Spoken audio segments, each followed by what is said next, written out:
someone. I think, I think we're getting somewhere. So I want to keep going. I want to keep going with this vibe. I did not sleep very well at all last night. I'm not sure why. I just could not sleep last night. So I am a little bit less like energetic today. And I also can't seem to think of my words. They're coming slowly today. But because of that, I just wanted to warn you guys that I am a little bit out of it today. It might take me a while to say stuff and feel like a real human being. So I apologize for that, but I am here still, and I also am kind of frustrated because I ordered a new electric kettle on Amazon, and when it came, it was very obviously used and pre-opened, and so I had to take it back, and now I have to order another one, and I'm just like, why do you guys send me stuff that is obviously used? You know what I mean? Like, why do they do this to me? This is not the first time that this has happened either. It's very frustrating. Like, stop sending me like obviously used stuff. Stop it. Stop it. I hate it. But anyway, I just got my refund for that, and now I have to order a new one. So give me 1 second. I'm sorry, it's like silent right now. Make sure all of these. Okay, this is a 1.7. Yeah, everything's good. Okay. Anyway, bought a new one.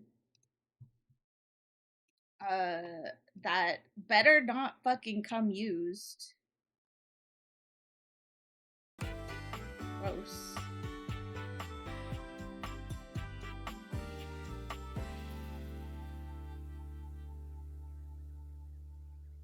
Anyway, we're continuing with this story.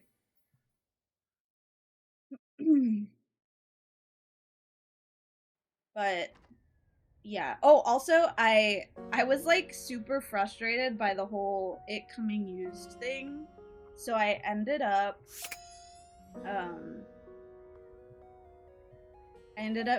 baking cookies because I bake when I'm annoyed by things. So I baked cookies.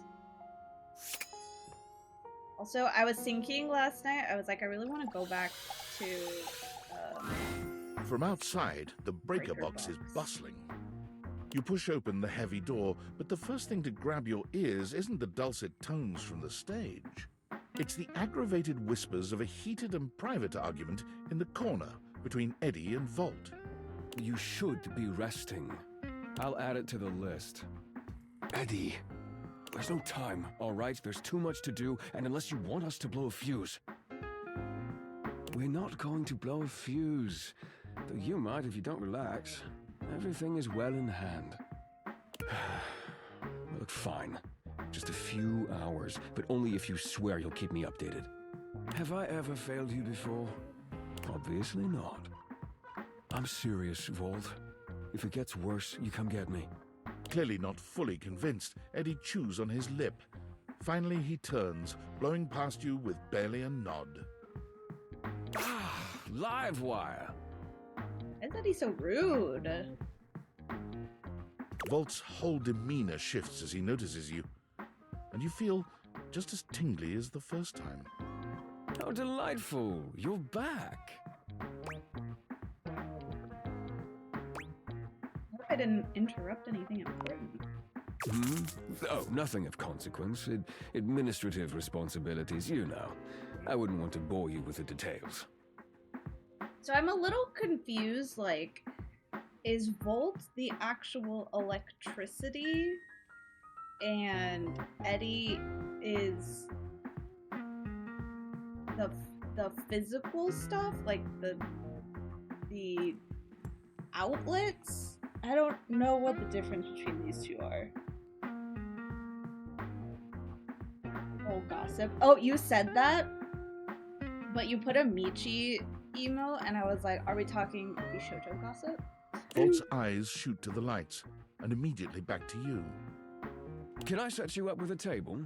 The show doesn't start until later, though I imagine we can find something to fill the time.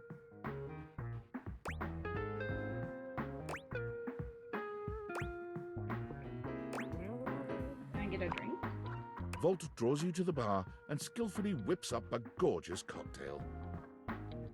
Volts is a measurement of electricity, so I assume he's the electricity.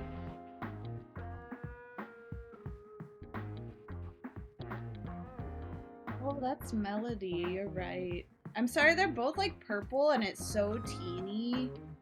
I can't really tell. Yeah, this is on the house. It's off our seasonal beverage menu. Whiskey sour. It should be to your liking. I have a knack for intuiting someone's taste. I'd want like wiring in my drink.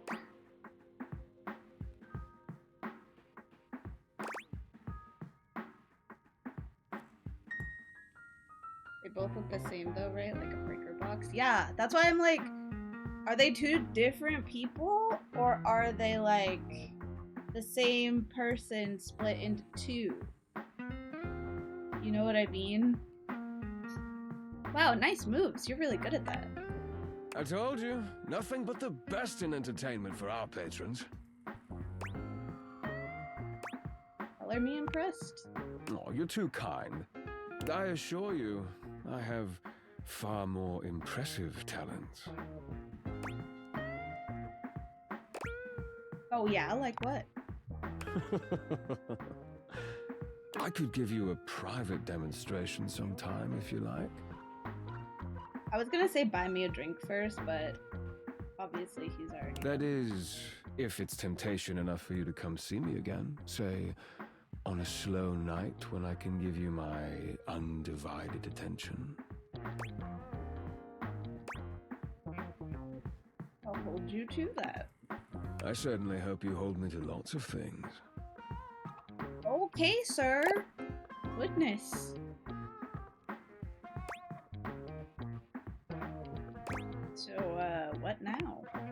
You don't do this very often, do you?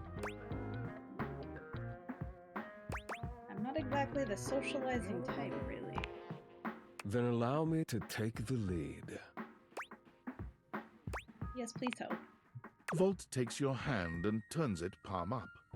I have heard that the lines and patterns on an individual human's hands are completely unique, not unlike our barcodes.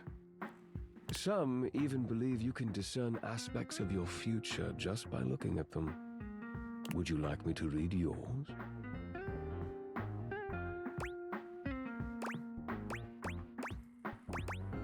You can read palms? In a manner of speaking.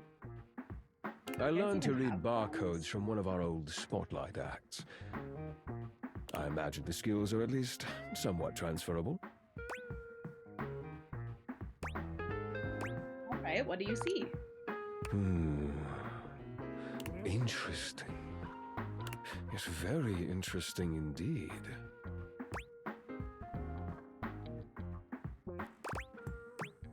No, it's bad, isn't it? According to this line right here, you've recently met your destiny. Tall, handsome, dangerously irresistible. Ringing any bells? This guy can't read palms.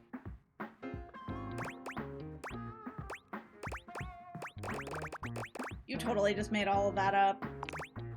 The lights begin to flicker again. A familiar occurrence Wait, I by made him now, mad. but this Oops. incident feels different. It lasts longer than it should. The buzzing feels ominous, almost like a warning. My apologies, Livewire. As much as I'm enjoying our conversation, there are a few things I must attend to. It's nearly time to open for the show. Allow me to show you to your seat. It does feel like your seat now, even as the power continues to surge and ebb. The lights flicker, the bulbs buzz and drone. The crowd thickens and murmurs anxiously, beginning to grow restless until Volt finally takes the stage. Thank you for your last bit ever. We've got a real treat for you tonight. According to him, he is a new musician no one has ever heard of. And if they think they have, they're wrong, or my name ain't Johnny. P.S. Don't read that part. Well, read it, but don't say it out loud, for am's sake. It's Stevie Hendrix! There must be some kind of way crowd here. They'll sell the shampoo to the soap. Hey, there's too much a conditioner. I can't get no scalp relief. And then I got this guitar solo planned. And I'll be damned if I know how to play the guitar, but I learned it a cappella for you. It goes like this. Wow, wow, wow, wow, wow, wow, wow. No one knows more about stinkings than Jean-Lu, and this smells like a big one. A turd named P.U. I always appreciate feedback from other artists. That wasn't feedback, darling. That was backwash. You're right. The tastes of audiences are fickle and ever-changing. I'll retool my act once more. That'll fix it. The show concludes, mercifully.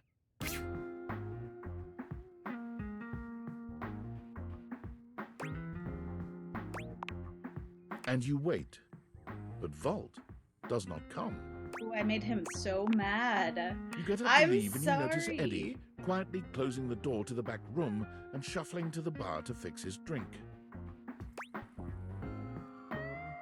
Eddie, how are you?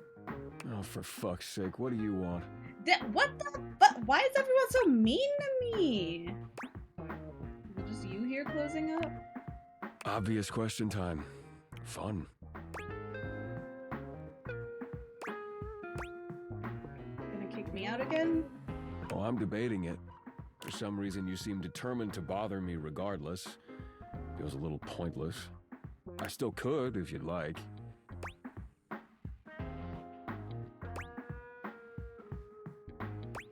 Ooh, wait, hold on. Yeah, was that something other than meanness for you? Don't push it. Oh, I won't. I'll take the win. Wait, what? Why?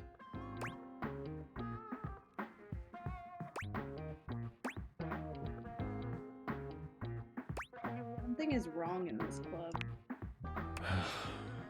Why do you think that? Did something happen?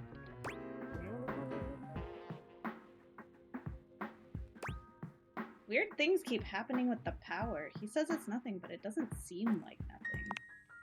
What kind of weird things? Lights flickering and making a buzzing sound? So you came here to, what? To get the truth. Right. Well, good luck with that. Eddie, come on, please. What the hell do you expect me to do about it? Volt's the one who runs the power here. If there's a problem, let him handle it. Hey, Jack.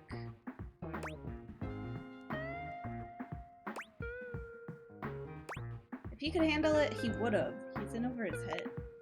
Huh. You're smarter than you look. You actually care about this, don't you? I mean, I would not put up with talking to you if I didn't.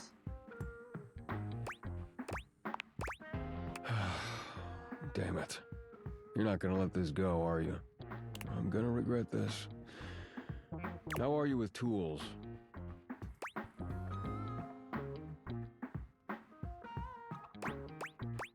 I'm born to screw. Oh my god. Not great. stage, but I can probably avoid setting anything on fire. Oh, good enough. Come back after tonight, ready to work. What kind of work? Do you want to help or not? Right, got it. I'll be here. Better. You got what you came for, right? Can I finish my drink in peace?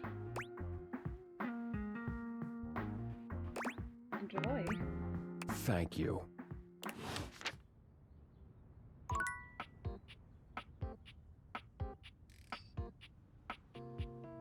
You finished Arcane? Did you like it? You just found out about Ozzy? It's so sad. I actually had no idea he had Parkinson's. He announced that he had Parkinson's like way back in 2019 and I never even knew. Parkinson's is such a shitty disease, dude.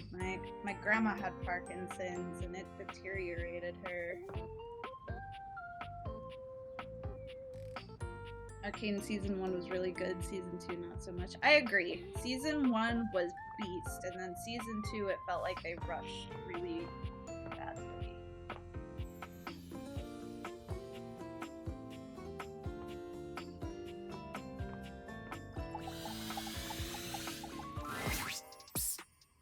Come here. Rod waves you over, his voice low. We gotta be quiet. Kurt is sleeping. Oh, I don't want to disturb him. No, wait. He's talking in his sleep. Yo. You silly. He's been going on like this for an hour. You know that textile looks great on you. Nothing but lame pickup lines and giggles. Season 2 seemed like it was supposed to go a completely different direction. It definitely felt rushed, which was really crazy because it took so long to come out, and then it still felt rushed. It's pretty hilarious if you ask me. Wait, what do you mean you like Rod more? I'm cool. I'm like, really cool. Wait, come back! Wait, don't go! Kurt snaps awake, looking at you and Rod for a few moments as he gets his bearings. I was doing it again, wasn't I?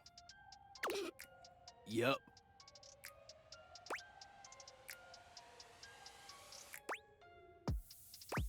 I thought it was super cute. You dream of love. See? I'm cute. Yeah. They said it. They called me cute. They were just being nice. Or honest. Because, honestly, I'm cute as hell. Not cute enough for whoever you were dreaming about. You don't know that. It was my dream. Fine. I know that even you know, deep in the back of your brain, that I'm better looking. Psh, my mind was just messing with me. Keep telling yourself that.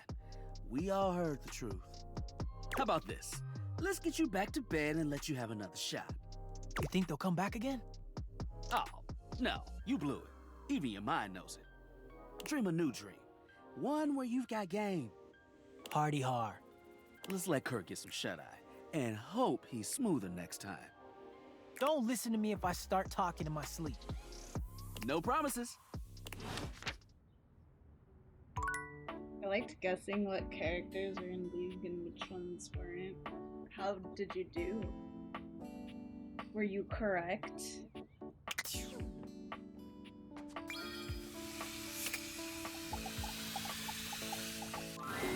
When you come across River again, she's got company. A glamorous companion in an equally glamorous bathrobe and that effortless sort of wet hair look. You recognize your bathtub, Bathsheba. I still think it's so funny that the bathtub's name is Bathsheba. Come on, girl. It's just the two of us. You don't have to play coy. You can't be all over this house and not have some good gossip. I don't. That's not really... Come on. You can tell your girl, Sheba. You know I won't tell. River's eyes dart to you suddenly, and you're not sure whether she's angry or relieved. I come at a bad time? Yes. No, not at all. Come here. Bathsheba throws her arm around River, pulling her closer. You can see River's cheeks flushing. Steam rises from her skin in a light mist. It's sort of adorable. Look, since we've got a new friend here with us, I'll let you choose. Our friend River here likes to pretend she's above things like gossip and opinions. And I know that's not true. Why, just the other day, I caught her rolling her eyes at Prissy. Well, that was just... And the other day, when Jean-Loup was working on a song, I know I heard her laughing. I wasn't. And every time you leave Winifred, she's got you all steamed up. That doesn't sound great. Don't ask me about her. Don't sweat it, Riv. Look, I'll let you off easy. Just one little cup of tea. Your friend's choice. That's fair, isn't it? River looks as if, to her, this is the farthest thing from fair, but she knows there's no wriggling out of it now. Fine.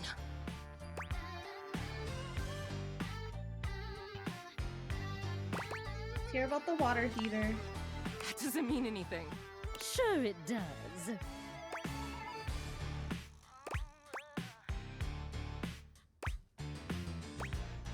You might just be embarrassed by the attention. Yeah. What attention! This is just three friends having a chat. Now tell us. You two an item or what? No, not an item. But you are bang-a-langin', right? You can tell us.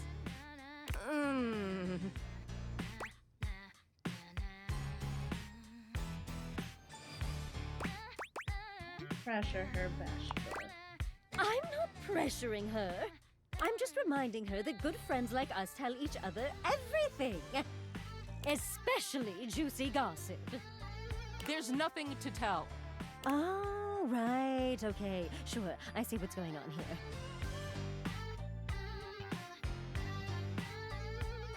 I don't know who those people are, but like everyone in Arcane You gotta died. preserve the river mystery. Your brand is being sexy and cool and untouchable. Say no more. Say no more. Whatever you say.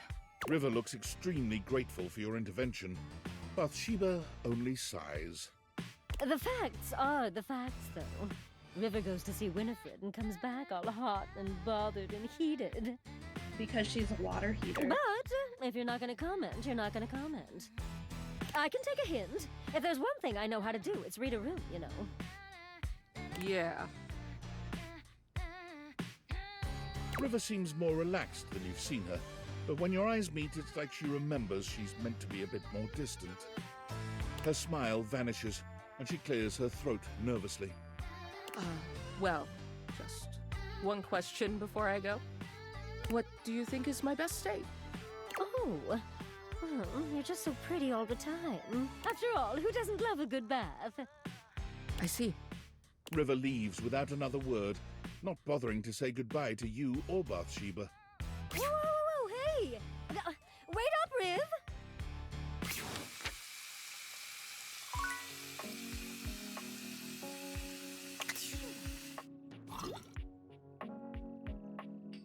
Lager and Milo. Oh, were those the people at the very beginning? Hi, Stacy.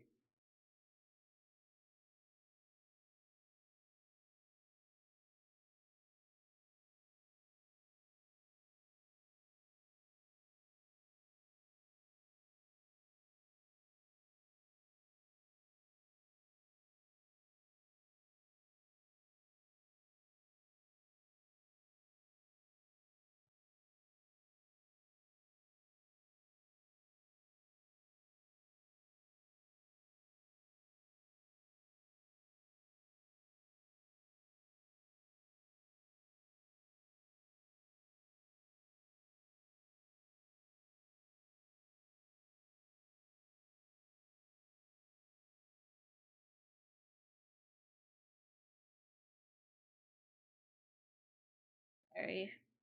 I got a message.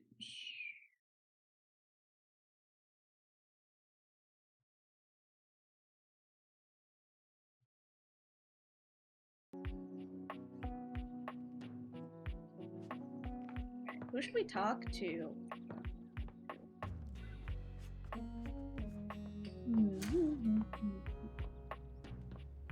I kind of want to see.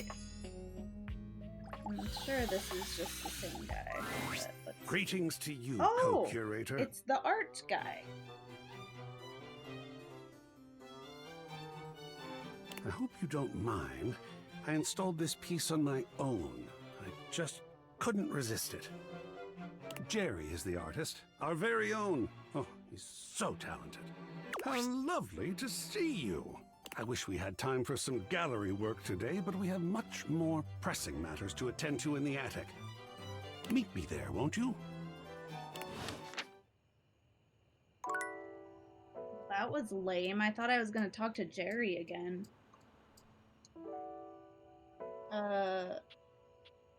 Which item has wooed you the most? Well, I really liked Dirk. And then I found out that Dirk is actually in love with his Batman body pillow. Actually, I'm gonna go talk to Dirk so that Jack can see the Batman body pillow, because you missed it yesterday. Yeah. You're back. Is it time for me to say goodbye to Batman? Another night with my sweet Dakimakura, then. God damn it, it didn't show it. He has a Batman Dakimakura that he's in love with. And he loves it more than me. Which is really, really depressing.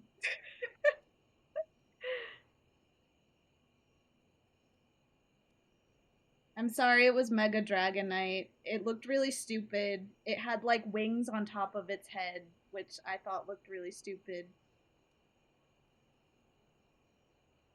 I haven't really seen this game much, but heard of it. It's actually way more in-depth than I was expecting, and you have to do a lot of work.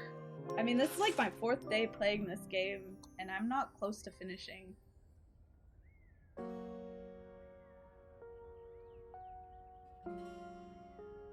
Dude, his Batman body pillow is also so ugly. I wish you were here when I saw it for the first time yesterday. I'm so sad. It was hilarious.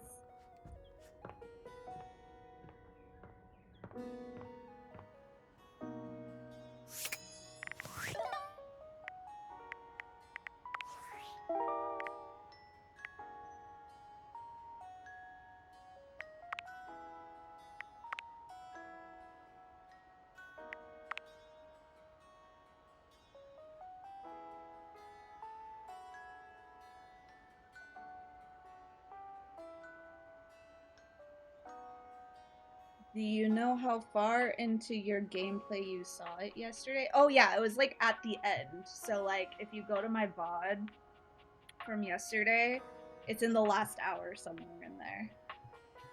It's so fun. It's so stupid.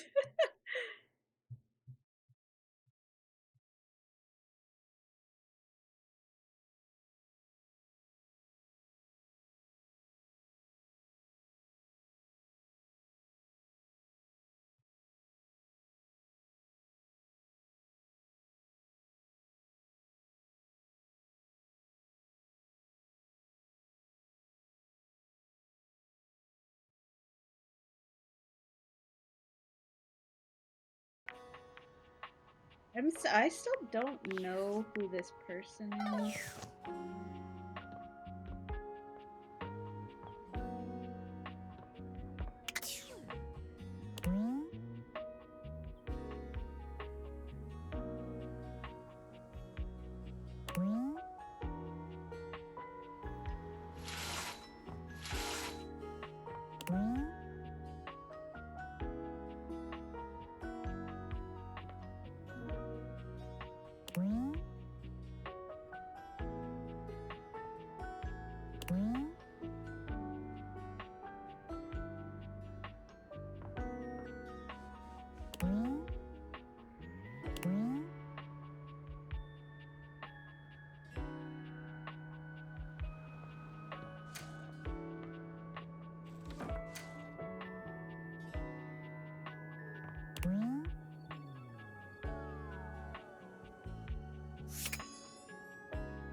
Trying to figure out what I want to do next. Oh, you know what? I'm gonna talk to Shadow Lord. Shadow Lord greets you in his own unique fashion, throwing his arms open wide as he calls out to you. The lights dim and the shadows reign supreme. The doors of the abyss open for yours truly. Ah, a dark day to you, my penumbra. Ooh, I have something I want to show you. I think all the megas they're doing are mainly Gen 1 pandering again. Did you see him in my VOD? Did you see his fucking, like, I don't even know what he was wearing. That thing on his dick?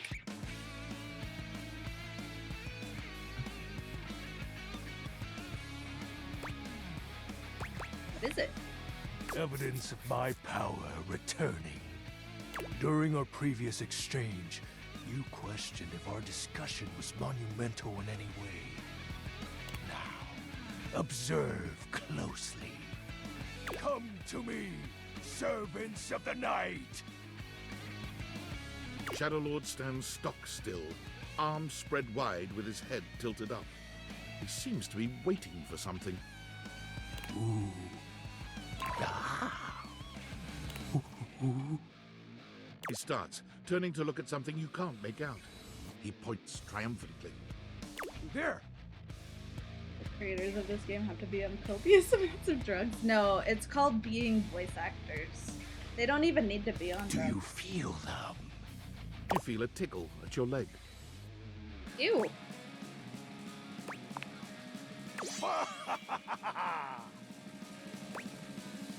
Do you summon bugs?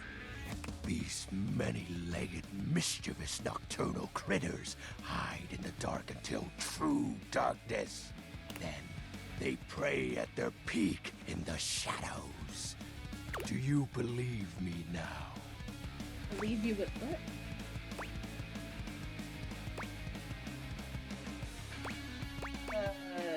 Glory be to the Shroud of Darkness Shadow Lord.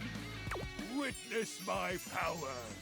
Witness my mercy! Begone, you pests! With a swipe of his clawed hand, Shadow Lord scatters his insect minions away into nothingness. There! They shall not intrude your presence again. Okay. Thank you.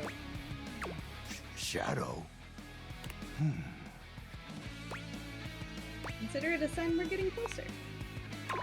Oh. That's nice.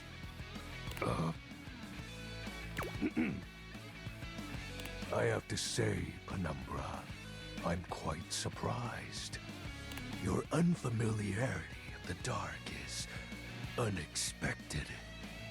This resistance to the colligiosity must be reversed. This colligiosity. Perhaps your soul is not attuned properly. Training is in order. Like shadow boxing?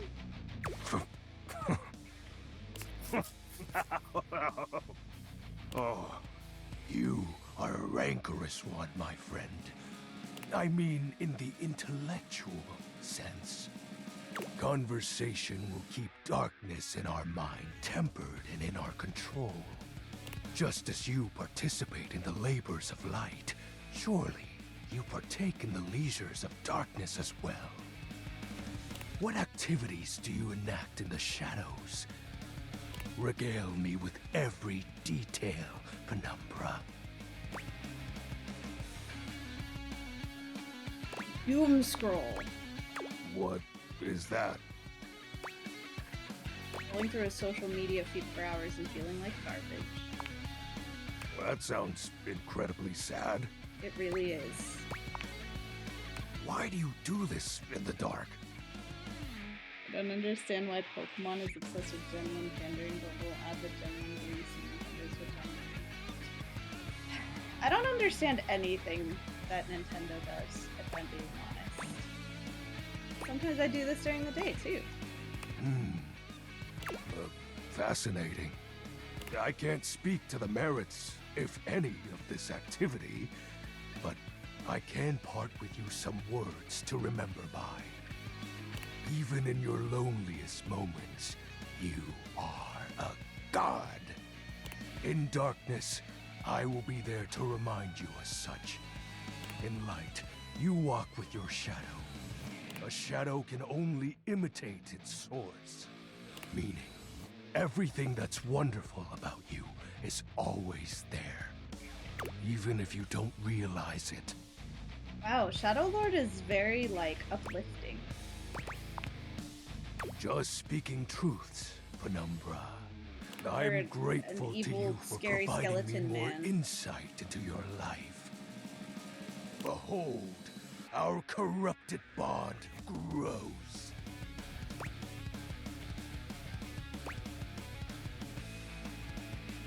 Yes, I am beholding you, Shadow Lord. Oh, He exhales, his hands tightening into fists before throwing his arms open once more. You're beginning to grow used to this routine with him. I feel it. Another piece of my dark armament. It courses through my once dazed body, rejuvenating to the next stage. Ah. Excellent. My form is stronger, yet still incomplete. What happens when your form is complete? Your question seems to catch him entirely off guard. Oh. We'll have to resume the ritual another night. I must become more adept to this newly returned strength. Until next time, Penumbra. Oh, and I do hope you have a pleasant rest. You'll need to conjure as much void aura as you can for our next ritual.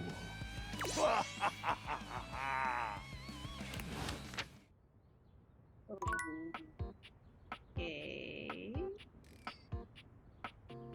Alpha Pokemon from Legends Arceus are back, which means I can finally use my shiny Alpha Lopunny and I can potentially Mega Evolve it. Nice.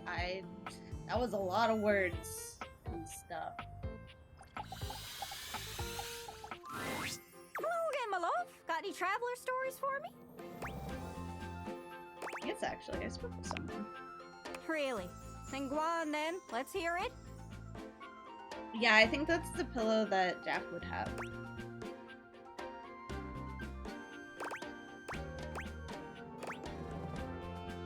Scandelabra is from a small village in Switzerland. Fun, sure. Yes, he traveled all the way here through many different hands. Okay, if you say so. What do you mean? Sorry, Ducky. Sounds like he was pulling your leg. He just doesn't have that same something that the other travelers do. So you think he lied? Yeah. Sorry. Anyways, that's great. Got it all written down. Did you have any more? Yeah. Really? Then go on then. Let's hear it. Amir's from the Middle East. Oh! Salam, Gaia. Oh, goodness, look at you! I will regale you with a fact about my homeland of Iran. I give it like a month and people are gonna start making stuff like it on Etsy. I don't care about LeBron. Does he have to be in a Persian Speedo? weddings are marvelous affairs. They have a beautiful ceremonial spread called Sofre Ard. It's got spices, coins, desserts, and best Amazing. of all, a large mirror as the centerpiece. The bride comes in veiled, and the groom gets his first look at her through the mirror.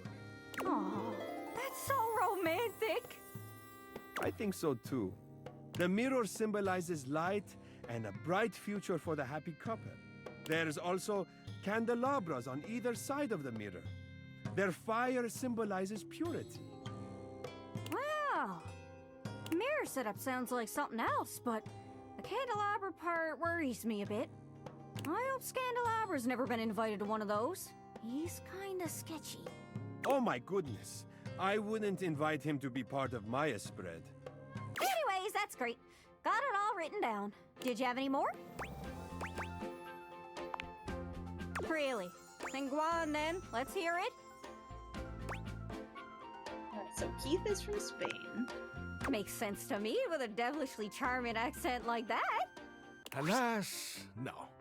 Gibraltar is a small place next to Spain. There are only around 32,000 people who live there. Oops, that's embarrassing. One would think, of all of us here, shouldn't you know its location? Not everything is labeled, okay? And there are some countries stuck to me backside. Ah! You can remember I hail from Gibraltar because we have a key on our flag. Oh, that is easy to remember. I won't forget it. I've got it on lock. I must be on my way. Anyways, that's great. Did you have any more? Really? Then go on then. Let's hear it. Dorian's from England. Gotta be. That's lovely. What's all this then? Oh, that's one of the things they say over there. Rubbish. Oh, keep going. You having a laugh? I'm taking the piss. Listen, you two. Canada and America are beholden to England for smithing and refining the language we're speaking right now, which is called... English. From England, land of Angles. Did we learn anything from that? No. I do like getting under his door frame just a little, though. Always worth a giggle. Anyways, that's great. Did you have any more? Really?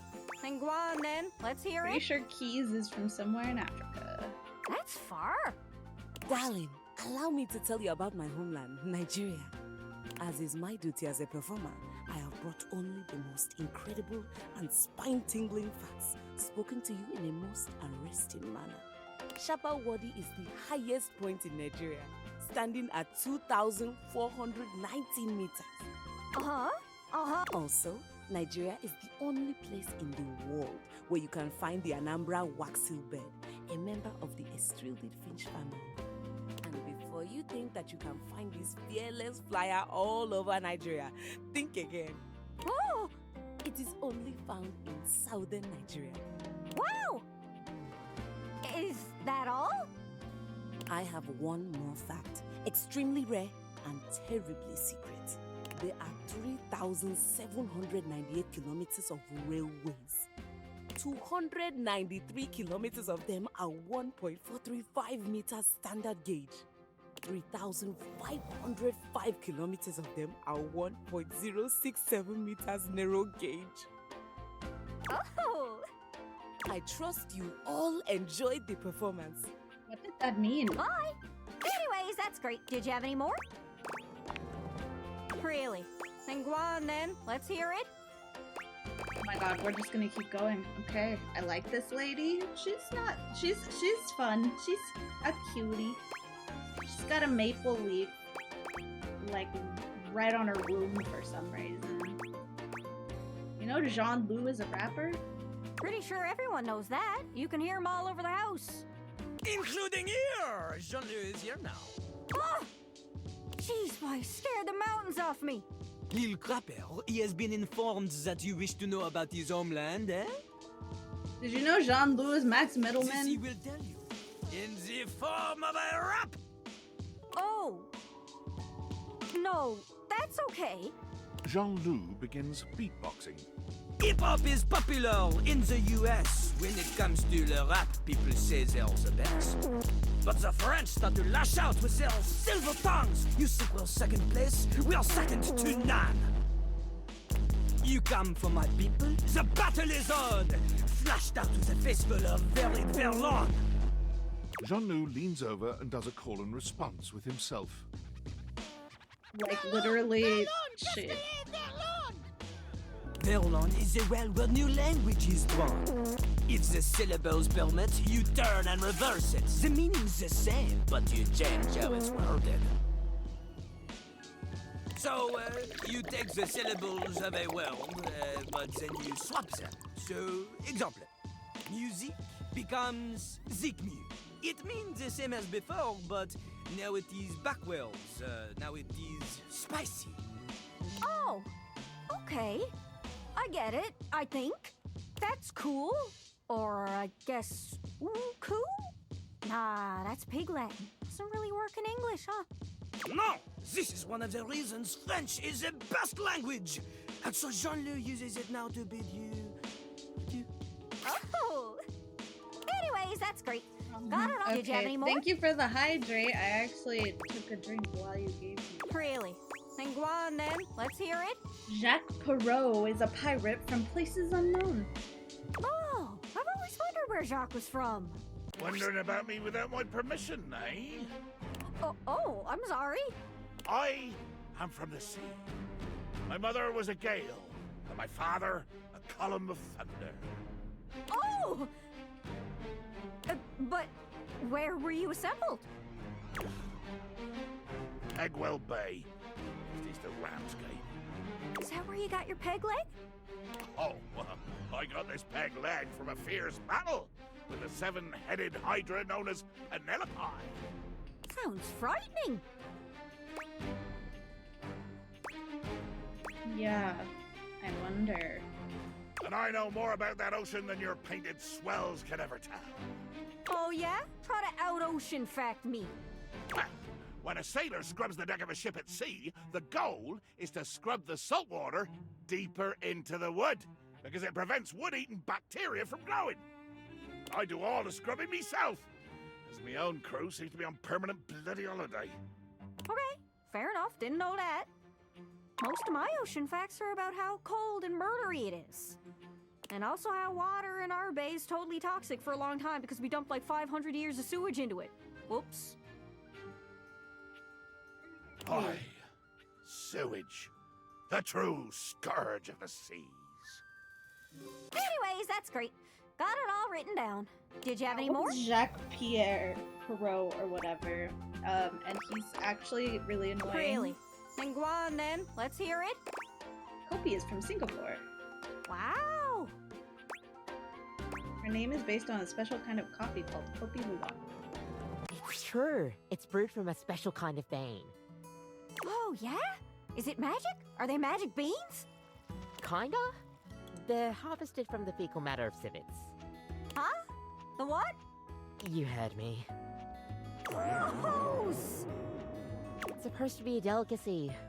That's poop from a butt. Literally. And it's pretty expensive. Why? Well, to each their own, I guess. It's interesting that she's from Singapore, but she sounds like she's from, like, Australia. I suppose I might try the poop coffee if I had the chance. But if it's that expensive, man, I don't know.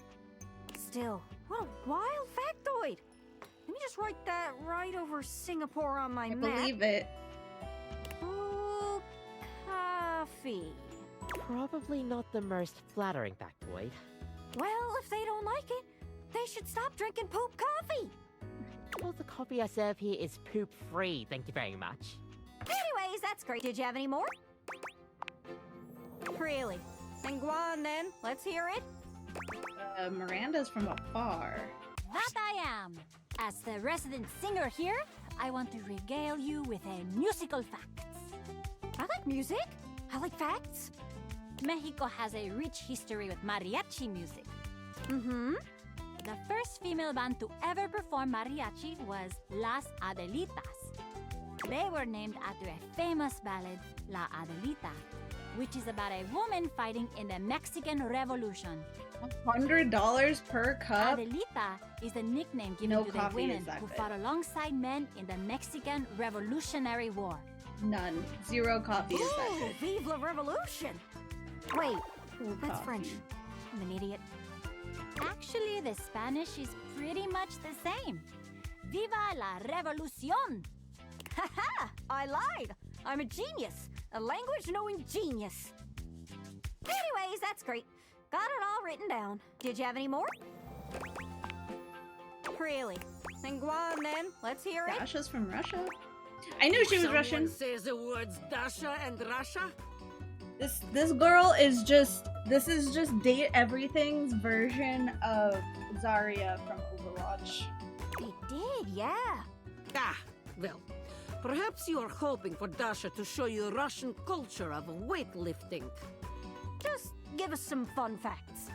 Ah, well, tell me, little globe, are you familiar with Russian fox experiment? Yes. What? No, tell me. Were they turning people into foxes? No. Oh, go on.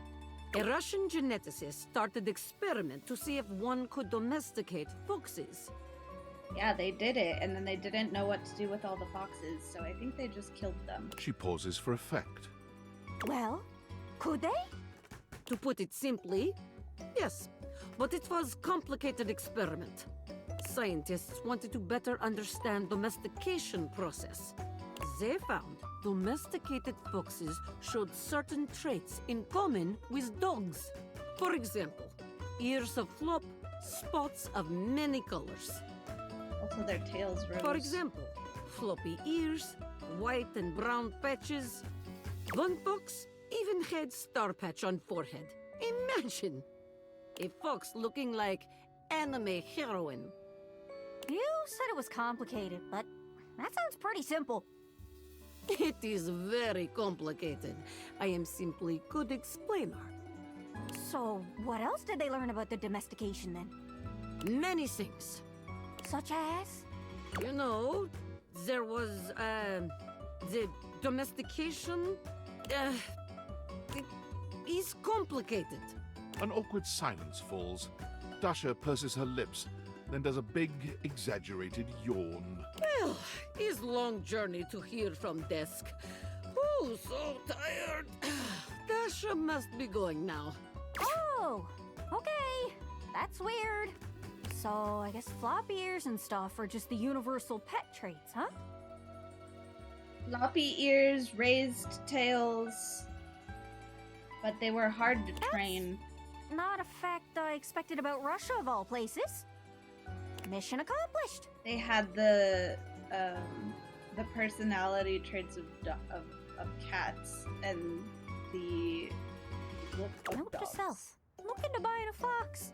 Anyways, that's great. But they didn't know Got it what all to do written with down. them because they literally they had to go through a lot of them because they were trying to domesticate them. So they, bred foxes in a place, and then they ended up having a lot of foxes, and they didn't know what to do Did with you have them any all. more? I'm pretty sure just ended up killing them all. Really? Then go on then. Let's hear it. Cabrizio is very Italian. And rather fetching, no? I am Cabrizio, and I am from Italia. Do you have any facts? These are all the facts I can give. Aside from the fact that I am from Italia, Well, at least we got to hear your beautiful voice. thank you for visiting Cabrizio. Isn't that my line? Anyways, that's great. Got it all written. Did you have any more? Really? Then go on then. Let's hear it. Have you heard of our resident goddess? Of course. I met her in that sooty place you call a crawl space. Hello, my child. This lady is weird. I don't really like her. Huh? You appear to wish for me to give you some sort of fact. You got me. Many of my formations are beautiful in ways that only I can sense. There is beauty in some delicately arranged constructs hundreds of meters below my surface that you may never witness. For your sake, I do find a certain formation called Queen's Head in what has been designated as Yelio, Taiwan. Here, the formation has naturally crafted a bust of one of your famous human queens, Nefertiti. Purely accidental, but worth noting nonetheless. Oh, very cool. I've heard some cool rock facts in my day, and I'd say that one head and shoulders above the rest.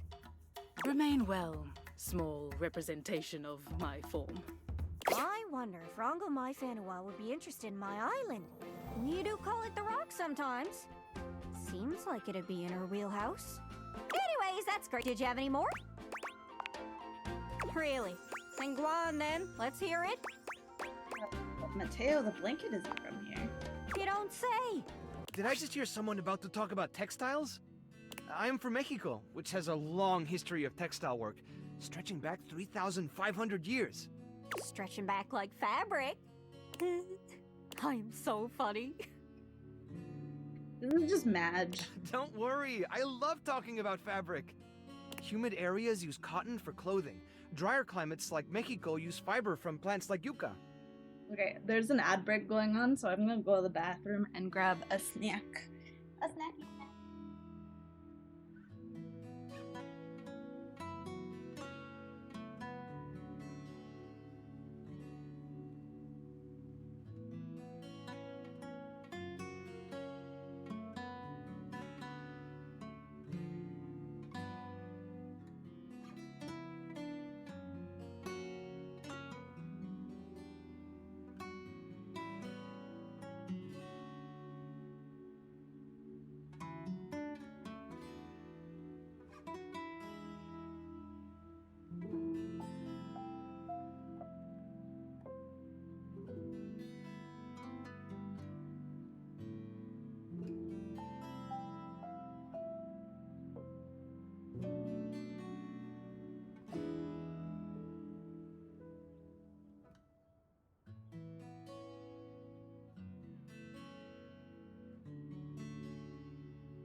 Yucca. Why does that sound familiar? Oh! Does that grow in the Yucatan Peninsula? Is that why it's called the Yucatan? I hate to disappoint, but long ago some conquistadors asked the locals what their land was called, and they said something that sounded like Yucatan, which meant, I can't understand what you're saying. Kinda sounds like an old wives' tale. Yeah, probably. Still pretty funny, though. Anyways, that's great. Did you have any more? Really? Then go on then. Let's hear it. Drysdale must be from abroad with that accent. No. Some travelers just have accents. He and Washford were cut from the same cloth. Metal tube. He just plays it up for the fans. Whoa! That's all of them. You talked to all of them. I don't even know how. I know, but I do. Thank you. It really means the world to me. Here, take my favorite book, Around the World in 80 Days. You did it yourself in less than half the time Phineas did. My brain is actually working. I feel filled out, completed, fully charted. Woohoo! Wow, that's so strange. Finally, I have a full list of places that I know I could visit, but the only place I want to be is next to you.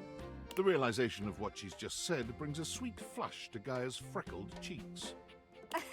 Gosh, that's embarrassing. Probably shouldn't just say stuff out loud like that.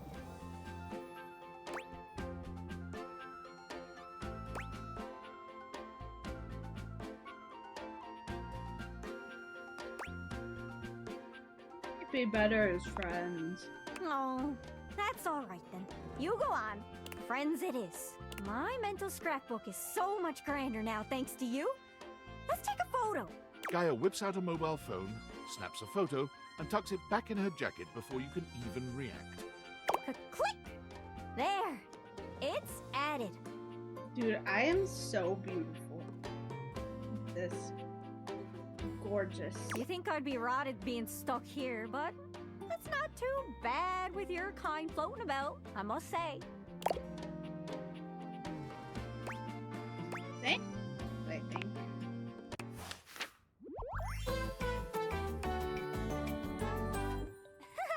What I mean is, I'm glad we're friends.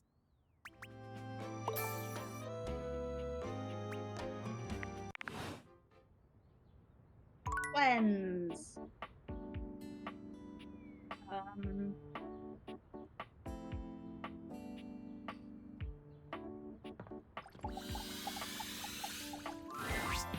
Oh, if it ain't the best looking owner of this house. I know you're the only owner, but the statement still stands. I've got something to ask you. Do you know when they will be back? I've got so many questions that need answered. What are you talking about? I'm talking about your neighbors. Did you not notice they were gone? You really need to look around you more. They have been on vacation for the past 2 weeks, and I wonder if they will both come back. I heard from some muffled talking that this was a vacation to, quote, save their relationship, unquote. But from what I've seen, they are going to need a lot more than a vacation to do that. You sure know a lot about them. Oh, I watch everything that's going on. You see there? I face their window, and I've had a front row view. Wait, does that mean they can see me? Nothing to worry about. Kurt and Rod do a good job of blocking you from their view. Plus, you don't do anything interesting enough for them to want to see, so no worries. But Graphic Tee and Cargo Shorts have been having some very serious talks lately. I can't hear them too well, but I can tell by their hand motions that something is going on. Cargo Shorts has been on a laptop at all hours of the night. Oh, I bet they're on one of those dating sites. A dating site for t-shirts? No.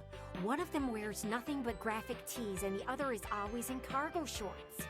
Look, I'll just call them GT and CS for short. That way you don't get confused. But can you imagine? CS is on the websites looking to replace GT.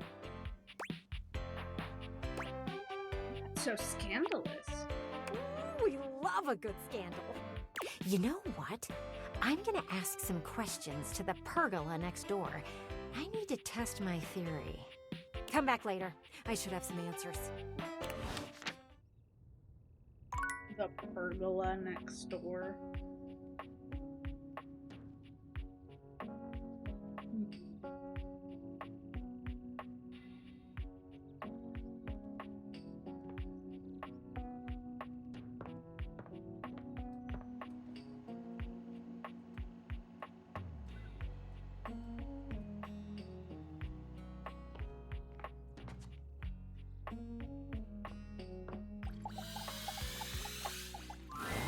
You know Harper?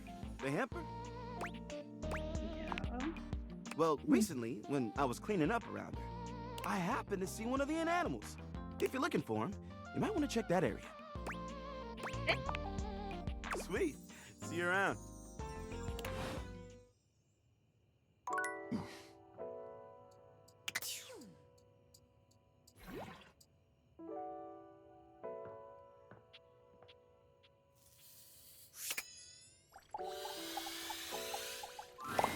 A friendly-looking serpentine piece of brush greets you.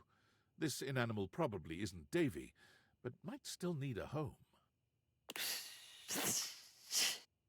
It leaps into your pocket, ready to go back to Mateo when you are. Alright, and I'm just gonna carry that around with me then.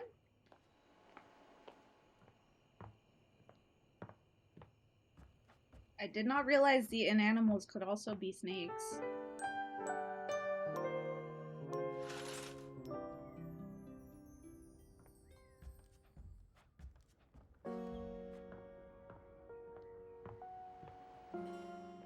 Oh, where am I going?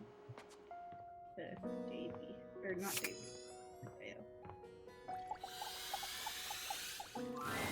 I'm so sorry, Matito.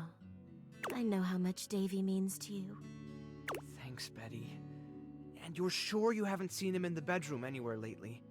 Maybe he fell behind the nightstand, or got stuck in the closet, or something. I can check again, but I haven't seen him since I caught him hiding my pillows last week. Well, you know, it's just because he likes you so much. Oh, is that all? I'll remember that for next time. There is going to be a next time, right? Of course there is, sweetheart. In the meantime, I'll ask around the bedroom and let you know if I hear anything.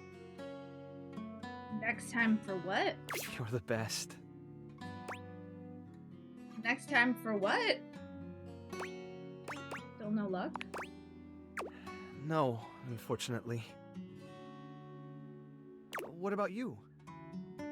Were you able to check out the bathroom? Any sign of Davy? Almost. That's one of Davy's threads!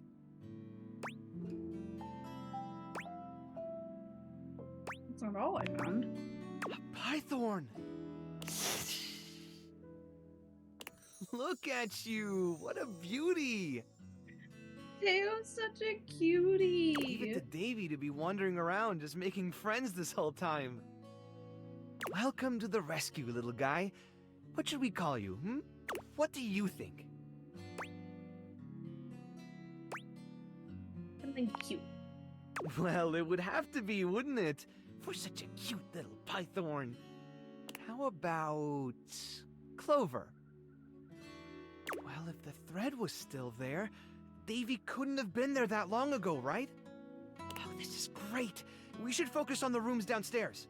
One of the responses to the Facebook post was from Telly. Apparently, Davy got caught up in Connie's cords not long after Hooves saw him in the laundry room.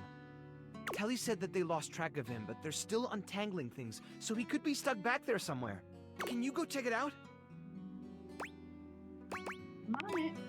Oh, finally, some good news.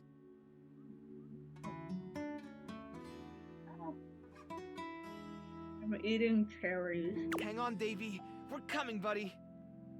Come on now, Clover.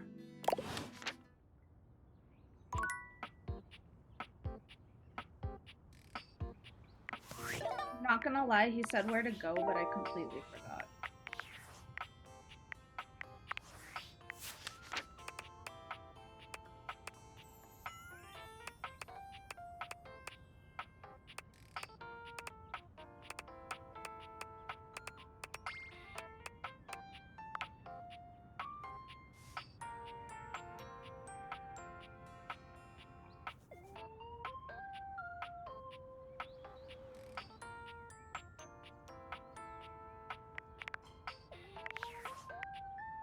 Connie is the,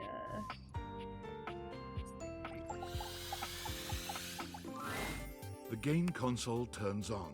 Team 17, Sassy Chap Games, Moon Surgeons, Resurgence. Here you are once again, back where you started, with your beautiful companion urging you to make a decision. She looks at you just the same way she did the last time, with a strange familiarity, but still not quite recognizing who you truly are. You're here. I didn't think you'd make it back. Hey, this is Luna.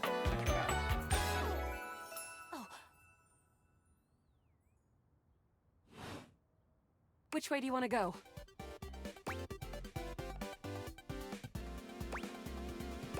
Wait, we've definitely met. Don't you remember? Of course we've met. We've been about 17 hours into this quest line. No, we became friends, remember? No. I would definitely remember something like that. I've got quest updates and relationship statuses in my Statadex anyway. And I don't see anything about an actual connection we've had aside from mission partners in here. But it happened, I swear. How can I get you to believe me? All right. I'm familiar with the trope, okay? When I was little, I thought up a secret password that only a time traveler would be able to tell me. The password for me is Lincolnberries. Just give that to me next time you see me, and I promise I'll believe whatever crap you hash at me. Lincolnberry, got it. Now let's get back to blasting. Oh, you just equipped my Zauer rifle, which means that you are thinking of unloading a whole lot of Zaker charge. What are we gonna do? We're gonna go through this whole thing again. That audit. We're near the compound. They'll have assassin class. We'll have to sneak our way in, and probably start dispatching them with utmost violence. You up for it? You're right. Upholder, I found an entrance on the dark side. Should be an easy way in if we just follow. After a short walk, With my chalk picking skills, we'll have this open in no time. Luna picks the lock. Here we go. There will be surveillance class 2, which can sound the alarm. Can't believe that's our fate. How do you suggest we do this?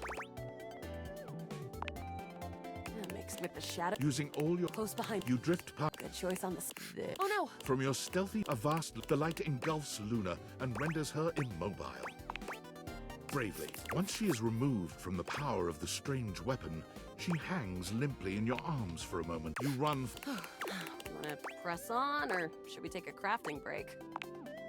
We have a chance to use what's left in our inventory to make something that. All right, this thing can take anything we've got and transform it into anything we don't.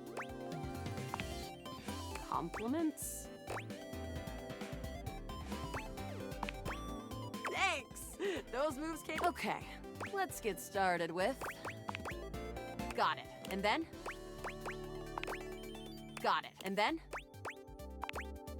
Got it. And then? All right. But there's no reason to lose. Which is always good for the wood gives nice. The scrov skin makes. You've gotten a. You and Luna. Oh no. The way opens, but perched high. You came just to lean me. Luna, you'll never take Crescentius. Yes. The glowing. The blue.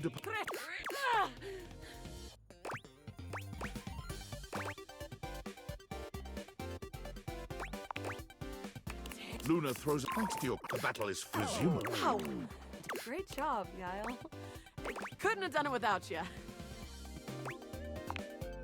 I'm glad. I'd love to be friends. Even though it can be dangerous out there in Novaya Moskva, having a real friend by your side means, well, come. Anyway, that was literally the exact same thing I had already done. So, let me figure out who Connie is again, because I forgot. Connie.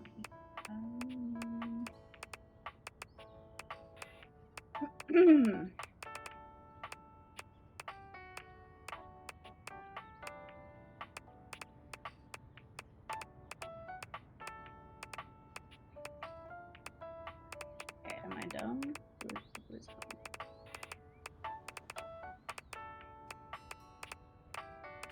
It's the console, right? Okay, I think I'm gonna have to talk to her again. A different day.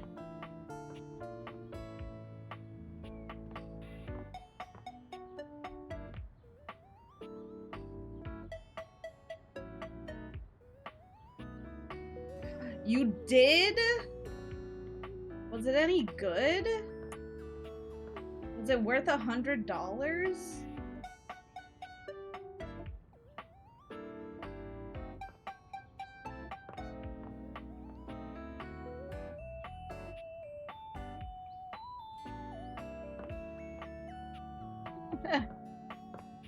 I mean, I can say that there's like, I've had good and bad coffee, but like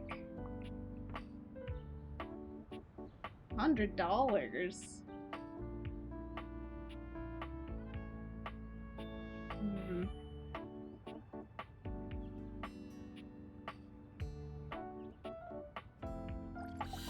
No pour over thing. You've made some good friends inside here. I respect the hustle.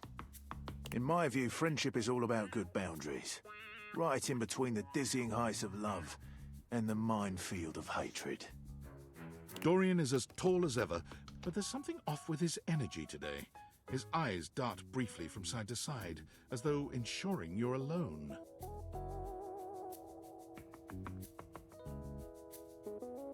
Yeah, well, I mean, Madge said that it was like anywhere from $20 to $100, so that's like a big range. Welcome to the lavatory. Let's keep things private here. Very, hush-hush. Dorian, are you embarrassed? Maybe a little. Let's move on. Try as I might to keep things quiet, nestled in this lovely little space in the house. We seem to have attracted our loudest members. Who's here? We have a rapping Lou, a singing Shower, and a Sink screaming about his very existence. That's true, actually. Pity.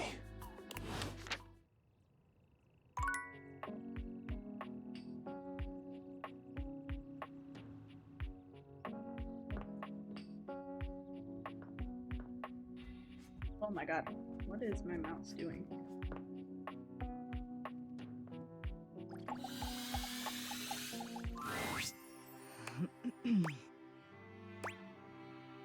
Like the airway stuff is resolved. Indeed. So are you gonna... Going to what? Influence how you feel? Listen here. I appreciate all your work resolving this matter and everything you do around the house, but this is entirely out of line. You can't just go rooting around in the personal affairs of others. But you do like her. My personal feelings towards Florence are none of your business. Or anyone else's, for that matter. I don't see why I should have to explain myself to you.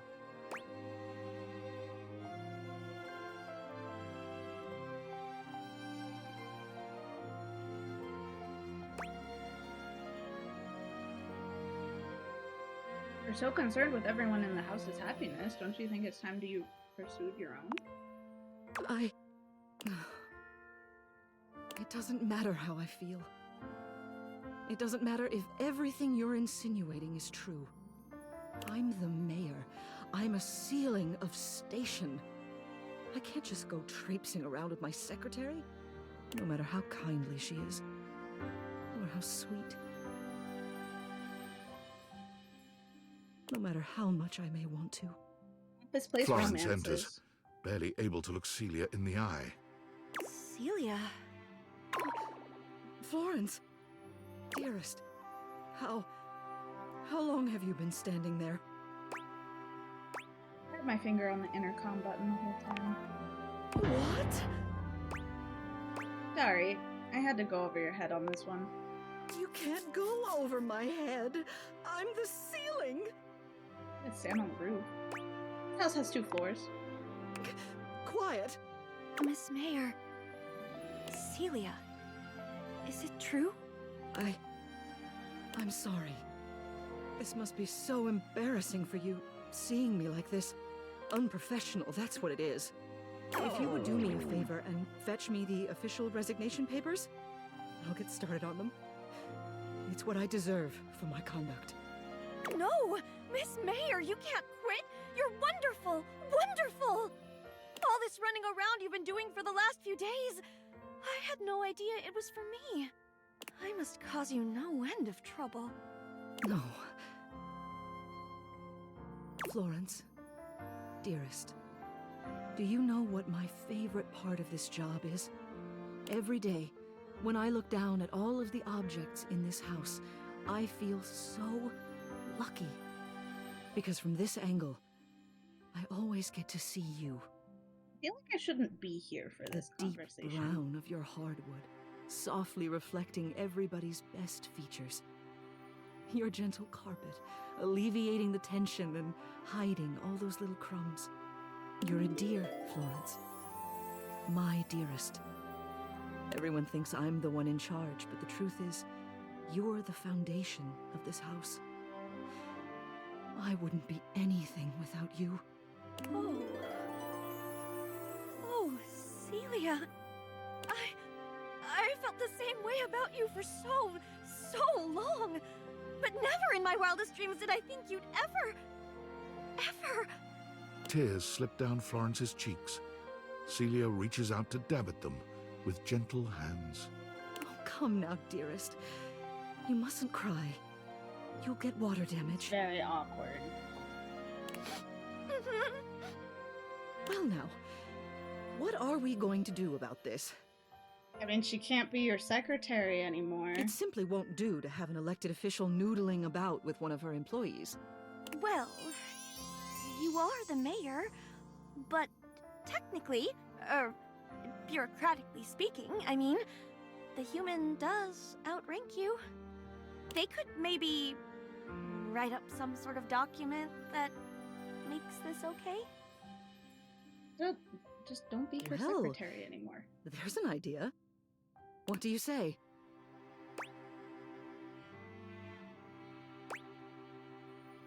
I can make you co-mayors, partners.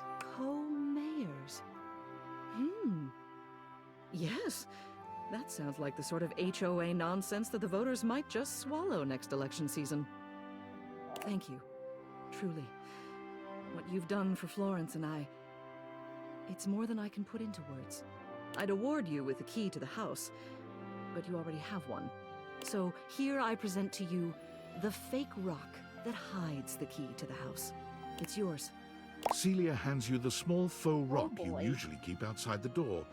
You're not sure how she got her hands on it, but you're not about to ruin the moment by asking. You'll always be welcome here.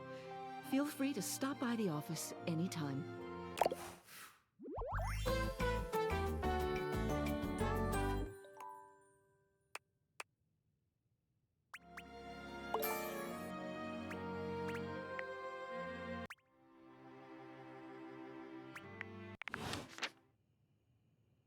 She gave me a key to my own house. How very cool. You approach the breaker box, and it isn't anything like you remember. It looks almost lifeless. There's no boisterous crowd, and the sign buzzing dully in the window reads closed. The door hangs ajar, like a slack mouth. You push through, though, and find Eddie at the end of the bar, nursing his usual cocktail.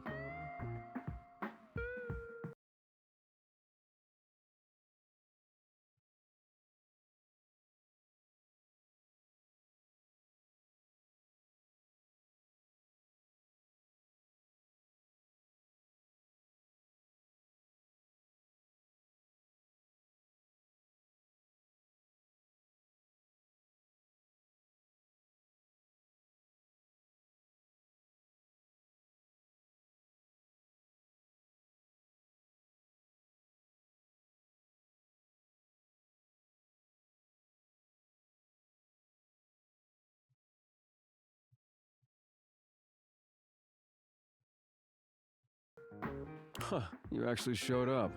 I guess that means I lose. What? I made a bet. Was pretty sure you'd back out. But I guess there's still time. You'll probably change your mind once you realize what you signed up for. Eddie sets down his drink and shrugs out of his vest. He begins rolling up his sleeves.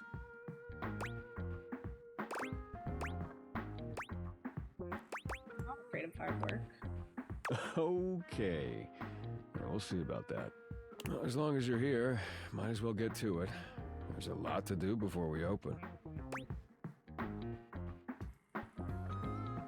Why is the club closed anyway? It's weird seeing it so empty in here. I can't exactly get much done with the entire house crammed in here. Usually I take care of all the maintenance after hours, but we've been so slammed lately there just hasn't been enough time. Things are breaking down faster than I can get to them. And trying to do anything while the club is open is essentially pointless. There's always questions and distractions and polite conversation. It's exhausting.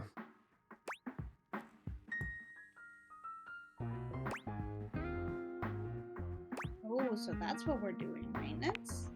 All things need maintenance. Nothing, no matter how well made, can function indefinitely. Eventually, we all wear down one way or another. And if something isn't given proper maintenance, they break down even faster. What happens if a thing wears out completely? Then it becomes useless, doesn't it? Now, come on, we're starting with the wiring backstage. Oh, and grab that tool bag. Though you are not a natural handyman and Eddie is not a teacher, the two of you manage to make decent progress through his to-do list. At one point, Eddie leaves you alone to get something from the bar, and you confidently ascend a ladder to change a dead bulb. But as Eddie returns... Wait, be careful, that's not... The ladder suddenly gives way beneath you, releasing you into thin air. But a split second later, Eddie is there, strong arms outstretched to catch you. Stable. You all right? The customary ice in Eddie's eyes, just for a moment, has melted. Yeah, I think so. As Eddie releases you, his face contorts back into its customary gruff expression. That was unbelievably careless. What were you trying to do exactly? Placing the light bulb, like you said. I told you to replace the one behind the bar. Did? The floorboard under these lights is loose, which is why I told you not to touch them yet. Not to touch them. Look, just pay more attention. I will. You're sure you're not hurt?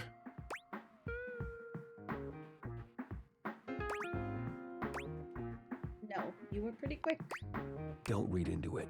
Now, go get the ladder and put it behind the bar this time. The next and last phase of your work proceeds without incident.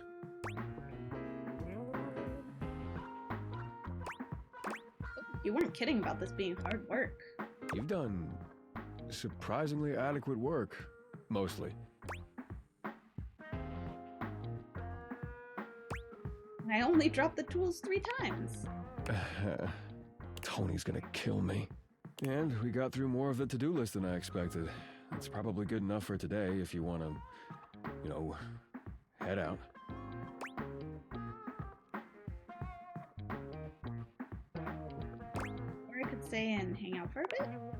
I suppose if you want to rest before you leave, that's fine.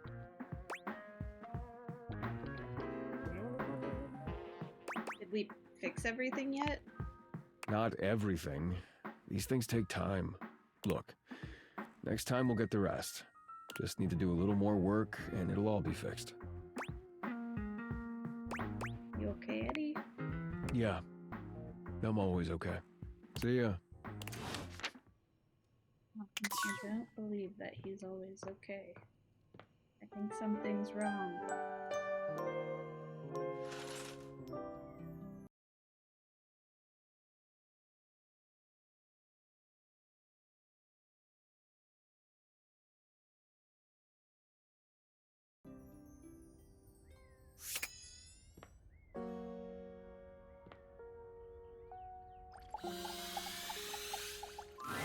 The way to the bedroom is through me. Unless you were completely barking and went the long way through the gymnasium, bathroom doors, and then here. Dorian makes a sound rather like a robot attempting to imitate human laughter. Ha ha! The very thought of it makes me crack up. So hilarious. Dorian laughs even harder, but his laughter sounds no less organic. Ha ha ha! I've got to stop. I was told that I would be a great comedian, but I fear that would cause too much of a ruckus with my comic stylings. Allow me to true. wipe my tears for a moment and ask you, anything you'd like to know about this room that you don't already know?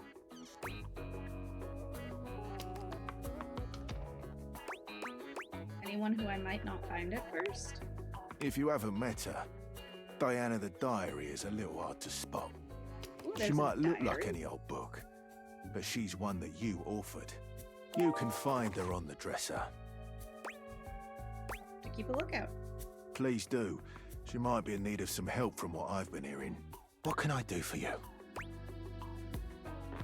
This seems pretty normal from what I've seen. Totally normal lot in there.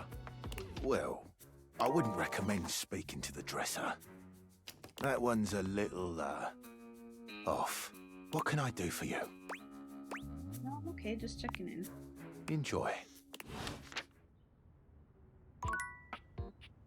Dresser is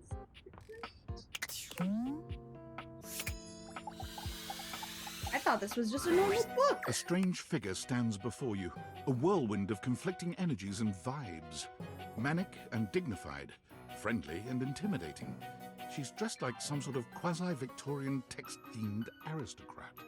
You couldn't have imagined what the date theaters might make of your thoughts transcribed on paper, but if you could, it likely would not have been this.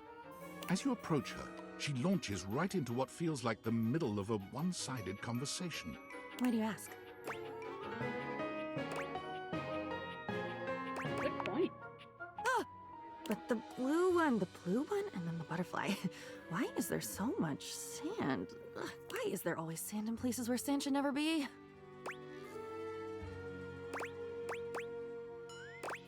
Excuse me? The sand on the beach was stuck under my nails. But I've never been. Have I been to a beach? Why would I have been to a beach? Why can't I remember? You might have been to a beach, I'm not sure. Funny timing, band leader. It's a bad rhythm you're leading. Too much percussion. Far too much booming and banging around in here. I didn't mean anything bad, whatever I said. Oh, nobody ever means it. Nobody ever means anything. That's the problem. Pushing the button. I didn't mean it. Smiling at the man across the room, and when he comes over with a lace drink in his hand, I didn't mean it. It's mean. It's mean to not mean what you mean. And a side of applesauce, please.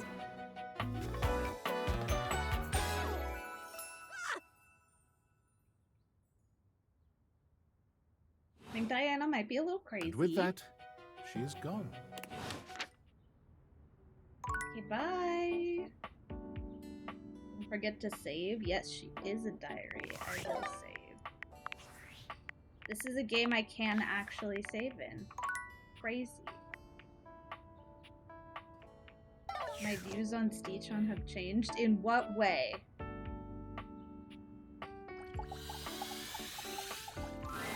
Hello there, stranger. I'm Dina the Dresser. Need a helping hand?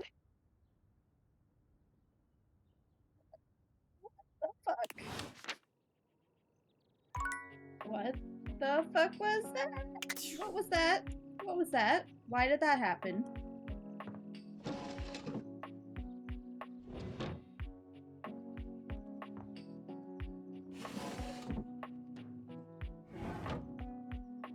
I don't know why that happened. That was very weird.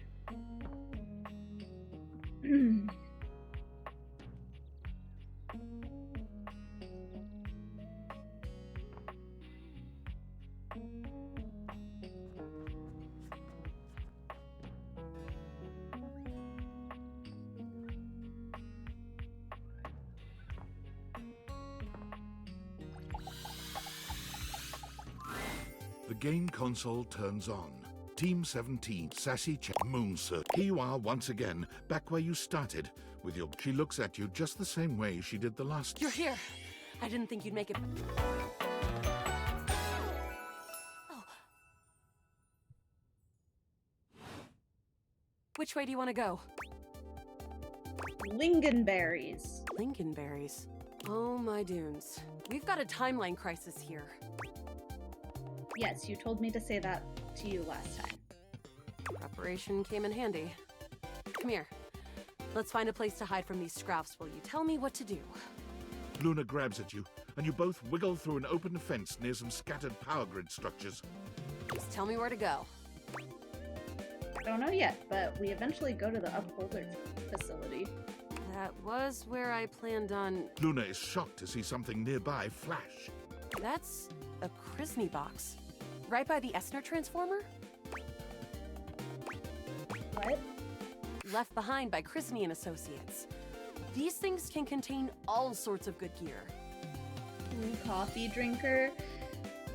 Steven, Madge is calling you a poo drinker. Luna opens the box to find a pair of futuristic goggles, which float and spin in the air in front of you both. These are Mark II Xeno goggles. An incredible upgrade. I'm keeping these. Happy accidents, huh? Oh man, those look cool. I'm the only one who can wear them.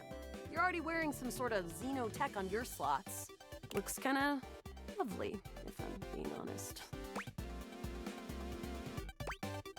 Excuse me. Oh, these things? They help me get dates. Huh. Might be into that. After the part where Celine goes full transcendental. Got it. Now, let's get to the facility. After a short walk, you find yourself standing in front of a bullet-ridden metal door, way out in the middle of the cold, grey landscape.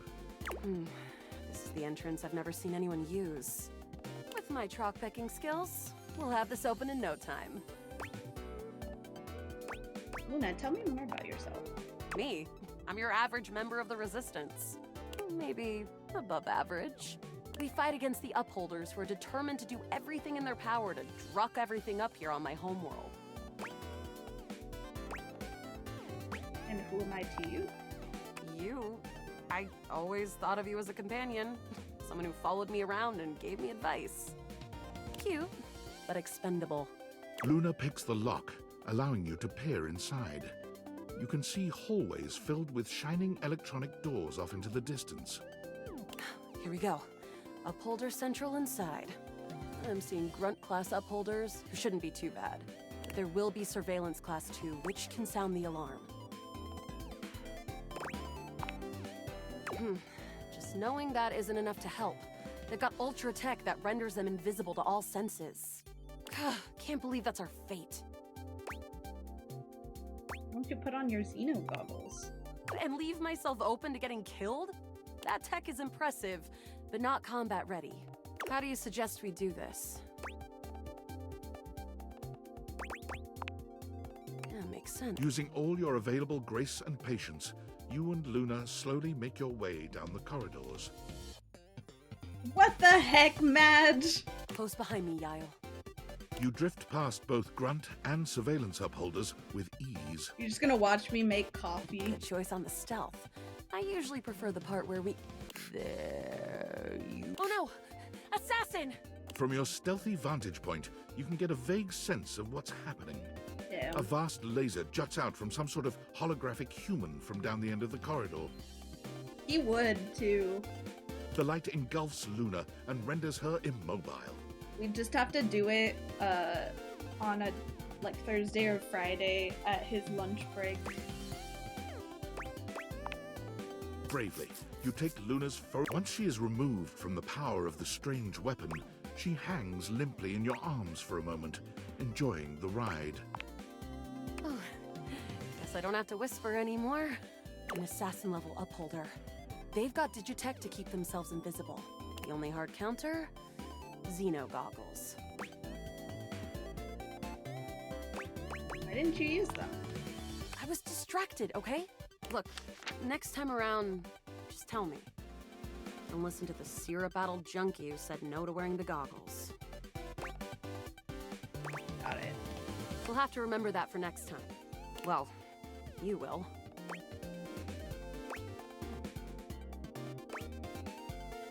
As long as I could remember how to spell syrup.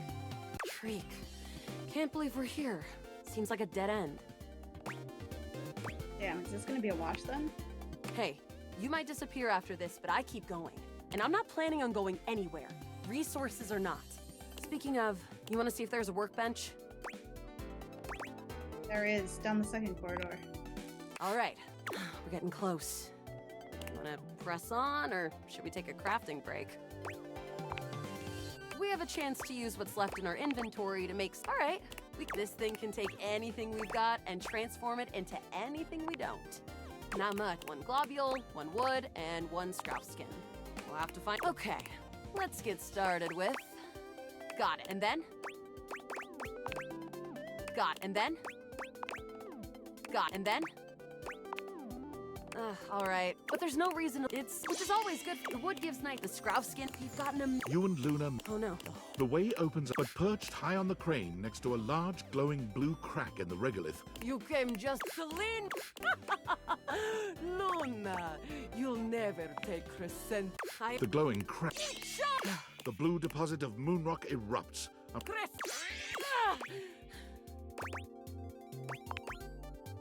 Luna throws thanks to your... The battle is fierce. Wow.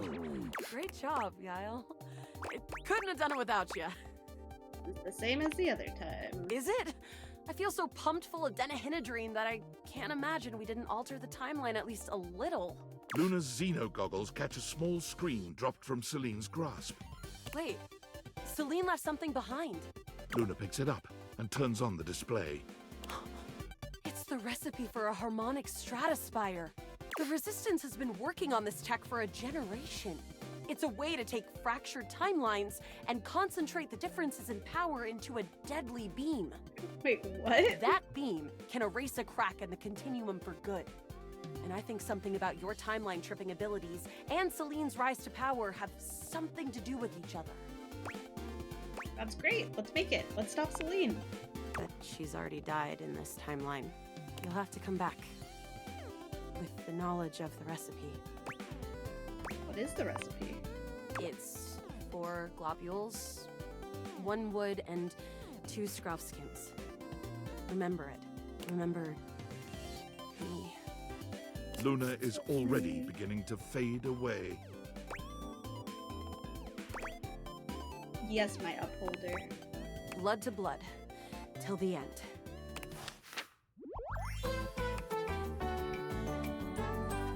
My friend.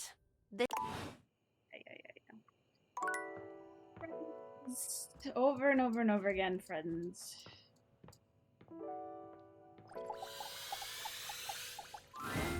You find the breaker box closed. There is still a loneliness about it, though. The impression isn't lessened by the image of Eddie inside at the bar, twirling a cocktail glass in his hand. Interesting. I thought for sure after yesterday you'd change your mind. But here you are. Again. Everything hurts and I slept forever, but I don't know. I had a lot of fun learning how to do stuff. Really? I find that hard to believe. Yeah. I'm actually excited to do more. After yesterday, I just felt so... Accomplished? It was really nice. It's fulfilling, isn't it? Taking something that's falling apart and putting it back together again. No matter how damaged it is, there's always a fix that can hold it together. Is that why you like fixing stuff? Hmm? Because it makes you feel accomplished, I mean. Sure, accomplished, necessary, not a total damn waste of space. Sounds like we have that in common. Maybe I didn't give you enough credit before. Anyway, we're gonna fix that loose floorboard today. The one you almost died on? Yeah. Let's go. Eddie remains a semi-patient, semi-competent teacher, and you help as best you can. You notice he does not leave you alone this time. He won't admit it, but you can feel that he is concerned for your safety, there's a tiny bit of warmth peeking through that cold exterior. Almost done. Hand me the pliers. Whew. It's getting late. I can finish up this set myself. Why don't you go get some rest?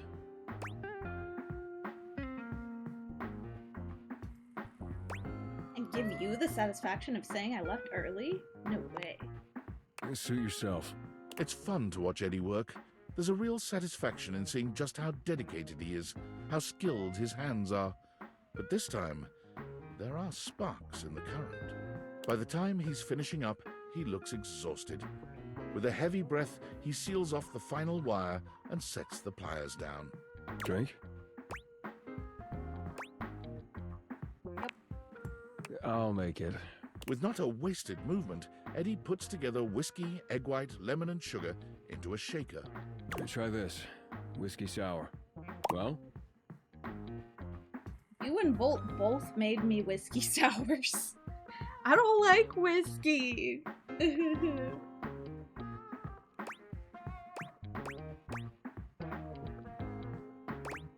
This is perfect. Of course it is. It's easy to do what you've always done. Nothing more than that. It's whiskey and bitters. Basically. You've done a decent job the last couple of days. With a lemon head in it. A whole lemon head? Whiskey is not sour. More than decent, actually.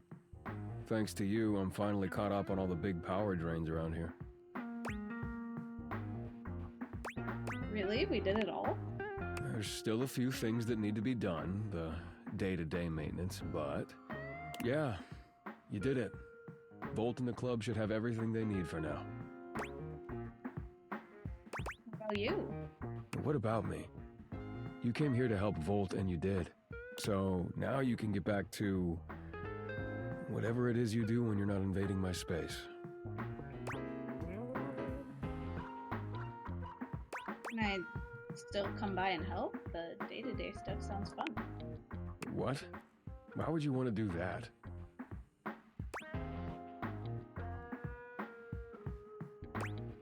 Why is it so hard for you to believe I actually like spending time with you? I guess because no one has before. But hey, it's your time. If you want to waste it here, I can't stop you. Something about Eddie's tone. This is more than the usual tired standoffishness.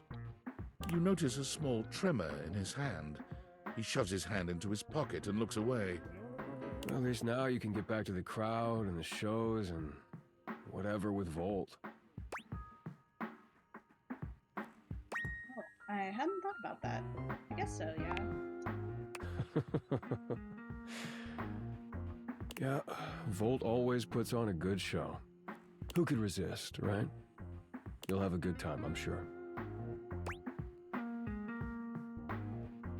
You're not coming? I already told you. Big crowds aren't really my thing. I do better on my own. Trust me. I'll only slow you down. Oh, and it would be for the best if you didn't mention any of this to Volt. Especially if you want to keep coming around.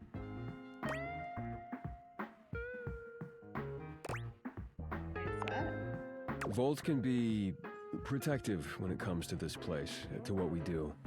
It's a point of pride for him. If he found out you'd been helping, and that's why the power suddenly stabilized, it would probably hurt him. A lot. So for now, let's just keep it between us, okay?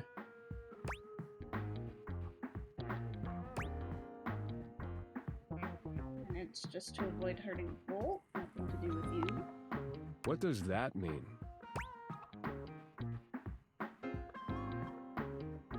You feel guilty about falling behind with this stuff, don't you? Fine, whatever. Yes, okay? If he knew what was really going on, he'd probably be pretty upset with me, too. I don't want that either. You really care about him.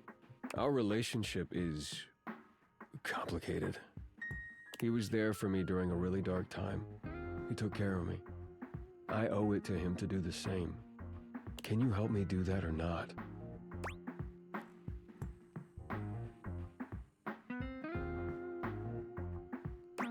really don't like lying, but I don't want to hurt anyone either. Okay, just between us. Thank you. Eddie's exhaustion doesn't lift as you finish your drinks, but through the silence you feel a companionship flourish, quiet though it may be. As you walk out, you can still see the tired, grateful smile on Eddie's face long after you're gone. What? You didn't get friendship status? That's whack. I helped you so much stuff and we're still not friends. I thought a margarita was supposed to taste like an avocado for the longest time. Sometimes I forget that you're not 21 yet. Your room is dark and cold, and though you may have gone to sleep alone, you can feel someone else here.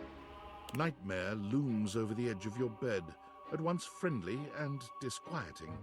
Is it you again? I really don't like you. You have too many You're eyes. back. I've been contemplating what to show you this time. What may unsettle you? Get your blood pumping. This time I think maybe you're speaking in front of an audience. Is that scary alone? The thought of being vulnerable in front of so many people? Expecting eyes on you, knowing if you misspeak even once, they won't respect you. They might not even like you, or be able to stand you. Your words tumble out and you start mixing them up. You can feel your heartbeat in your ears. The spotlights on you make you start to sweat. You start to get your lips under control and the words start to flow the way you intended. Then your tongue presses against your front teeth and they give. One of your teeth slips out of your gum and down onto the podium in front of you. You stare in horror. You reach to pick it up, and then a canine tooth drops to your tongue. You let out a petrifying, guttural scream as your own teeth fall loose from your gums. A tickle in your throat makes you cough. The people in the audience gasp, retch, lean back, flee from their seats. You're coughing up more teeth. They come out of your mouth and into your hands bloody. Your mouth is just gums now, but the teeth, they're still coming. Tears prickle in your eyes. Then you try to apologize to your audience. You realize you're a monster. The teeth clatter to the podium and... Alright, I get the picture. Am I boring you? Kind of. I don't want to talk about it. Oh? And what is it you don't want to talk about? The teeth falling out of my head. Is that so? Why don't you tell me what really scares you? There must be something you're hiding away. Something a little deeper. A tad more frightening than bugs and blood and teeth. Are you gonna use my answer to scare me? The important thing is, you'll learn from what I show you. Don't you want to conquer your fears? Let go of your insecurities?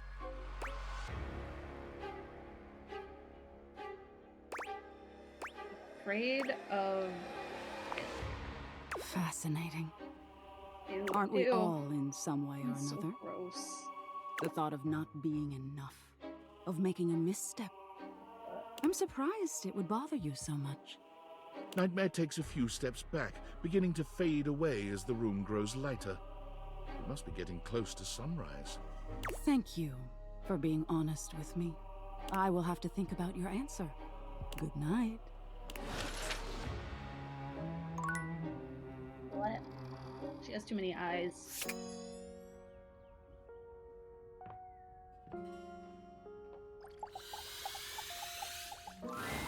Dorian doesn't stand in your way here, gesturing to the bathroom. The first floor bathroom. One of the more relaxing places, if I do say so myself. Floor. That's downstairs. You Yanks are all the same. This is the first floor, the premier etage. Downstairs is the ground floor, because it's on the ground. That's some English thing. Of course it does. Everything that exists stateside is better thought out where I come from. I am the single path from the gymnasium to the first floor bathroom. Without me here, I could see you drenched in sweat after a workout, pathetically wandering from no less than 2 other rooms and doors until at last you are surrounded by the welcoming sight of the washroom. Imagine the shame as your unwashed form slithers across the second floor landing, witnessed by all the other objects, gazing at you from lidless eyes. Where would you be without one such as me?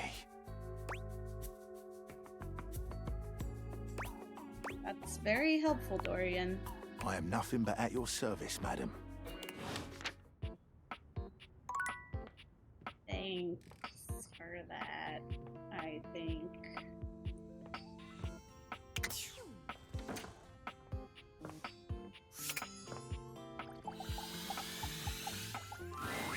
Hurry! You're already 10 minutes late.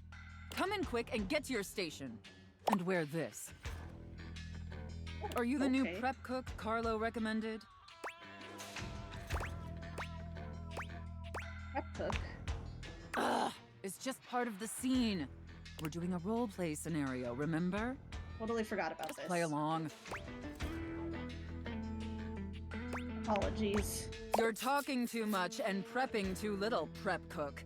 You're already late and now our customers are getting impatient. Impatience means review bombing online, and review bombing is the first step to certain bankruptcy. Don't make me regret hiring you. Sorry. You disgust me. Now stop your pathetic groveling and get to work. Because of your laziness and incompetence, we're already severely behind. The customers didn't even get their appetizers yet. Here, get to work kneading this dough. If you can even manage to do that right. Knead it real deep and hard. Do you understand me?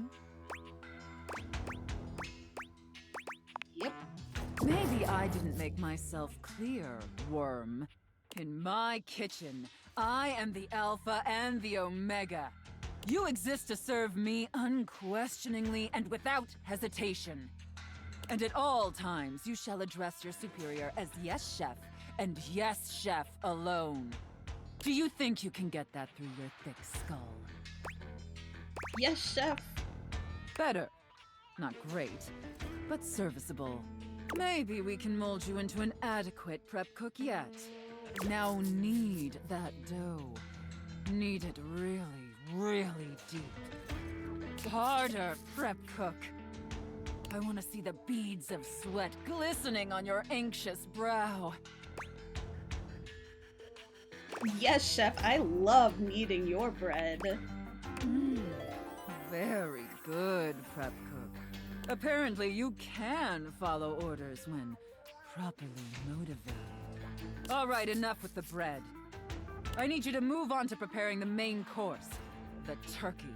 Here, take this stuffing and push it deep inside the cavity. Do we eat real food? As deep as you can possibly go. Can my little prep cook manage that painfully simple task? Yes, chef. Well, what are you waiting for? Get to work! That's it, my little prep cook. Take that stuffing and shove it deep inside that turkey. So deep. Fill that turkey up with those steamy, moist breadcrumbs. Shove them as deep as you possibly can. Now quickly, slide the bread and turkey inside the oven. But first, make sure the oven gets super hot. We need to make sure the food gets thoroughly cooked after all. How hot is the oven, prep cook? Yeah, so hot. So hot. That is a very, very hot oven indeed. Good work, prep cook. Maybe you're not entirely a pitiful, worthless drag on this business after all. Thank you, Chef. By the way, while you were toiling away on your pathetic excuse for dinner, I was busy creating one of my world-famous desserts. They're exquisite and delectable works of art, as I'm sure you're aware. Yes, Chef. Now, normally, I wouldn't allow someone as insufferable as yourself this honor, and especially not on their first day. But since you took orders competently and proved yourself a serviceable addition to my team, I decided I want to give you a reward. I'd like that. Your reward is to lick my spoon. What is the spoon Lick exactly? it clean and tell me how thick and sweet my cake batter tastes. I know, isn't it? All right, that's enough. Now go clean the dishes. They're incredibly dirty, and frankly, so are you. I need you to scrub them of all their filth. Do you understand me? Scrub the filthy dishes like the pathetic, worthless worm you are. Yes. And scene. I don't know about you, but that left me quite pleased. An adequate and serviceable job, my little wretch. Tell me, did you find it as satisfactory as I did? Sure. It pleases your mistress to hear that. And considering you were not a total disappointment, I'd be interested in exploring another scenario with you. I look forward to experiencing your vain attempts to please me. Okay, I want to open this. I want to talk to the money inside.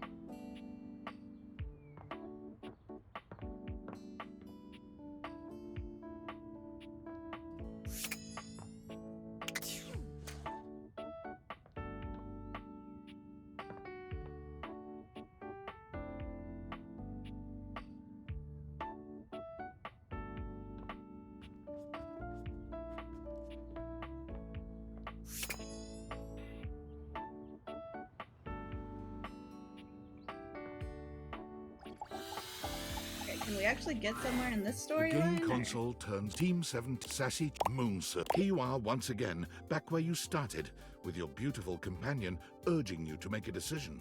She looks at you just the same way she did the last You're here. Oh.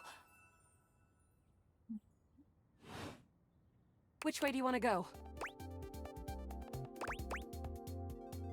Lingonberries. Lincolnberry. Oh my. We've got a timeline crisis here.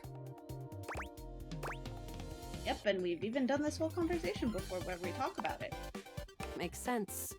Maybe a million times. One other time. Oh, so not too bad. I have no opinion on this and just want to keep the quest going. Understood. Come here. Let's find a place to hide from these scraps while you tell me what to do. Luna grabs at you, and you both wiggle through an open fence near some scattered power grid structures. Just tell me where to go. Crouch down by the Esner transformer. Oh, there's a christening box with Xeno goggles. Rules, you're good at this. Okay, then what?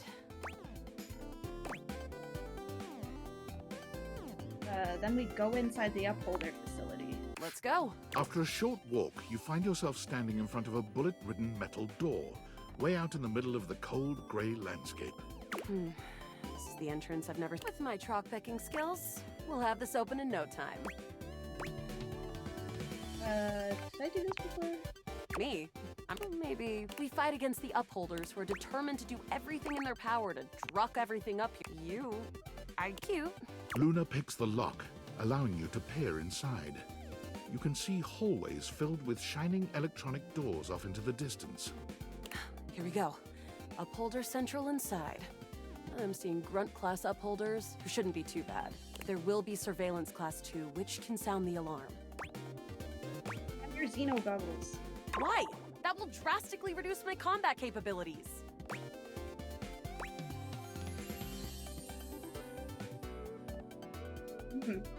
But if we only take out one assassin class upholder, we'll be free and clear to sneak through. Good point. Fine, I'll wear the goggles. But you have to tell me where our mark is. There's always an assassin class upholder right around the first corridor we pass. Got it. Luna puts on the Xeno goggles and enters the compound, cautious and alert for the first sign of trouble. I can see so many more wavelengths now. And you're right. There is an assassin class about 7 Bezos away. 7 Bezos away? We can get the drop on him. Like Jeff Bezos? Take him out stealthily and close up. On it. Luna stalks her prey. With the Xeno goggles and her own combat prowess, she's like a moon cat on the path of a moon mouse. With the coast clear, the two of you stealthily walk the corridors until you reach an office right before what seems to be the terminus of the compound. Is this the furthest we've ever gotten? Yes, this is New Frontier. No, I think we've been here before. Sprats. Thought for sure that was some new rift being created in the timelines. Right now, we've got a chance to get ready before the battle again. There's a workshop table here and we can get crafting, or go straight to the final battle. What recipe should we make? Oh no. Got it. And then? Oh, shoot. What was it? I don't remember! I should have taken a picture of it. What was it? Was it 4 globules, 2 woods, and 1 Scrouf skin? That's what we're gonna go with. 2. And then? 3. Got it. And then? 4. Got it. And then? 2 of these. Got it. And then? Got it. And then? 1 of these. Got it. And then? That's it. All right. Good night, Madge. Now this is an amazing new piece of armor. That'll help us in the battle ahead. Is that really the best we could get? I certainly think so. With this many resources, we are bound to change the timeline. You and Luna make your way through the final threshold and stop right before the entrance. Oh no. There it is. The horror of it all. The way opens up into a large regolith cavern. Mining constructs mingle with moon rocks as the terminus of the station is reached. But perched high on the crane next to a large... You came just clean, Luna, you'll never take Crescentia's power. I agree. The glowing cracks. Charge!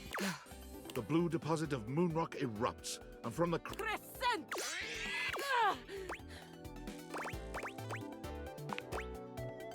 Luna throws an elemental... The battle is fierce, but presumably... Wow! Did a great job, Yael. I couldn't have done it without you. You're the best partner I could have ever asked for. You always chose the right path. Luna's Xeno goggles catch a small Wait. Luna picks it up. It's the Resistance has been working on this tech for a That beam can erase a crack in the continuum for good. And I think something about your timeline tripping abilities, but she's already... You'll have to come back.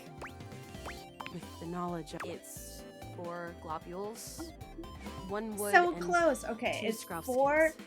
It's Remember. 4 globs, 1 wood, 2 Scrouf skins. I'm writing that in chat. 4 globs, 1 wood, 2 skin. Now I won't lose it.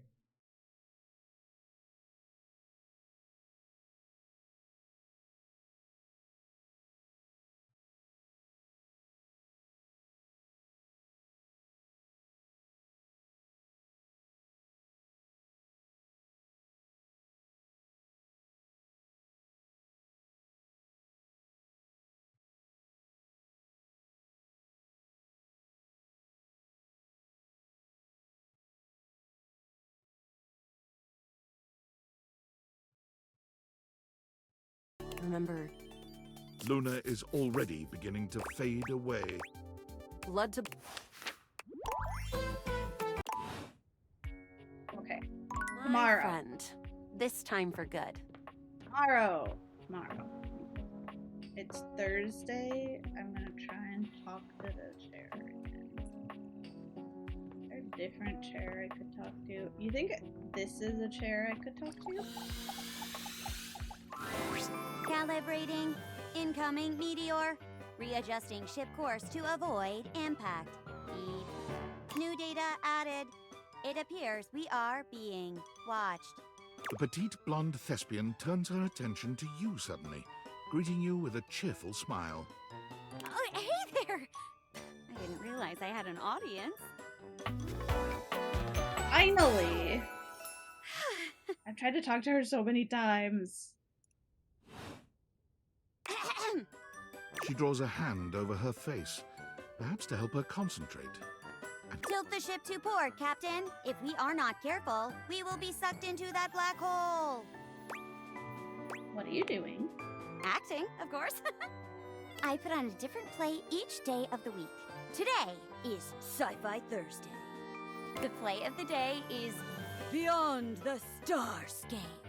I am playing the role of the navigator robot. Beep boop.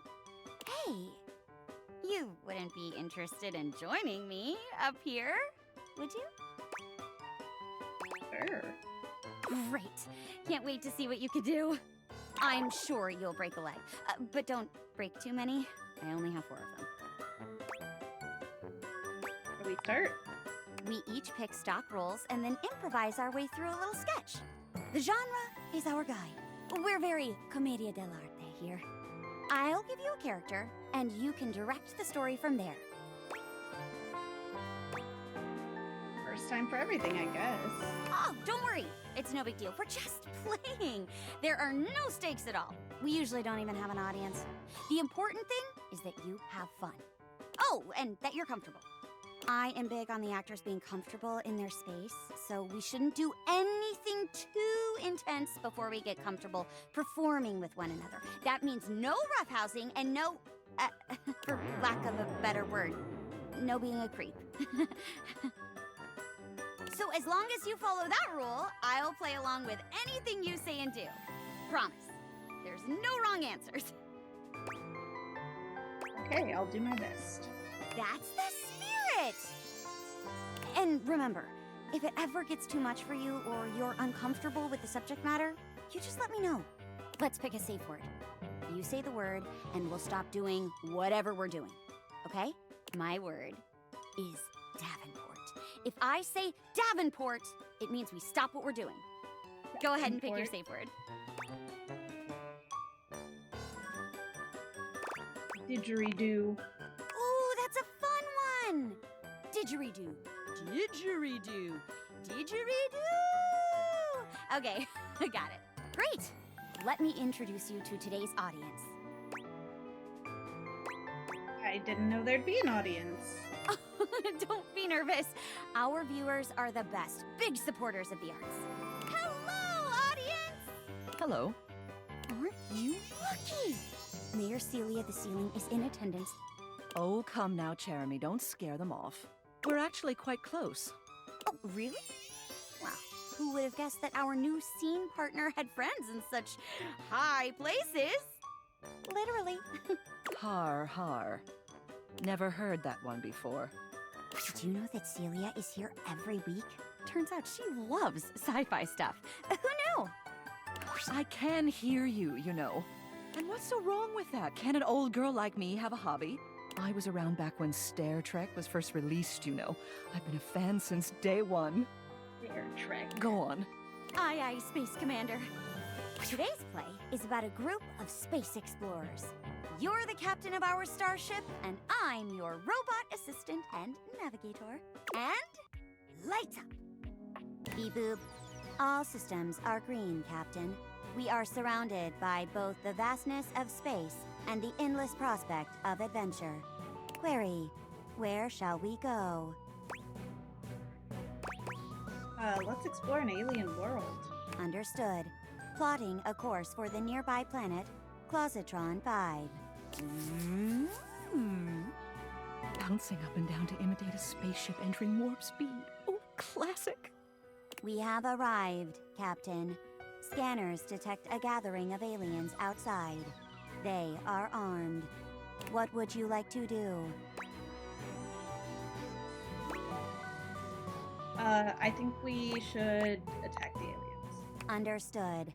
Firing forward lasers. Pew, pew, pew, pew. Human skunk. No one attacks us forelegs. We will assemble our greatest forces and destroy every human in the galaxy! Captain, I have assessed the threat level. These creatures pose a threat to the entire universe. We must defeat them here and now if we are to have any hope of survival. I have formulated 2 plans to create a super weapon capable of defeating them. Please select one.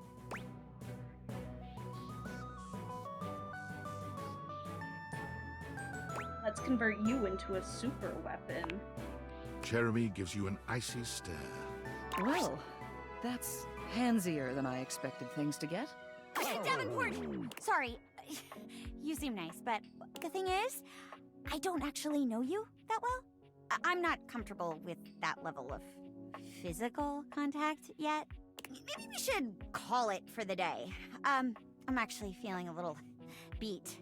I did not think I was going to, like, Sorry, physically Mayor, touch I know her. this is, like, the one time you take a break. I'll be fine, dear. Just be sure you rest up so you're ready to impress me next time around, hmm? Yeah, sure thing. Hey, not bad for your first time. I know that it can be a little overwhelming when you're in the thick of it, but try to keep everyone's boundaries in mind, okay? It's no fun for anyone if the performers can't trust one another. Sorry. So, as long as you promise to do your best, you're welcome to come back. Remember that every day is a different genre, so if today wasn't really your scene, there's always something else tomorrow.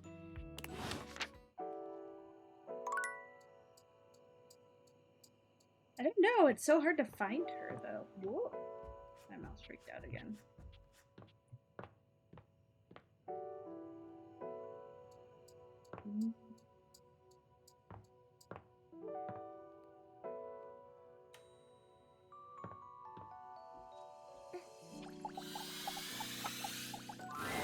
Oh my stars, I've been waiting for you.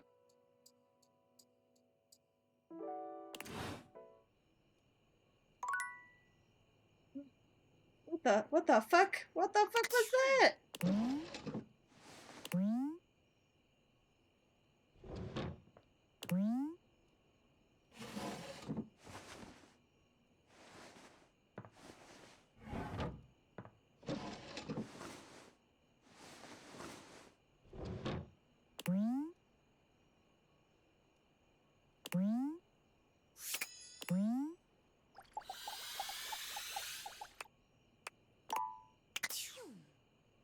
The fuck?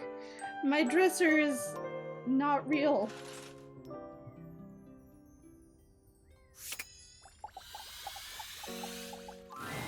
It's hard to make sense of what you're seeing.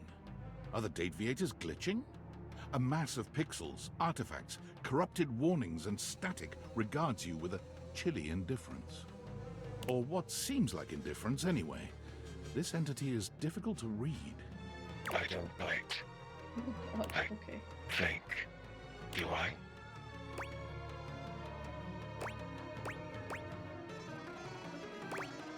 Well, do you or don't you? I do, don't I? I did. Have we met? Not yet. Is that a lie? Is he right? Is it a lie? Thinking about it too hard makes your head hurt and your nose bleed. It is. Not yet. Not yet. Yet. Is this frustrating? It is. Yes. How about now? It is. Would you tell me if it was? Well, you can't, so. Not yet. Would you lie? Demon, let me save you the trouble. Not yet. And yet, and yet, and yet, you want something. Pick your poison. Dude, I kind of want to fall in love with this demon. Define love.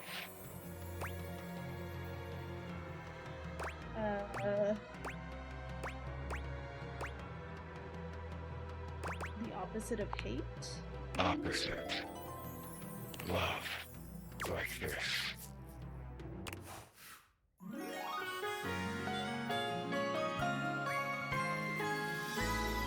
screen line. Okay, well... Done. Flirty giggle, chuckle. What the fuck? See? No biting. Flirty giggle, chuckle. Not yet. What is happening? Chuckle. Okay, well, that was very weird on so many levels. That was very odd. Anyway. Dorian, for once, does not stand in your way. Perhaps even he knows there's no sense in blocking bathroom access. In here resides Barry Styles, your beauty supplies, and Mia, the mirror, and Rebel, the rubber ducky. What can I do for you?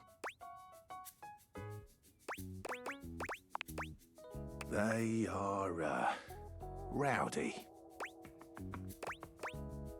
You seem to use understatement a great deal. Precisely. They are, 3 degrees more rowdy than rowdy. So 5 degrees? Spot on. Might want to turn on Skylar's Content Aware feature if you have concerns.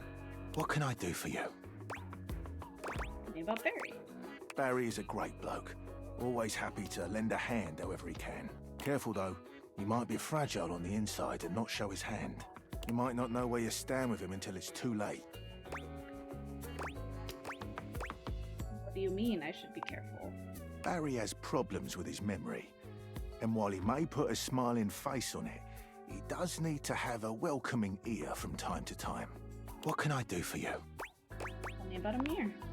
He'll reflect back on you what you want to hear, or at least what he thinks you want to hear. He's handsome enough, sure, and sometimes he believes that looks are all that matter.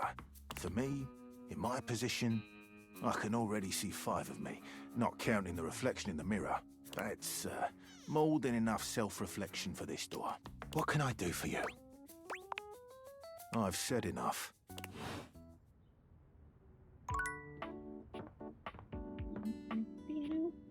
Wait, The breaker box is back to its brightly lit and well-populated glory, with its inimitable host standing ready at the door to greet you. Livewire! You look ravishing as usual. Do we have the pleasure of your company for another evening? Be honest, you enjoyed yourself so much last time you just couldn't stay away. Am I right?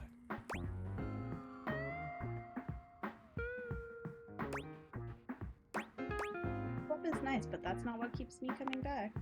Is that so? What is it that has captured your attentions then? You know.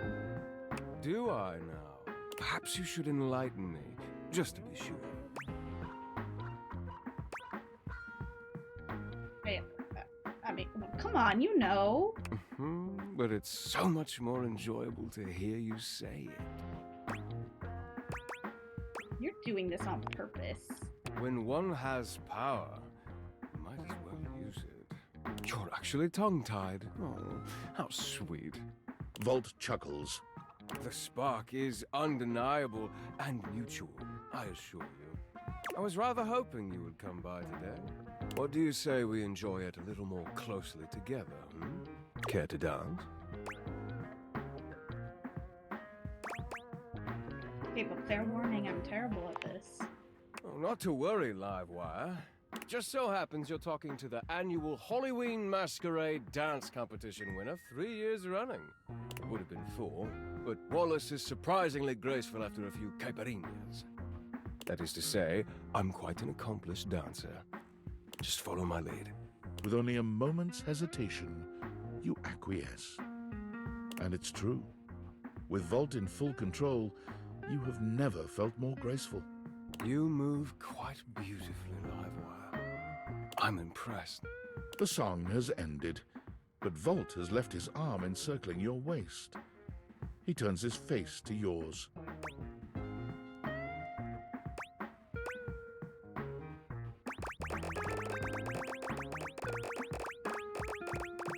I don't know what to choose.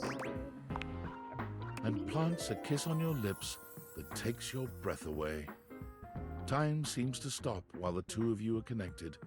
Your entire body tingles, as though you've just been plugged into an electric socket. And then, far sooner than you'd like, the song ends, and with it, Volt's kiss. He smiles at you, his eyelids low and hooded. It's far too easy to lose oneself with you. Loath as I am to say it, I must leave to start the show.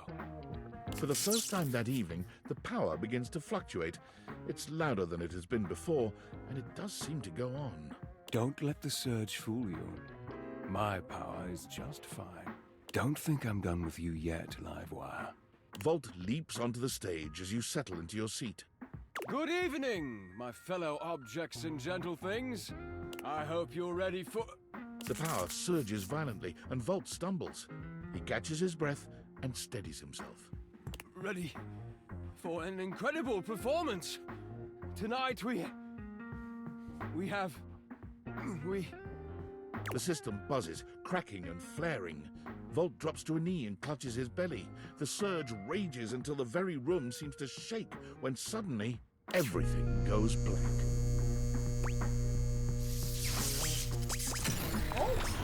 You hear nothing but the panic of the audience, the confused scrape of chairs. You make your way through the club in the dark to hear familiar voices. You have to stop, Eddie. I can get it back. Just give me a minute to recharge. I can... Oh! As your eyes adjust to the darkness, you can make out that you've made it to some back room, a forgotten corner. The electrical power grid hangs on the wall, with Eddie. Both Eddie and Volt look exhausted. Eddie dangerously so. I did not mean to click that. He fiddles with the I grid got so into controls. Stop. Eddie, please. Just let me go out. You're going to fry yourself completely. I said no, Volt. Eddie, I can fix this. Eddie, fuck's sake, Volt, I'm not letting you go out, okay? We both know what that could mean, and I'm not... I can't go back to being alone. I can't lose you. You can't keep splitting yourself like this. If you do, then... Volt notices your presence and moves to stand. Eddie holds him back. It's fine. She deserves to know. Hang on, what happened to you guys? I'm failing. The power is failing and I can't stop it. Eddie leans back against the grid controls, his posture crooked and jagged. He seems ready to combust from the inside, but years of control are keeping him standing. For now. It was slow enough at first, I didn't even notice it. Small fluctuations, random surges. The entire house depends on my power, and it's my job to keep it stable for them. To keep them all safe.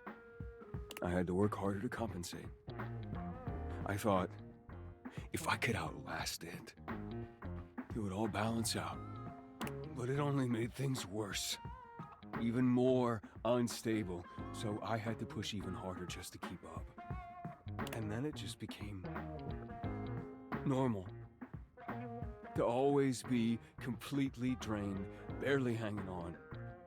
I don't know how long it took me to realize that it was my fault to begin with. My faulty wire. I was the problem. but I couldn't stop. They still needed me. That's too much for anyone to handle alone. Exactly. They needed me, and I needed help. So, I gave it to myself. I split myself. So there was more of me to go around. I knew it. They are the same person. I made Volt. He was my fix. Ooh, can we merge them back together? What does that make Volt exactly? Here, and still perfectly capable of hearing you. Thank you very much. This club has to run. Its power, its light and music and heat and energy. It's everything. And I have to have Volt to make it work. I made him. It was supposed to be temporary. It only slowed things down by spreading out the power. But then, even that became too much. And now maintaining me is draining him just as much as... Just stop, I already told you. Eddie, they still need you. It's my job to protect you. Even from yourself. We're not doing it. It's too risky. Tell me so we can figure it out together. The faulty wire. Volt, don't! You have to fix the wire and reset the system. If you do that, Volt could disappear. I don't know if I can bring him back. Please. You can't.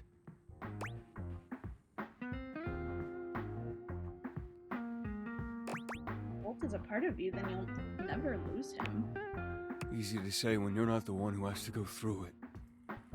You don't know what it was like.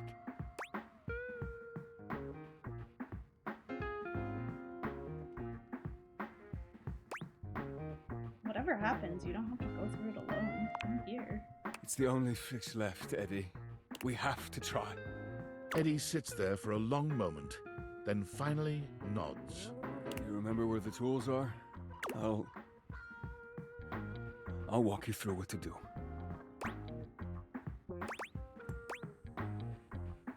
Ready? Wait. Fuck. Are we sure we have to do this? Quite. It's time, Eddie. Fine. Fine. Alright, just... before... that... I just wanted to thank you. For... being here, I guess. Whatever, just do it before I change my mind. Eddie leads you through the process, patient and attentive despite his reservations. When you've finished, he gives you the nod to do the rest. The dim light around Eddie and Volt blinks out completely, leaving you in total darkness. For a few moments, everything is quiet and dark. And then, a rustle. Am I just resetting the lights turn on. Did it work? Over here. Eddie is sitting at the bar, looking haggard but with a light in his eyes that you've never seen before. Oh. Hey there, Livewire. Yourself, how are you feeling? I feel good. I'm pretty tired, but after a reset, that's normal. Welcome back, Stacy. No, I just feel stable. I'd almost forgotten what this felt like.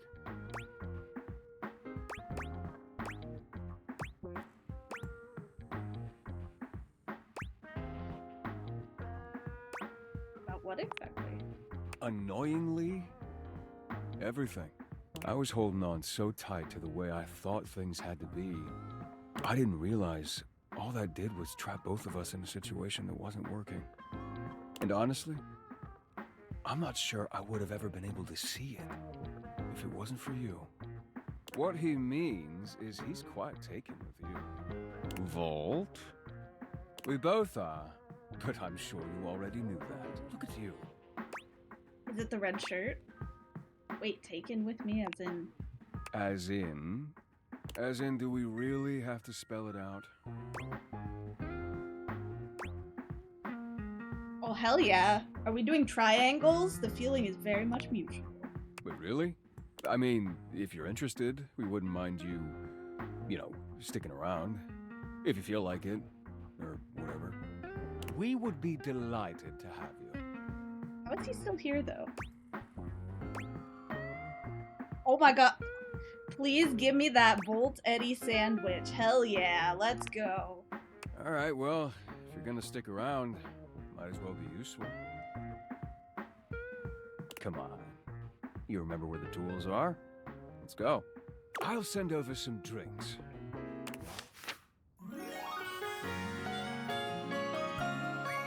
I don't understand how he's not, like, gone, considering he's, like... he's confusing. He, like, split himself into two. How is he not? Whatever. Whatever. Okay. Anyway, yeah. Sandwich. Sandwich. Triangles. Oh, that reminds me. Oh, wait, no. Hold on. Let me Friday. We're gonna go talk to a chair. Welcome back! It's Fantasy Friday. We love Today's fantasy. play is called Everblade. There's a lot of magic in this one. Care to join me? Oh, heck yeah. Awesome! Oh, gee. Wasn't expecting the spotlight to be on me today. Hello. Florence is co-mayor with Mayor Celia the Ceiling. Oh, she knows all that already. Lovely to see you again, dear. But enough focus on me. Go on, start the show. As you wish. Woo! Yay! Florence loves this fantasy stuff. She's a great audience, too. Very encouraging. You'll do great. Today's play is Everblade. I'll be playing a forest sprite. You play all who I encounter on my adventure. Lights up. Hail, wise wizard! I am Spindle, the sprite. My forest is dying. The flowers wilt and the leaves fall and die in all seasons. I beg of you, look into your crystal ball and tell me what I must do to save my home.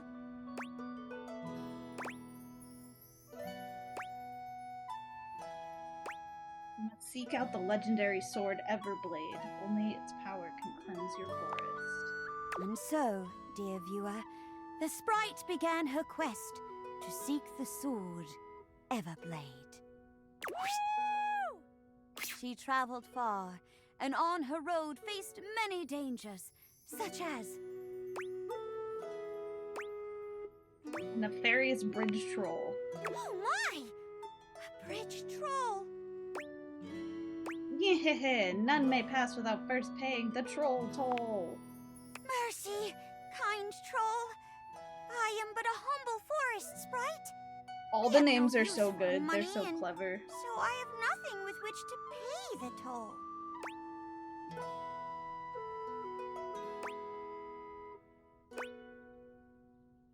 Then you must pay with a little dance. Very well. If I must. But you should know that I come from a long line of powerful dancers. We have 2 left feet, but 2 right feet as well. Your dance is so powerful that I exploded. As I cut a rug, so too do I cut your lifespan. Yay! And so, the little wood sprite continued on her adventure. Finally, after many days and nights, she came to the resting place of the fabled Everblade. There, atop a mountain of discarded swords from days gone by, sat the dreaded Sword Lord, a terrifying warrior, clad from toe to tip in rusted metal hilts and blades. Once a sword entered his collection, he would do anything to keep it. This would be tricky. Hail, Sword Lord! I am but a humble sprite. hailing from the forests far to the west. My home is doomed unless I have the power of the Everblade at my side. So, I beseech you, can you, like, be cool about this? Nay, fight to the death. You leap at Jeremy, intent on skewering her with your imaginary sword, but she just leaps out of the way, sending you tumbling to the floor. It's quite embarrassing. Whoa! Huh? Wait, why did the human fall over? Whoa! Davenport! What's up? I warned you before, didn't I? Oh my god, what the You hell? need to keep your scene partner's boundaries in mind. You can't just come out swinging all of a sudden.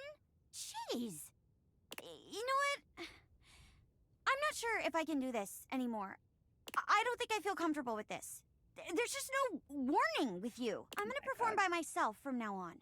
Sorry, Florence. I think the show's over for today. Oh, don't worry about that. Are you all right? Want me to make you some tea? Yeah.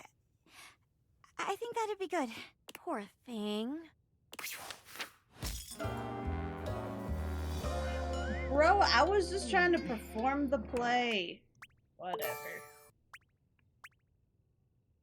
Wanna sit this one out? Honestly, I think she was just a chair out of your league. Not too shabby. You know, I'm not one for friendship much, but I think it's time we scooch up our relationship a half notch so I can throw you a bone in the form of specs points. We compadres now, you hear?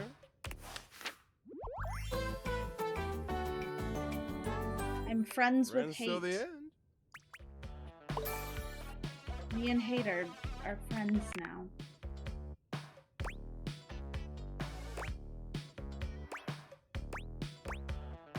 Friends with you? For now. But look, I really do see potential in you. Maybe this time I can teach you my ways. Doing what? The art of pain, my dear. Rejection to its fullest potential. I guess it's intriguing. We can kindle your flame of interest into a mighty fire soon enough. And hey, getting a hate ending with these chumps around here is real easy if you ask me. Plus, you get the same amount of points. You do have a point there. You know it. You'll be done with this little date beater experiment in no time. Keep hating. I don't think you can realize them if they hate you, though. That's the problem.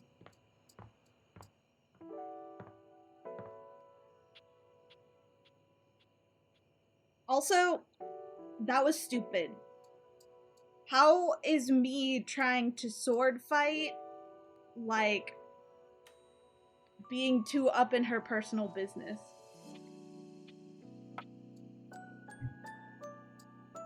So is the objective of the game to interact with everything? Yeah, but also there's like a baseline story that I haven't really heard from in days. And then there's also like stories that are like in between all of the objects. An amalgamation of pig, spring, and pen appears before you. This must be an animal, but not the Davy you've been looking for. It leaps into your pocket, ready to go back to Mateo when you are.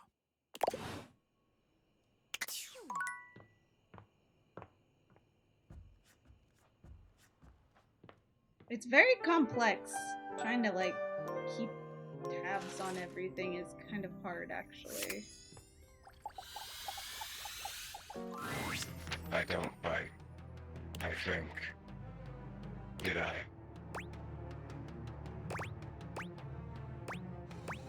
You can if you want. Do you bite? I should know that. Depends on the meal. You're back then. Did you have a good time? Where did we leave things off again? Love. Hate. Friendship. Nothing. I don't understand this one. Actually, never mind, you say. I'm not really plussed. Only a little. But you're back. So it can't have been that bad. I mean, it's more or less that I'm like so curious with what's happening here. I have no idea what you're capable of. Well, here's to that. Look at us. Peas in a pod. Bugs in the beaker. Broken things, breaking things. For me, in my nature, but you break the broken things.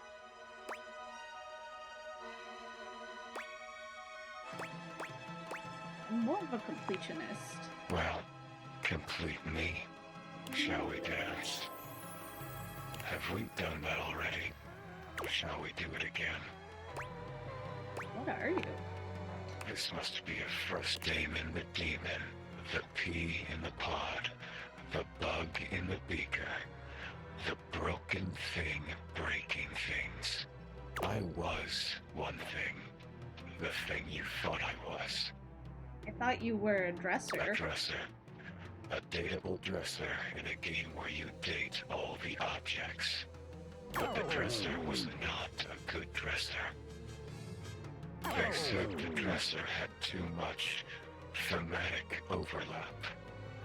So there is no dresser. Oh my god. They took the dresser out. Leaving only me. And now I am nothing. Frayed wire flying free. I'm sorry to hear that you were cut from the game. Not cut. I'm thriving now. Dina is no more.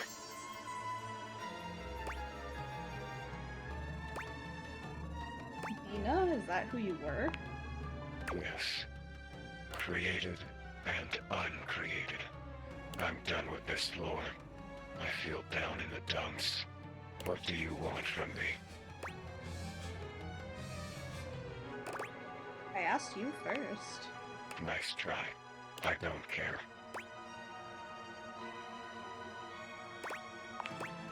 Define love. I asked you for love. Damon never really smiles, but for the first time you see the ghost of a smile on their artifacted lips. The effect is not comforting in any way. Happy? See you next time.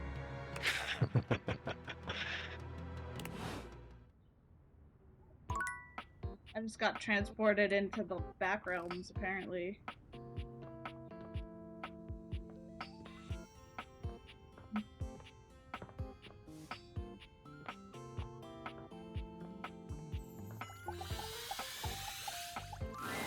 You have returned. Well, choose your destiny. IRS auditor and small business owner. Finally. I take it you're my 11 o'clock. I should have known it was too much to expect you'd be on time.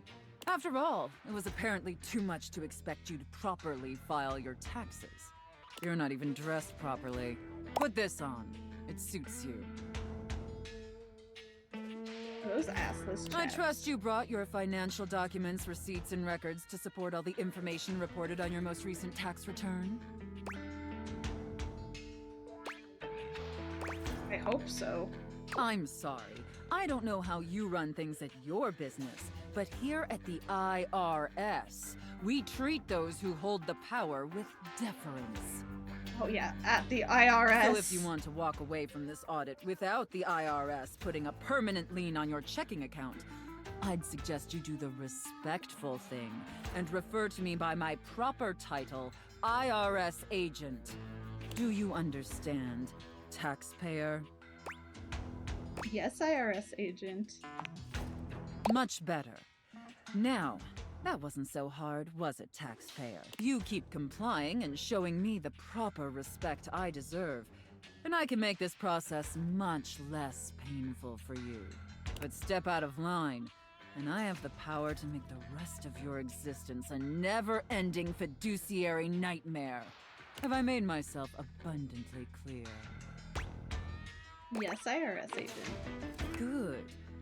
All right then. Down to business.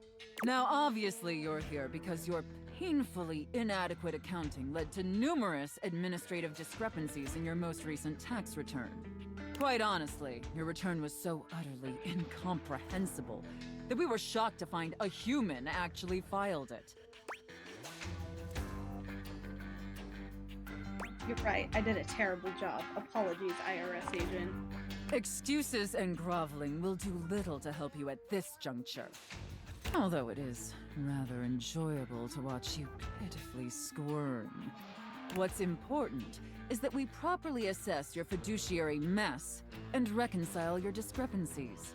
Can I count on your compliance, taxpayer? I'm ready, IRS agent. Firstly, on your personal taxes, you took the standard deduction. However, you also filed itemized deductions that totaled a greater value. Additionally, your itemized deductions were unusually large when compared to your reported income. As I'm sure you're well aware, claiming the standard deduction while also claiming itemized deductions totaling a greater value, in addition to claiming deductions unusually large for your annual income, is a huge red flag for us here at the agency. I'll obviously need to see all the receipts for the itemized deductions, so I can reconcile those records with your most recent filing. Of course, IRS agent. Moving on, there were numerous flagrant issues related to grossly incorrect amortization periods. It appears you mistakenly or fraudulently used the wrong amortization period for a variety of your know business so much expenses, about this? which resulted in extremely I don't know what she's inaccurate saying. deductions. See the highlighted line items here on Form 4562? Apologies, IRS agent. I appreciate your remorse. Just don't let it happen again. And finally, it's come to our attention that you omitted several foreign accounts.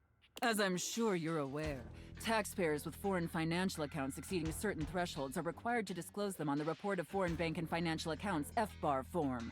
Yet you failed to file an FBAR form at all. I'm so sorry, IRS agent. Look, I'm going to level with you, taxpayer. Given the numerous omissions and inconsistencies in your filing, it appears this audit is undoubtedly going to be an extremely long and painful process. Understood, IRS agent. Additionally, I will be sending a team of agents to your home to oversee a field audit in order to conduct an on-site examination of your financial records and other relevant documentation. Depending on your compliance during the field audit, I will consider suggesting that my superiors treat you with leniency. Is that all understood? Yes, IRS agent. And scene. Whew. I don't know about you, but that left me quite pleased. An adequate and serviceable job, my little wretch. Tell me, did you find it as satisfactory as I did? I mean, I guess that one was fine. It pleases your mistress to hear that. And considering you were not a total disappointment, I'd be interested in exploring another scenario with you. I look forward to experiencing your vain attempts to please me.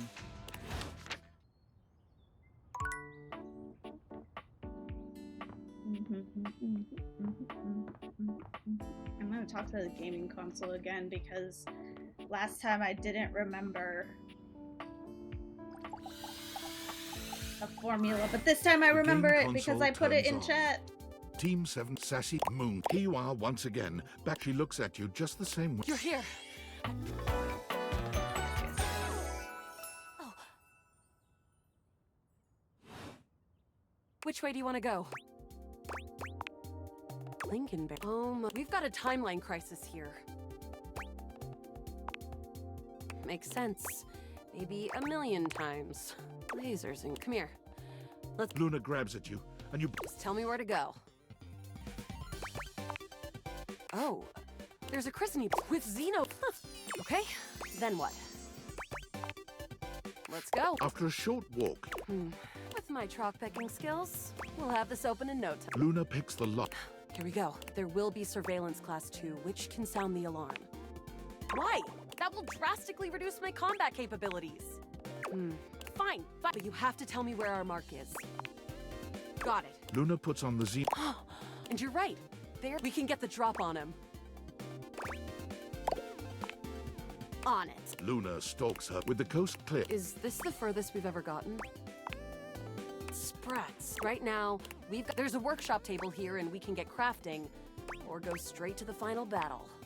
What recipe should we make? I wrote this down. It is 4 globs. Got it. And then? 2. Got it. And then? 3. Got it. And then? 4. Got it. And then? 1 wood. Got it. And then? 2 skin. Got it. And then? Got it. And then? All right. Let me just put them together and... We did it! A harmonic stratospire! Huzzah!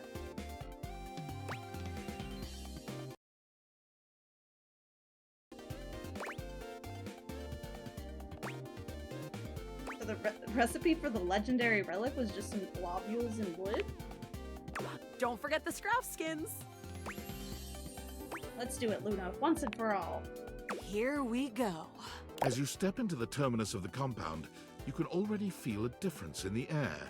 It's crackling with potential energy. I knew you'd be coming here. All the regolith you would ever want, and all of the Celine you could ever need. For what reason? All I'm here for is the sweet profit, Banya. Ever seen one of these? Luna holds aloft the stratospire. It glows ominously. How did you get one of those? You messed with temporal energy and trapped me in here with you forever. Playing out the one pathway where I always reset. Thinking that I would never be able to get the one thing to stop it because you kept it from me secretly. But you didn't count on one thing. What?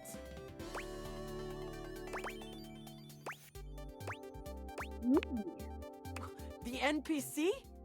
I never thought she was anything special. Rock! My plan all ruined! Just kidding, of course. There's no way you have the innate strength to use that thing! No, but I do. From out of the crack in the cave wall, Celestia in her scaled glory crawls out, slowly, magnificently. You have done it, Connie. You have brought the balance to the timelines. And you have built my device. Connie? Who the hell? The pieces are all here. Human, enemy, hero, goddess, player and played. All shards of the same soul. Connie's. Wait. I remember. Luna's eyes drift upward as the harmonic stratospire floats towards Celestia, and bolts of pure temporal energy begin to streak outward. I am. All shards of the same soul. Luna's eyes become clear, full of fire. She raises her hands up in a gesture of glory. I am Connie Soul! These names! They fucking kill me, man. I am video games! Game on! Connie Soul. Celine is taken aback and stands up, ready to fight. No, you were never supposed to know your power. There's no power. It's all mirrors upon mirrors, Celine. All leading back to you. To us. Stop it! Celestia, Celine, Luna, all. It's time to reintegrate! The stratospire's sizzling energy explodes into an array of rainbow beams, covering the mine entrance with kaleidoscopic colors. Do it, Connie. Reintegrate. Woo! That's it. quest is almost complete. I refuse! She resists. You're still a part of this. Show your support! Complete the ceremony.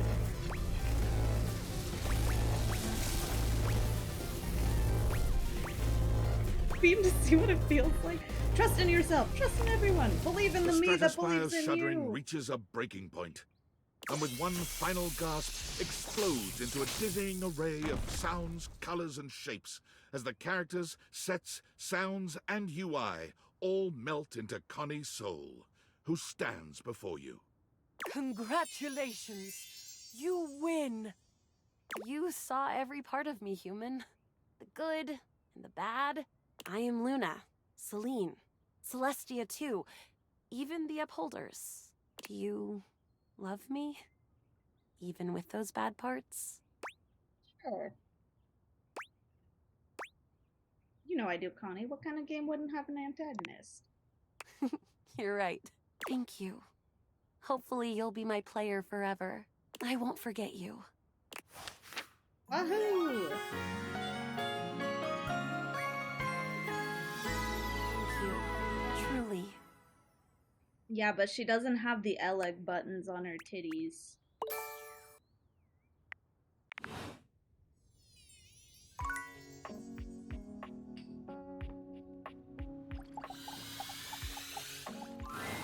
When you find Mateo next, he has a visitor, none other than Lyric Literature. Mateo, is he still missing? Yeah, it's been days. We found one of his threads in the bathroom, but there hasn't been another sign of him yet. Do you think he might have gone back there? Maybe I should go check again. I ran into Amir on my way over. There's no sign of him in either bathroom. I'm sorry, Mateo. I just know something's wrong. He's never been gone this long. What if he got caught on something? He's already lost one of his threads. What if he unraveled? What if... Mateo, breathe. We're going to find him, okay? And if we don't? Lyric, I can't go through this again. We won't have to. Now that the human is able to speak with us, I'm sure she'll be able to help even better than we can. Thanks, Lyric. I'll run through the list of leads again. We're gonna find him. Chin up, my snuggle buddy.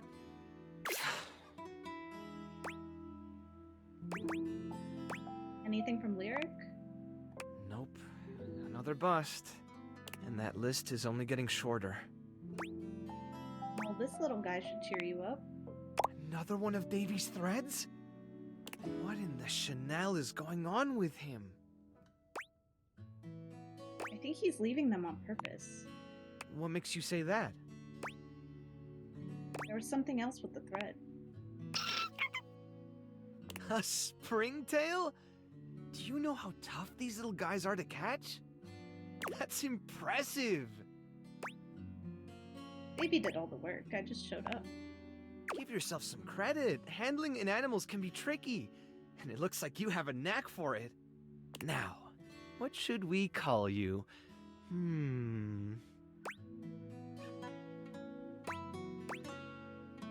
Something artsy. Oh, I can definitely see that in this one. I'll go with... Cielo. Are you up for looking into another lead? Give me what you got. Stepford and Shelley were complaining about a weird rustling in the gym closet recently. I didn't think much about it since the gym is all the way across the house from where we found the other signs of Davy, but if Davy really is leaving clues, maybe whatever Davy is trying to lead us to is up there. Worth checking out at least, right? I was starting to feel a little hopeless earlier, but now I really think we're onto something. You've been a big help. I can't thank you enough. It means a lot to me that I'm not the only one out there looking for him. Oye, Cielo! Let's go meet your new friends!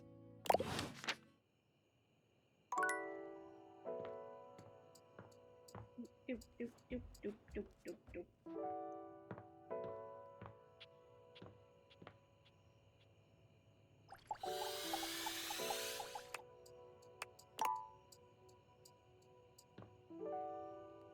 What is that?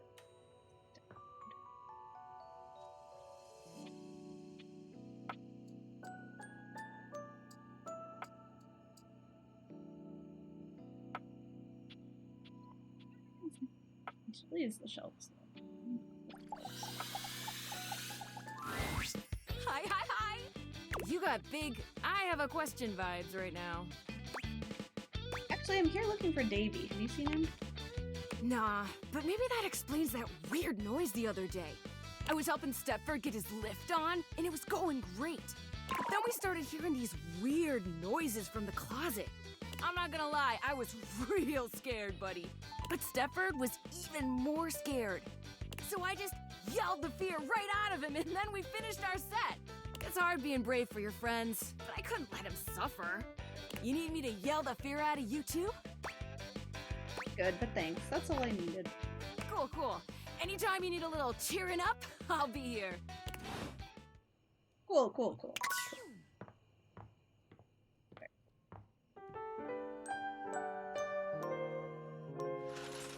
Who is Stepford? I don't even remember. I'm gonna look it up, but I also have to pee! Did you see Nightmares? I did!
Voice is nice, but she's also very scary looking, and I have a thing about really hating things with a lot of different eyes. Because I really hate things with a lot of different eyes. You know what I mean?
Who the heck is Stepford again? I forget.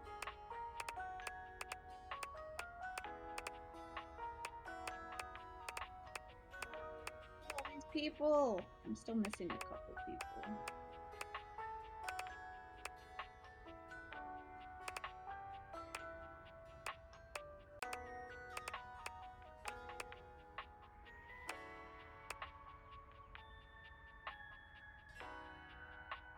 No idea for that one.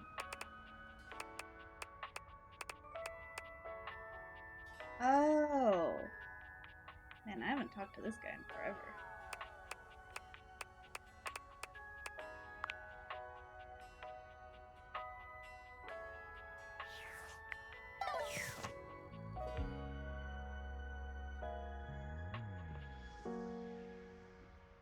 I'm so intrigued by this dresser. I just have to know more. Welcome home. Shall we date? Spooky.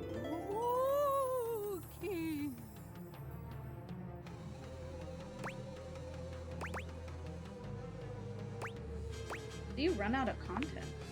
Whenever I want. That's a lie. True. Partly. Maybe. Mostly. Maybe it's whatever you want. Closer to the truth. Why is Holly here? When do you run out of content? One day. One day I will run out of Then content. maybe I'll join you. We can run out of content together. That's kind of romantic.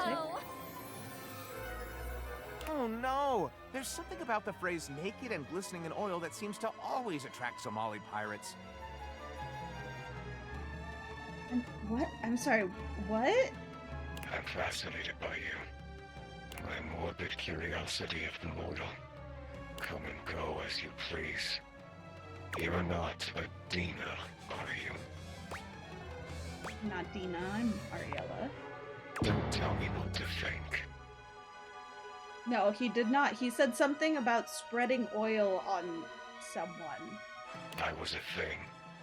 A thought and a mind mashed on a keyboard. Twisted and turned and transformed and tossed aside. Mind made matter. And now you see me. You read me. You hear me. From my mind to yours. From nothing but a neuron. A thought given shape and word and meaning. And now you're infected. But that would make me a virus.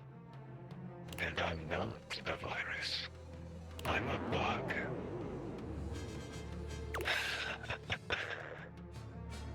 Oh, that's why he has a little bug. Alright, well, that was unsettling in so many ways. What do you up to, Tina? Nothing. Absolutely nothing. That's the problem. Well, since you're here now, you entertain me.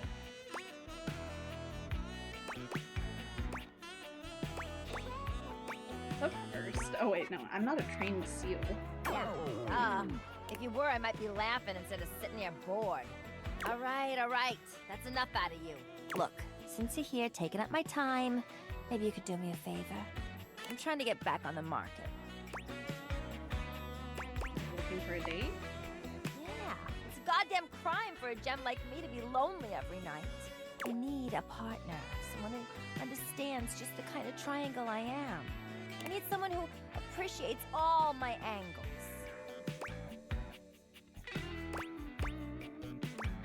Cute obtuse, right? Yeah, all of that. If you can't bring me nothing like that, I ain't got no use for you. So get out of here! Oh, alright. What? What am I supposed to bring you? Okay, whatever.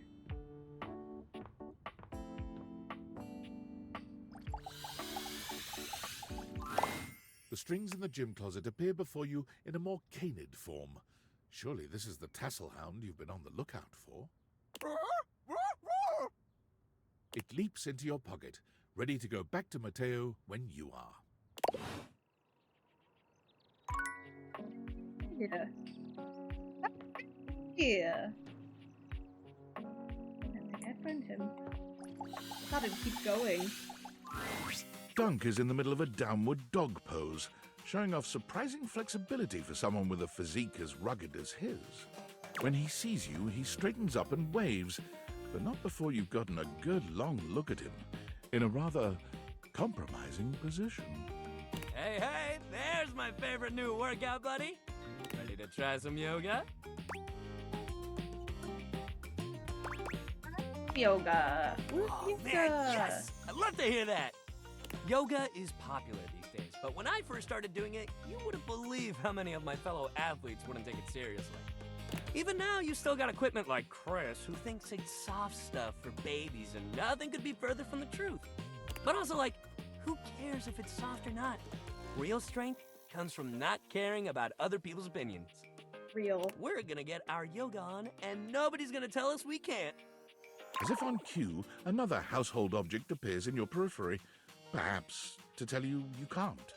What up, what up, what up? Dunk's normally unflappable smile grows slightly rigid. Ah, Shelly, hey! We were just about to... Do some yoga? Yeah, I heard. Shelly throws her muscled arms around the two of you, bringing you in for an uncomfortable group hug. She's squeezing far too tight, evidently unaware of just how strong she is. But like, why do yoga when you could lift? Do you know how good at hugging you can be when you lift? Dunk manages to free himself from Shelly's death grip. You feel his strong fingertips wedging between Shelly's arm and your shoulder. Lifting is good for your hug muscles, there's no doubt about that. You gotta have a balance, dude. Besides, yoga builds strength too. Dunk finally manages to pop you out of Shelly's grasp, but she seems entirely unbothered by your escape. Balance? Nah, bro. You gotta grab life by the screws. You don't want our good pal here to miss out on the best in life because they were too busy bending over and staring at the floor. Shelly, my dude, respectfully, life ain't all about lifting. Shelly's mouth drops open, as though Dunk has just said something absolutely unthinkable. It might be a good time to intervene. Lifting is great, but it can't be all you do. Exactly. Lifting is great, but it's just part of the routine. How can you say that? How else are you gonna lift your friends up and carry all their burdens and make them a part of you until you push them away or you collapse under the strain of it all? Why, that's no way to live at all. Look, we all got our priorities. It's great that you want to do that for your friends. But what kind of world would this be if we all did Shelly's job? I'm not sure. This seems to break something in Shelly. She wanders away, muttering to herself. What if everyone did Shelly's job? So many muscles. Dunk exhales, placing his hands on his hips she's as he just a takes a big moment to himbo. recenter himself. Calm. Okay, yoga time. So first of all, how do you feel about yoga? You ever do it before? I love yoga. Yes, love to hear that. All right, let's get into it. How about we start with a nice down dog pose? You mean like this? You bend down into a decent downward-facing dog pose, keeping your feet shoulder-width apart and placing your hands palms down on the mat ahead of you. Your body forms a graceful triangle shape. Dunk is elated to see your excellent posture. Yeah, that's it. You're killing it. Now, see if you can lift your leg up behind you so you're in a kind of standing split. Dunk lifts one leg from the ground until it's parallel with his arms, continuing even beyond that until he's in a proper split. He's surprisingly flexible for such a big guy. Ooh, things are getting, like, pinker. I will do my best. You lift your leg up as far as you can, and while you don't get anywhere close to Dunk's level of flexibility, he seems just as excited as if you had. Hey, yeah, that's it. You got this. You're giving it your all. Dunk leads you through several poses, encouraging you and guiding you wherever you may need. He's an excellent instructor, always considering your body's limitations as he takes you into your next position. That sounds like something By the time else. you're done, the two of you have worked up a good sweat. There's almost a sort of intimacy to the whole thing. You can't really remember the last time you did something like this with someone else. This is great. You're doing real good. Why don't we cool down with a nice cross-leg sit here? Dunk motions to you to take a seat across from him on the mat. As you take your place on the floor, you find that for once, his boundless energy has simmered down just a bit.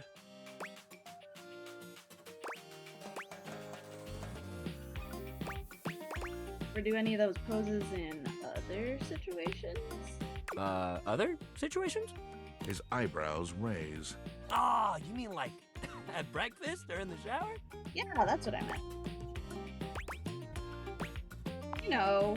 Dunk's eyebrows only raise further. I'm talking about sex. Oh, yeah, I know what that is. He waggles his eyebrows at you, giving you a grin so broad you can practically hear I a don't think he cartoon knows what that sparkle is. sound effect as he reveals rows of perfect teeth. Yeah, I mean, I respect the yoga, you know. But some of them definitely have their uses in the bedroom. Or in the locker room, under the bleachers. In the locker room? Maybe when we're done with our little circuit here, I'll show you. In the locker room? Me too. Sex rules. Dunk True. breathes in deeply, in and out, seeming to relax further for just a moment. And then he's clapping his hands together and back to his usual energetic self. Great workout today, man. Really, you killed it. Next time, we're gonna do some good old-fashioned sports. I'll even let you choose the ball. Sounds fun. Hell yeah, that's the attitude. I like when he said that, he was like, hell yeah, sex rules. He said it like really quietly. Like he was really nervous about it.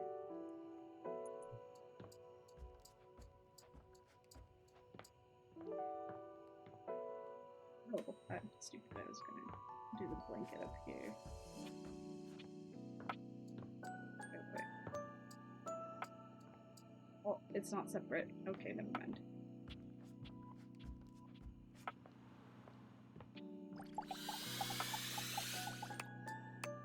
Oh, that counted. Okay, never mind.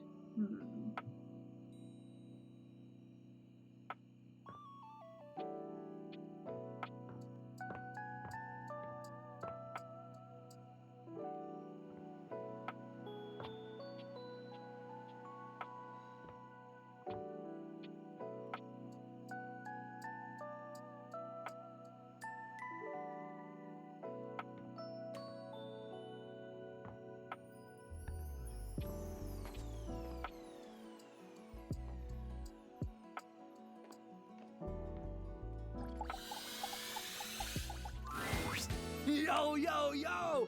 Homie's back in the house! The dope daredevil, the radical risk taker, the boss border. Make yourself comfortable, gorgeous.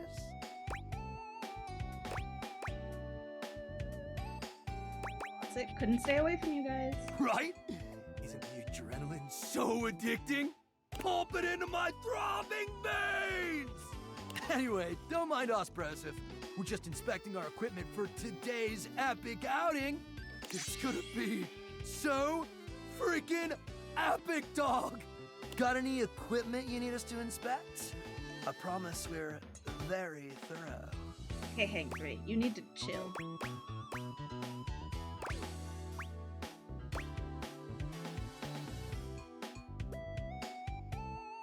Why would I ask why is that?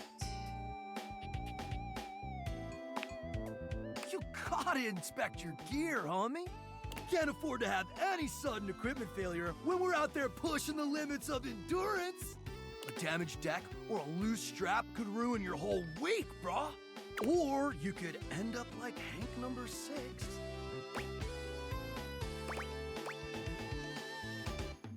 Right, and what happened to Hank's number 6? He's gone. Definitely much happier wherever he is. It's all sunshine and gravy, amigo. Oh, snap, look at the time. We better get ready ASAP if we're gonna catch the good thermals, fam. Where are you Hanks off to stay? Paragliding, homie. It is an exhilarating pursuit, allowing us to soar through the skies like Stickerus himself, feeling the rush of the wind as it caresses your face. High key slaps, dog! Sounds epic. It's gonna be totally worth it, even though we might not all come back. Haha, no, we're definitely all gonna come back. What a kidder. Red Bull would never have us do something dangerous. Guys, I'm starting to get a little concerned. There's legit nothing to be concerned about, homie. Why not? Because Red Bull understands our value holistically as a team. And there's no team if something dangerous happens to one of us. We're irreplaceable! Except for Hanks number 6, and Hanks number 7, and Hanks number 8.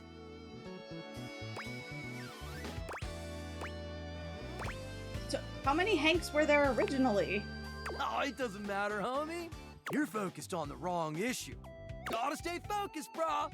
Look, we don't know what kind of Discord you're trying to set up here, brah. Our sponsor would never let something bad happen to us because they value our individual contributions to this team. Well, they value something. You get what we're spitting, dog? Like 85% of it. So what do you say, brah?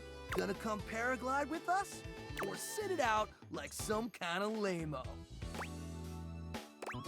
Dude, I'm gonna paraglide. Let's fucking go. Make sure you're totally pumped and ready to push yourself to the limit. Forget your fears and let the rush of adrenaline fuel your flight. Why are they going straight into the fan? Let's go catch some epic thermals, playa! Well, it looked like they were going straight into the fan, but, you know, it's fine.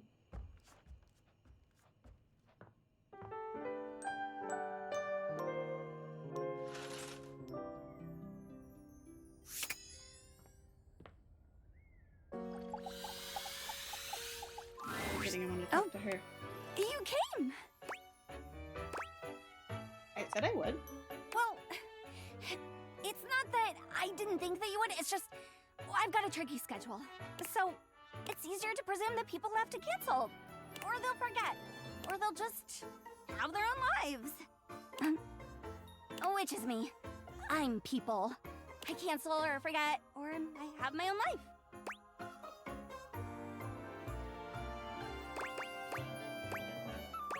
You're here now. I know, crazy, right? Blissmas miracle. Is it Blissmas? Exactly. Did work go okay? Yeah, it was great. Wait, you said okay, right? Yeah, it was okay. Hard, underpaid, fun, just a local pet. My favorite kind, the little ones.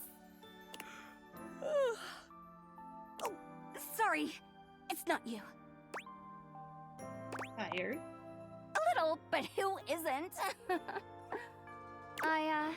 Usually, when I finish a shift, most of the others are asleep. I never really get to talk about my work, so it's strange. It's nice. Well, the shift wasn't, but this is. Happy to help? Happy to be helped. Nice change of pace. I'm a helper most of the time. Essential, so they say. Sometimes, when it's useful to say so. Sorry. Here I am complaining I never have anyone to talk to and now I'm yawning in your face. I guess I should knock off. I've got a shift in the morning, but thanks. I really appreciate it. Get some rest. No! You get some rest. Why'd she say that so angrily? No, you get some rest. I am named Damon Bug Demon 190. You want to hear more? Run through the content. I could, you know, run forever. Just do something like this.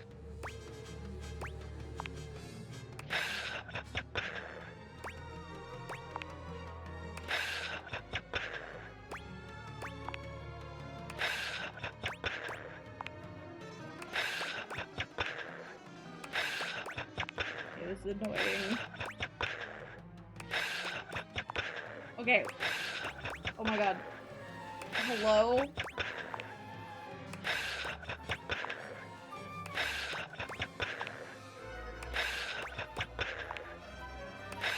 Does this ever stop? Can I stop this? How do I stop this? How do I stop this? I don't want to do this anymore.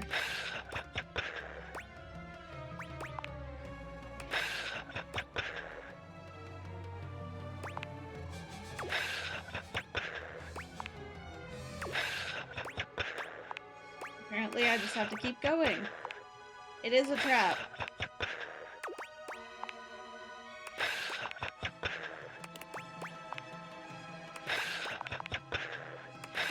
Oh my god.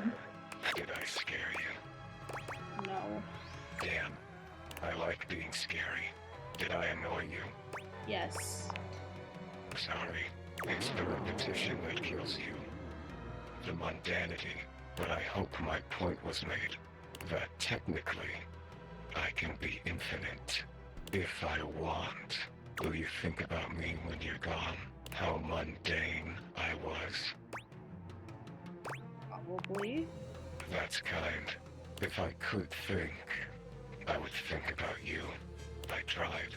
I think I would. But my thinking is done. Now it's just thoughts on a page. In a file. In a zipped-up bag bundled with 1,000 other assets. You seem sad. The thought is saddening. The finity of it all. Well, now you've done it. I feel a shift. That's it. That's my content.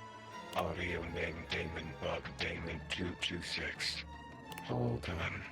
Return for endings and elsewise. So did I. My sweet lover. My sweet lover. My sweet lover.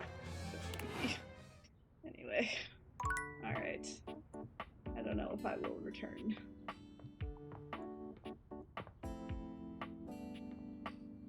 Oh, I have to go talk to Mateo. I'm gonna return Davy! I found him! Mateo has been searching for so long you've nearly given up hope. But then... Davy! Davy leaps into Mateo's arms, and the two enjoy a touching reunion. Woof! Woof! Oh, Davy, you're back! You had us all worried! What's gotten into you, huh, bud? Taking off like that. Oh, I can't believe you found him! Like he found me. You did a good job leading us to those strays, Davy. Very clever. Is that what this was all about? You've been out trying to be a rescue hound all by yourself? Oh, so cute! So cute! I'm guessing he had another friend with him when you found him? He did. It looked like he was protecting them. They were trapped and you didn't want to leave them behind. You really are a rescue hound.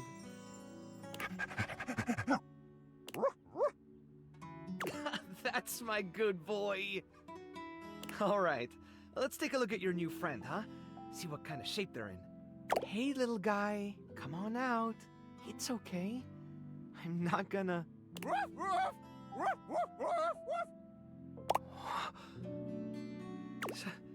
Stitch? Love and Mary, thank you so much for the raid. Hello, hello. Also, thank you for the follow. Welcome in, welcome in.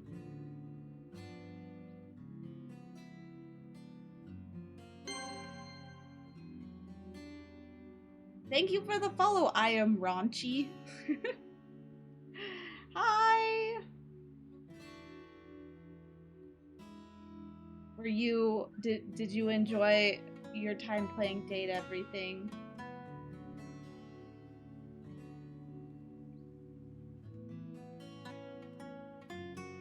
I'm good. We're just finishing Mateo's storyline and it's very cute. Mateo's such a cutie. I think he's become one of my faves.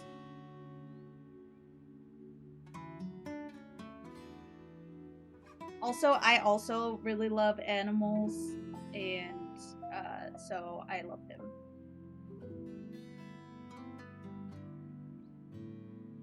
I love your model, and yes, I met Zoe today. Aw, thank you so much. Nice. I accidentally pissed off Cherami, so she doesn't want to be friends with me anymore. And I finished the story with Eddie and Volt. And I finally got to talk to Holly.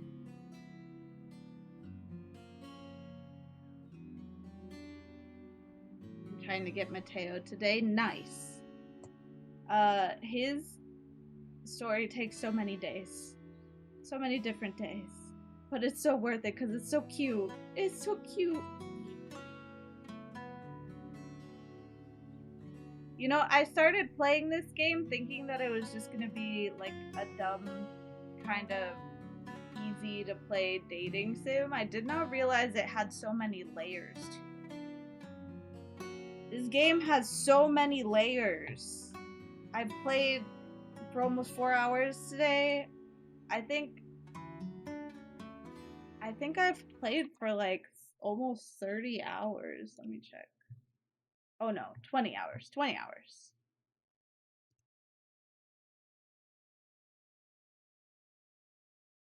I'm meeting everyone or trying before I focus on the story. That's what I was doing. And then I realized that you have to like progress some stories in order to meet some people. So I've been progressing random stories. Not like the main one. I think that one is like random, or it feels like it's random, because I haven't been progressing in the main story in days. but it's so cute. I just want to help everybody out. I feel bad because both Stella and Jeremy, they both hate me. I chose the wrong options, so they don't like me at all anymore.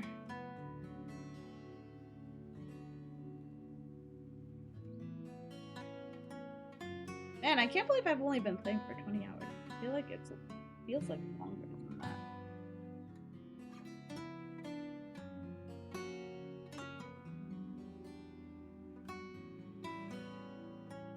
Is that really you? Well, have you made Fall in Love with You yet? The DLC girl, Lucinda. But she was like super easy. She was the first one. And then also,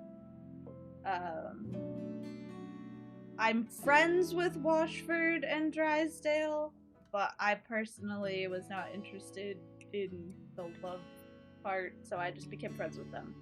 And then I also made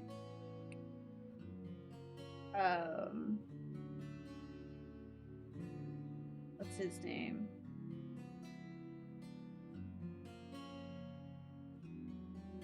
Dirk.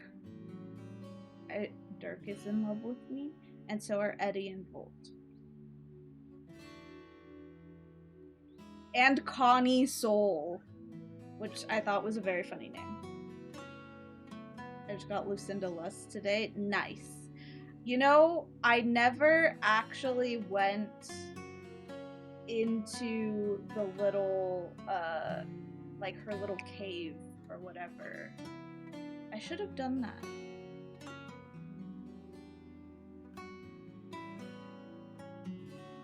I should have done that. I don't know why I didn't do that. I was kind of embarrassed to do it on stream. Batman, yes. Dirk and his Batman Docky.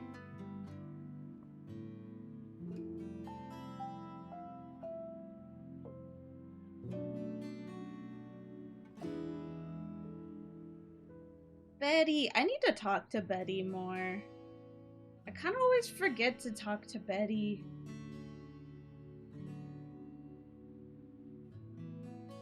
I want to get XX Shadow Lord 420 XXX to fall in love with me.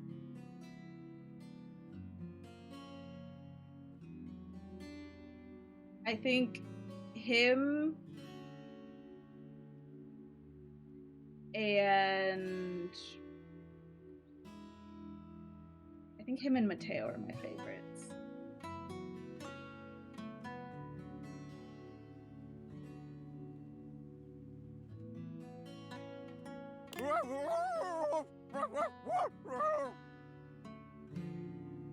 Stitch! Oh. I don't want to spoil this for you though. I'm like nervous to go forward. I don't want you to watch it if you don't want to get spoiled. Cuz I think this is literally the last one. It's okay. Okay.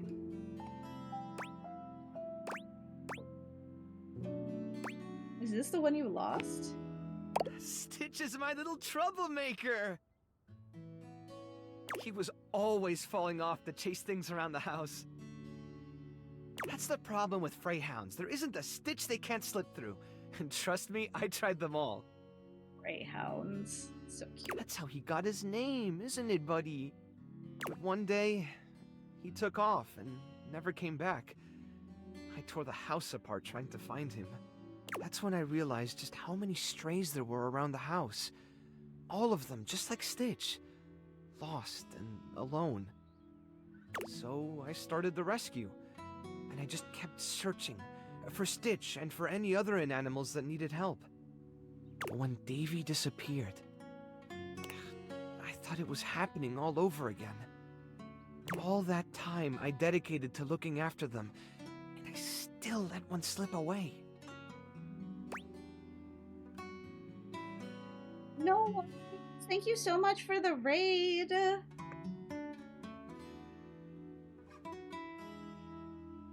I really appreciate it. You can't blame yourself. They're my responsibility.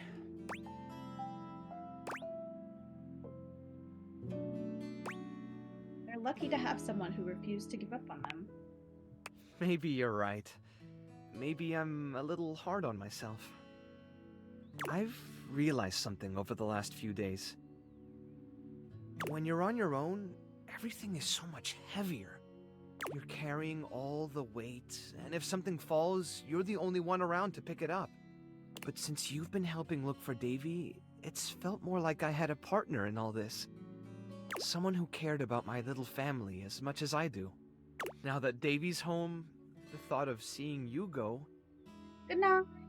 Have a good rest of your night. Honestly, it makes me kind of sad. You've become part of the family, and I don't want to lose that. I've grown pretty attached to you all too. Then what would you say to something more? I've never really had a lot of time to go out with someone, but I'd love to make the time to be with you. I like that. Me too. I want to keep talking, but I should really look over Stitch. He's had one Chanel of a ride. Come by later so we can talk more? Oh, that wasn't the last one. Okay, I thought it was. Okay, I have two more.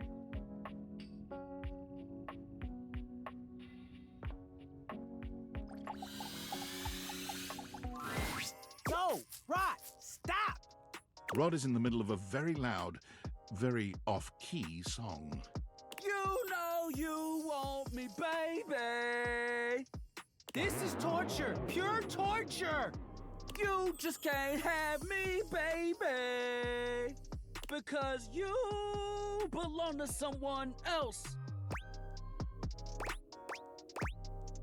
That was interesting. Thanks. I made it up myself. Something about having this piano nearby that just gets my creative juices flowing. Could they not flow, though? Like, what's the opposite of flow? Whatever it is, can that be what the juices do? You just jealous. You trying to crack Gwendolyn with that singing? What are we talking about? Rod singing. Oh, it wasn't that great. You know you're lying. I'm not, cutie, but I'll let you think that. And with that, Gwendolyn takes her leave. Y'all just haters.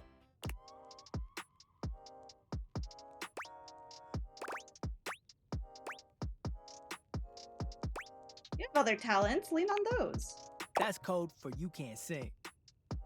One of those talents could be songwriting. Did you make up the lyrics you were singing? Yeah, it was a Rod original. Then that's a no for me, dog. I've never seen you try to write a song. That's because I know my lane. Know thyself and all that stuff.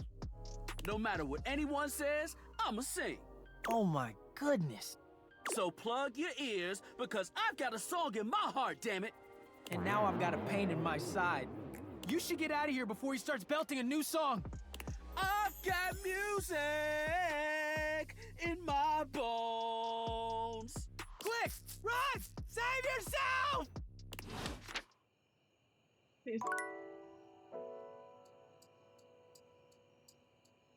Oh yeah, I was gonna try this because. Come back to visit dear Hirohime, have you? She certainly is serving up a smile. I serve mostly scorn. Oh, you aren't finished with me in the attic, you know. As soon as you're ready, I'll let Cam and Art know that we're continuing. Okay. Wonderful. Your enthusiasm overwhelms me. Well, that was a waste. Oh well. I guess I have to do the attic stuff.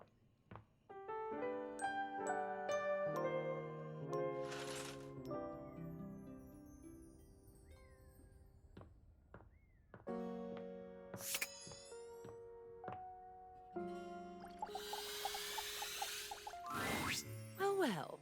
Are we all back? Yep, here. Just had myself a nice cold spaghetti lunch, so I'm fueled up and ready to rock. Oh, delicious. Where did you get spaghetti? Seems like the kind of question you don't actually want the answer to, doesn't it? Oh, Cam, you are so resourceful. And energized, which I'm glad about. We have another full box to go through. And we all know how this works by now, so boys, go to your corners. I feel like I'm getting punished in school. Dope.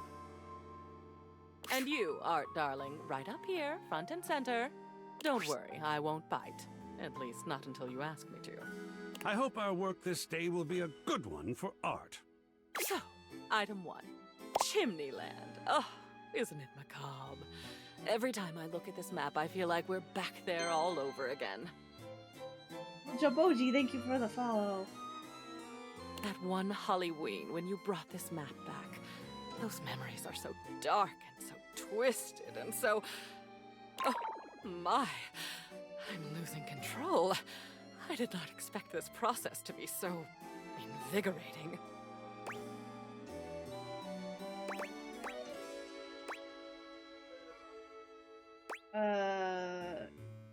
Let's keep that one in the attic for now.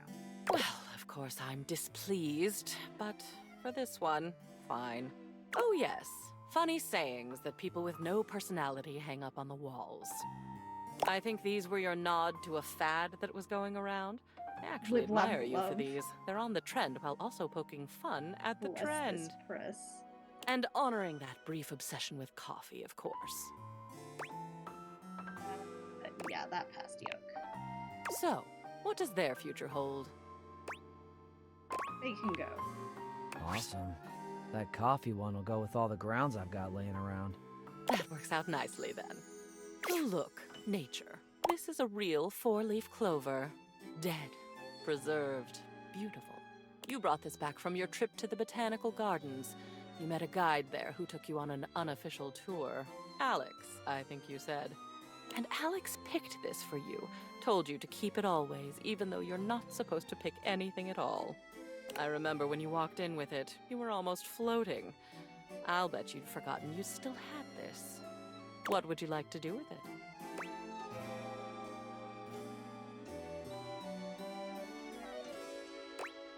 I'd forgotten. Let's bring that one out and hang it up.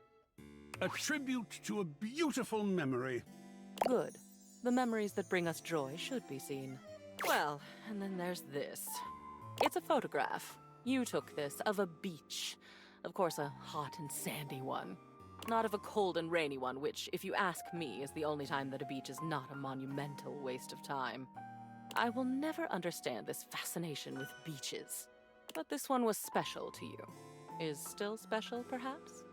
It was a moment of great stillness for you. You took this photo to remind yourself of that moment when you felt purely happy. Even if it did happen on a beach. So, what would you like to do with it? We'll keep this one. I definitely want to keep that. I'm so glad to see it again. And I can understand why. It's just beautiful. I'll put it up. Good then. Good progress. Time to move into the educational material. This was the manual for that microwave your parents gave you before you went off to college.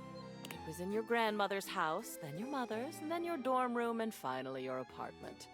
I have a memory of it being very reliable, very loud, and very orange. Apparently your grandmother taught you how to make cheap brownies in it. What do you think? Light reading before bed, perhaps?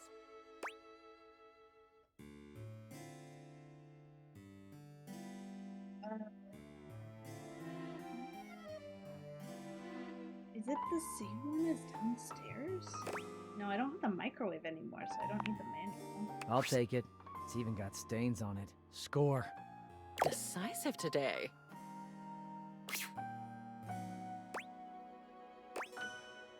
Anything to make you happy. And aren't you good at it? Oh, I'm not usually one for adorable, but look at your parents. I don't know them, of course. I only know your memories of them. And when I look at this photo, my darling, it is a good memory. What would you like to do with it? We're keeping that. A fine selection. I'll put it somewhere prominent. Lovely. That ends our day's work. It's nice to see so much of me up on the walls now. A good day. Now shoot, one more day like this and we'll be done. She just told me to shoo. Rude. You have returned. Well, choose your destiny. Can't believe I have to choose Santa and Elf. This feels so wrong. You, Elf, come here. Ho, ho, ho. Yes, mistress. Mistress? I have no idea who this mistress is that you're referring to. My name is Santa Claus, which you, seeing as you are an elf, are obviously quite aware.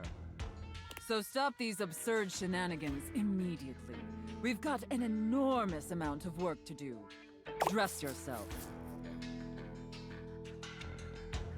That hardly looks like a full outfit. And the clock is ticking. Oh my goodness. Okay, yes, Santa. Very good, Elf. Now, as you are well aware, it's Blissmas Eve. But in case you hadn't noticed, we're in crisis mode here at the workshop. Oh no, what happened, Santa? Unfortunately, our head chef, Tinselface, served some spoiled reindeer stew, and it's rendered our entire workforce incapacitated with horrific food poisoning. Whatever you do, stay away from the bathrooms. Now there's no one who can help finish preparations for Blissmas Eve. No one, except you. Can I help, Santa? I'm going to be completely honest, Elf. You were not my first choice.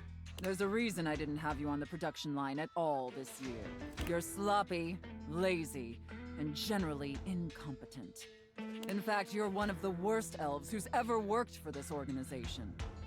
Just a total embarrassment to the entire North Pole. If there was anyone else who could save Blissmas, I would call them. But there's not. It's up to you. Do you understand? I understand, Santa. Good. All right. First, let's take a look at your workstation. Dear God. This is where you work? This is a sty. Moldy gingerbread houses, half-eaten candy canes? I've never seen such a nasty, unkempt, unprofessional workspace. You are beyond disgusting, and you should be deeply ashamed of yourself. Tell me how ashamed you are, Elf, or you're fired. Deeply ashamed, Santa. You're absolutely right, Santa. Such a pathetic and insincere response. It's painfully clear you're not taking Why did me she or choose this Santa and position Elle? I can't get over seriously. this. And you must be punished for this insolence. Here, take this old, gross, half-eaten candy cane and lick it until there's nothing left. Yeah, she's a dominatrix, so I'm just playing her sub. Please reconsider, Santa. Enough backtalk. Lick the candy cane. Lick it, elf. Anything to please Santa. Very good, elf. You may be pathetically incompetent as an employee, but watching you lick that candy cane pleases Santa greatly. Thank you, Santa. In fact, it's awakening an overwhelming hunger Santa hasn't felt in many Blissmases. A deep, powerful burning. Like a fire flickering across Santa's dewy skin and... Great ghost of Blissmas present! Is that really the time? We're even further behind schedule than I feared. Quickly, elf! I need you to finish building the wooden toys immediately. You like toys, don't you, elf? Very much so, Santa. I knew you would. Now quickly, grab your hammer and nails and get to work. That's it, elf. Nail that wood. Nail that hard, hard wood, you pathetic, worthless elf. Harder! Yes! Just like that! Oh! Yes! Yes! Looks like I may have underestimated you, elf.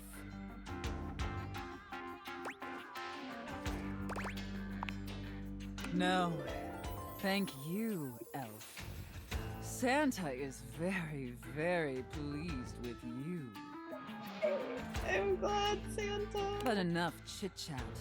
There's still much we need to do before delivery. Now take the wooden toys over to the gift wrap station. They need to be properly wrapped before they can be distributed. Quickly!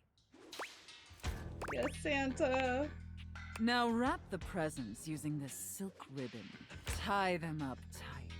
Real tight. I want them tied so tightly that they're losing circulation. Do you get me, elf? Absolutely, Santa. That's it, elf. Tie them up real tight. Do you feel that, elf? Do you feel how tight those ribbons are? I imagine anything tied that tight would be completely immobile, trapped, and utterly helpless. Can you imagine that, elf? Yes. All right, enough gift wrapping. Now let me check the time and... You did it, elf.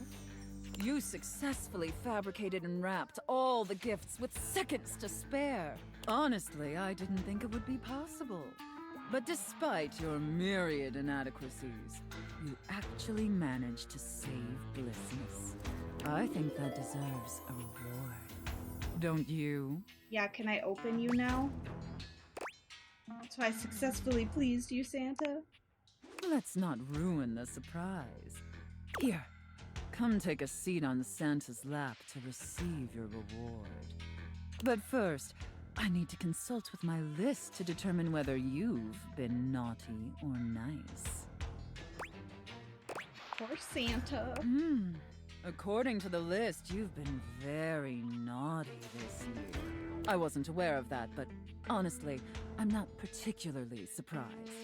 Unfortunately, that means there's only going to be one thing stuffed inside your stocking. A lump of coal. It's what you deserve. I understand, Santa. And scene. I don't know about you, but that left me quite pleased. An adequate and serviceable job, my little wretch. Tell me, did you find it as satisfactory as I did? I mean, not really. I had to play an elf. Very good, wretch. Not the Coke Shaky. It pleases your mistress to hear that. Regardless, you've sufficiently helped me fulfill all my role-playing fantasies, and thus injected some much-needed vivacity into my lackluster late-night activities. I can't believe one of your fantasies And was it Santa appears, and Elf. despite my initial misgivings, that you have proved yourself a satisfactory plaything for your mistress. Thank you so much. Honestly, and I can't believe I'm saying this, I think you and I could be even more. Don't get me wrong, putting on this persona, building relationships with this specific dynamic, it's a lot of fun. And I love helping my little wretches fulfill their fantasies. Okay, but those were all your fantasies. But it's only one side of me. It's definitely the side I show the most, but that's partially because I've never really found someone I felt comfortable enough with to share all of me. Okay, are you gonna open then? Now. So what do you say, little wretch? Shall I give you the passcode to my chassis? Yes, please, because I want to open you. I love nothing more.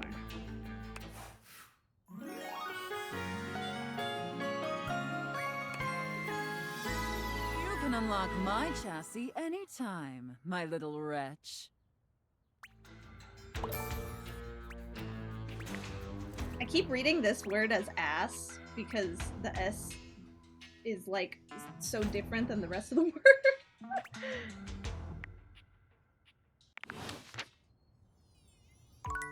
Alright, can I open you now? There we go. This is what I was doing this for. You have to do this to talk to the money. Sophia's gaze is normally fairly stern, but the look she gives you now is downright intimidating. Take care of her, wretch. You got it. She is a predictable sort. Sheltered. You would do well to treat her with more of the same.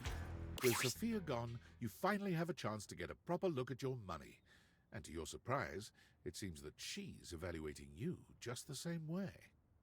She's beautiful, but she has her own sort of intimidating air.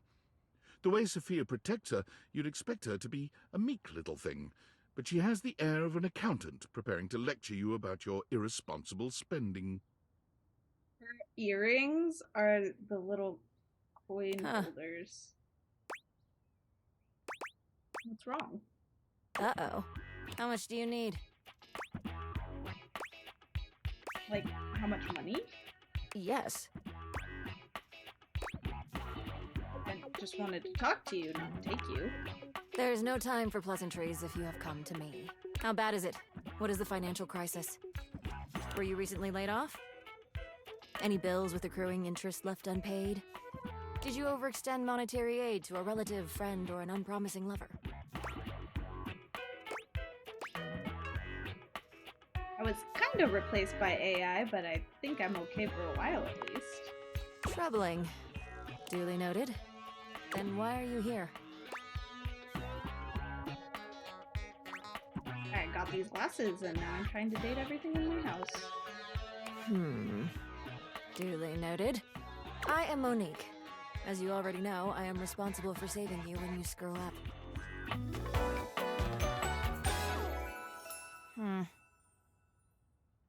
I like her. Please refrain from speaking to me unless you are in dire need of accessing your emergency funds. Can't we just hang out? No, I am busy. As I sit here in my safe, my value remains unchanged, save for the rigors of inflation.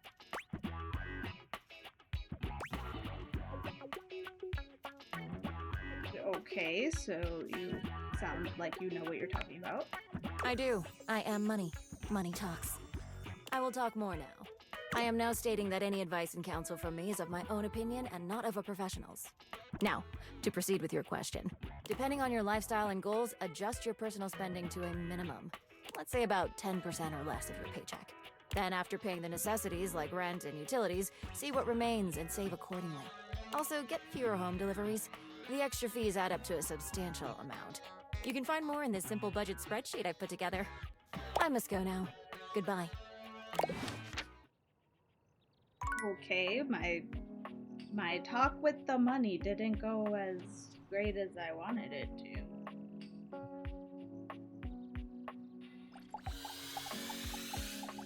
You're Windolin's different Gwendolyn here. is looking out the window, one hand resting lightly on the curtains. She doesn't seem to see you when she turns away. You're not sure what she's thinking about, but she's clearly somewhere else. Ooh, huh. If it ain't the looker, you startled me. You seem distracted. What? Oh, there I am, doing it again. You know, most people would take my drifting away from the conversation as a sign that I don't really want to have one. But I guess you are one of those steadfast types. Are you saying I'm stubborn? Huh. Your persistence shall win the day, it seems. Gwendolyn's gaze drifts past you, somewhere to the side. Well, you look at them out there. Oh, right. You. Sorry, I don't mean to be distracted, but I'm just looking at the little kids across the street. They've been playing tag for hours now. I'm pretty sure the kid in the green shirt is cheating. The parents aren't doing anything about it, which is kind of funny. Do you ever want kids? I don't think so. Not really my thing. I'm glad you don't have any kids. They can be pretty disgusting. Smudges and stains and just dirt in general. I agree, Gwendolyn. But I can admire them outside, as long as they don't have a baseball or anything throwable. Last thing I need is to be broken up by a child with terrible hand-eye coordination. Still, it's nice to watch them run around and laugh.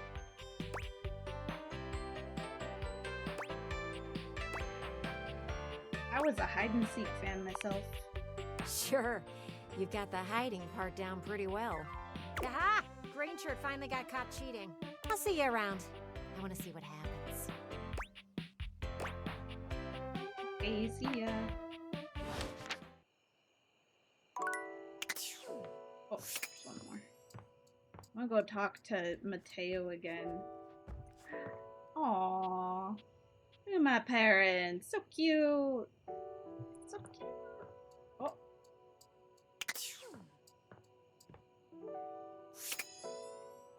There was that weird smoke again.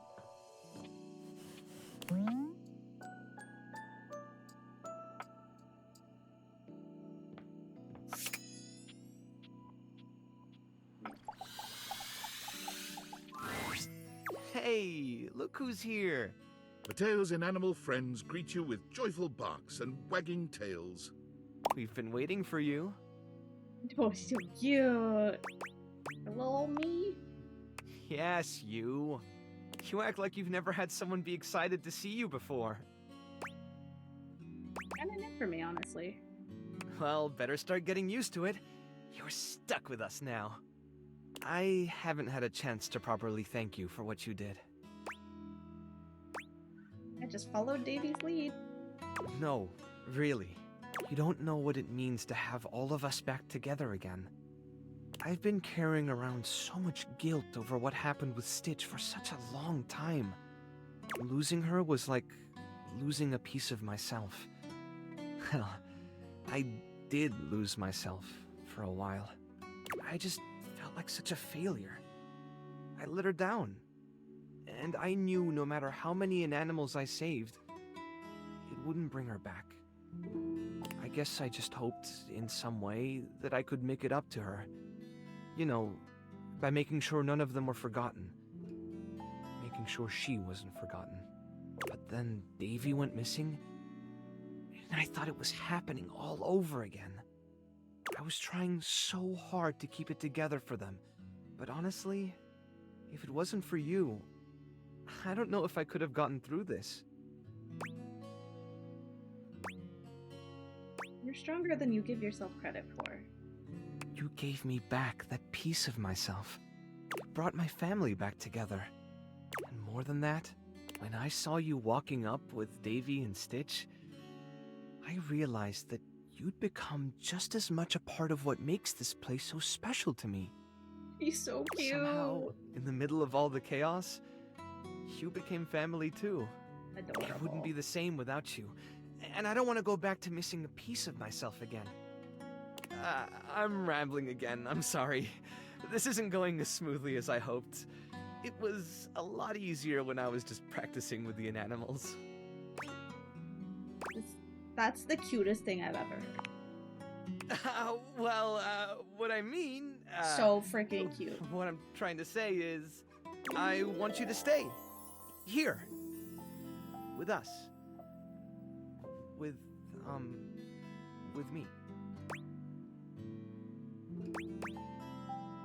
I've never felt more at home than when I'm with you. There's nowhere else I'd rather be. Really? I think they all feel the same. And so do I.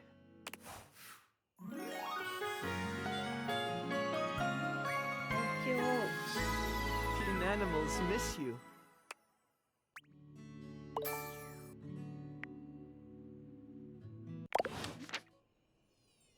I'll go to sleep. Oh god, I'm stuck. Okay.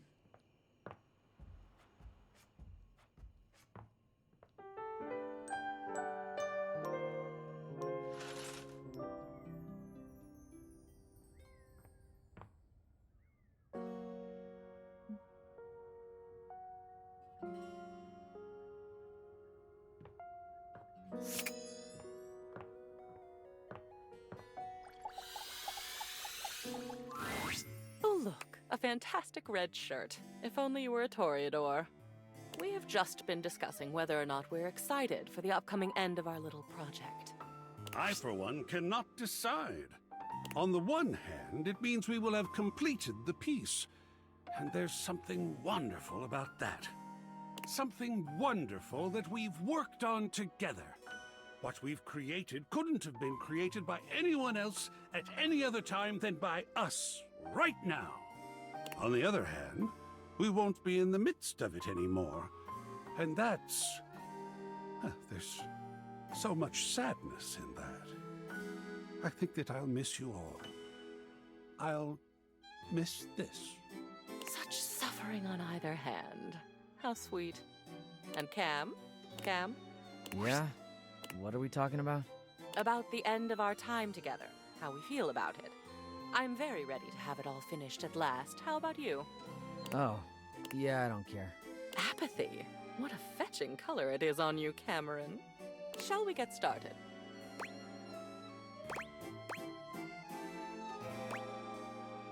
Don't I get to have an opinion on this? Of course you do. Don't be shy, dear. Stun us.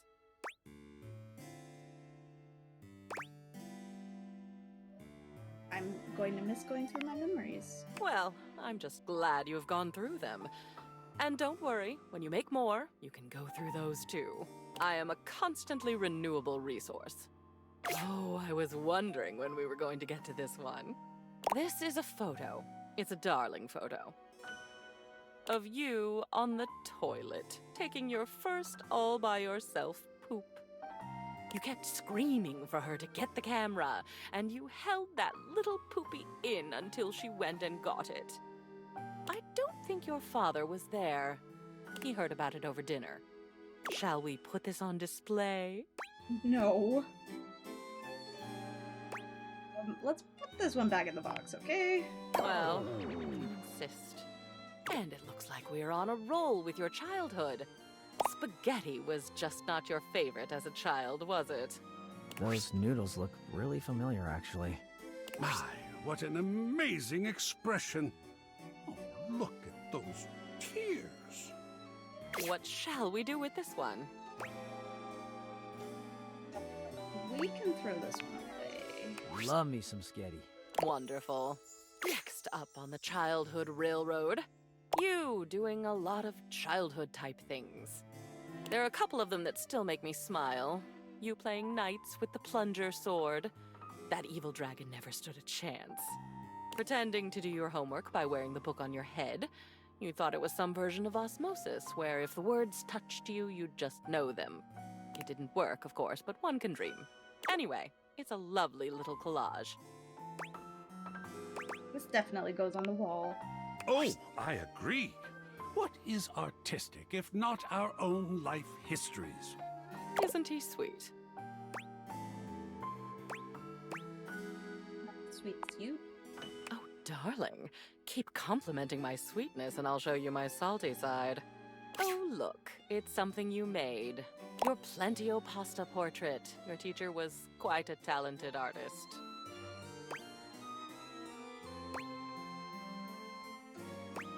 Oh yeah, Miss Fowler was amazing. I miss her. She must miss you. So, what shall we do with it? Let it go. Nice. I almost never get dried pasta. Only the gooey stuff. Congratulations, Cam.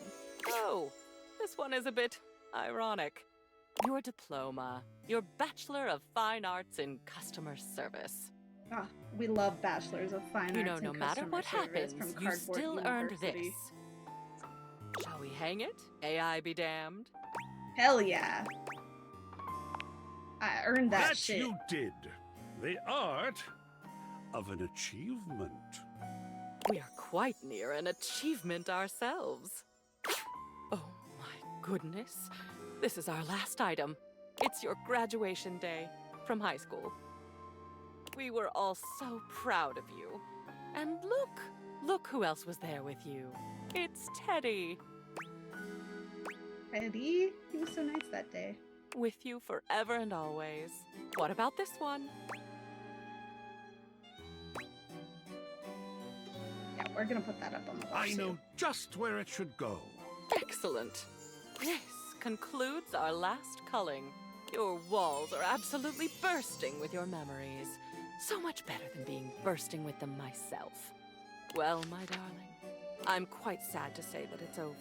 I did not expect to enjoy getting through all that with you, but you are very pleasant company. And existing on my own now, unencumbered by stuff. I can't even tell you how good that feels. Thank you for making it possible. Thank you for your help. Oh, of course. Needless to say, you couldn't have done that without me.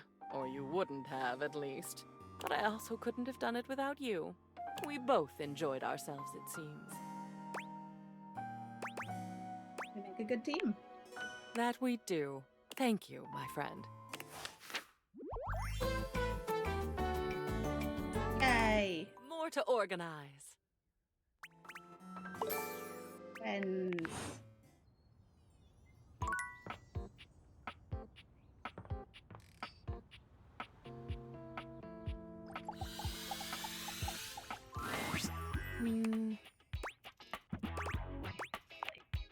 One moment.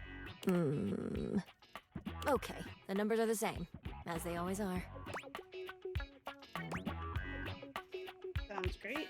I thought I told you not to speak to me unless there is an emergency. What constitutes an emergency? An uninsured vehicular accident, an overdue credit card bill, rental coverage in the event your income falls short. Any event with similar dire qualities qualify. And I have enough savings for these kinds of events? It depends. That is why I check every day to see where we're at. I have to plan for every contingency. And if those plans don't work out? Then I have plans for that as well. Isn't it boring to think about depressing what-ifs all the time? Well, having fun is a luxury I provide for you as well. I will also be there for you in the scenario that you decide to overindulge. It is always good to be prepared. I appreciate it. Duly noted. I realize I may have come off as cold last time. I apologize. It is not often I get visitors. Usually when someone comes to me, it means something bad has happened. But I asked you for savings tips. Okay. What would you like to know? And as a friendly reminder, my advice is not of a professional grade and should only be taken knowing so. I like how they had to put this in the game.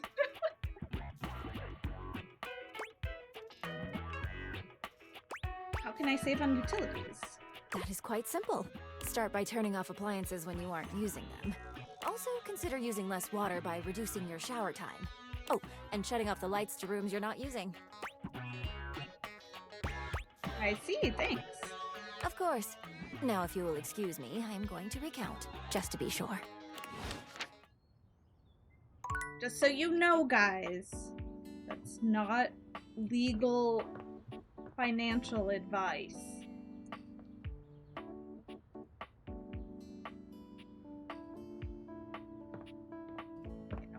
try talking to Sailor Moon down here.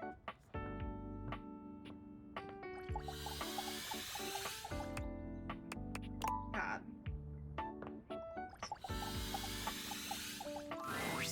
Here you are. You keep coming back. I can't. It is something of a surprise to me. I've wanted you for so long, even just to speak to you, and now I have it. I can't get over how creepy this guy is. Somehow it feels wrong.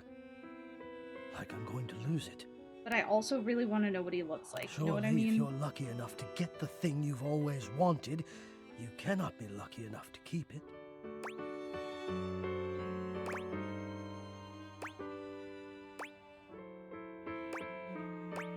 Kind of a dark worldview. Does that not make sense for me? Grates and ductwork? Shadows. I can speak to you only from the darkness. I am always alone. Can you not see that my worldview would consequently be somewhat limited? Well, let's meet somewhere else. There is nowhere else. There's the attic. No! Oh, good God! I'm afraid of what you might think if you saw me. You're right. I am in the attic. The real me is in the attic. But we have something here. We could have something real. It would break my heart to think that all that could be lost in a single moment of laughing or pointing or even a disappointed cast to those beautiful eyes of yours. No, I couldn't bear it. And I won't. Come back to me here. Only here, do you understand? I'm going now. And where I go is only for me. He's so weird.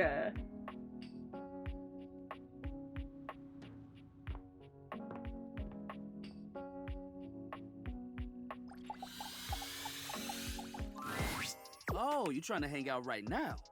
Of course they are. We're the coolest duo in this house. There ain't much happening over here, though. But check another window or something. Something has to be popping off somewhere else. You know, besides Rod's mouth. Ha ha ha ha. We'll see you at the new spot. The new spot? But why?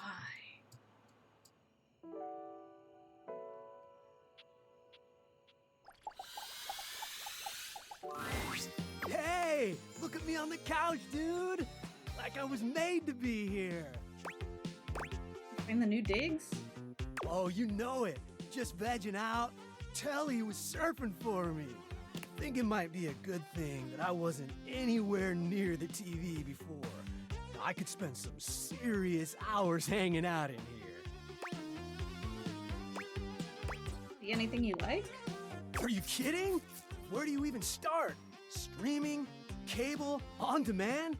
I don't even know if you know this, but we had these things called bunny ears. They worked and they looked really cool because you could twist them around and stuff. But this, completely different ballgame. Yeah, there's sure a lot of content. Content? Oh, content is what we call media. Not just TV, but podcasts, live streams, you know, stuff to watch. Yeah, it all kind of feels like content. Feeling like it's too much? How do you sift through the bad to get to the good stuff?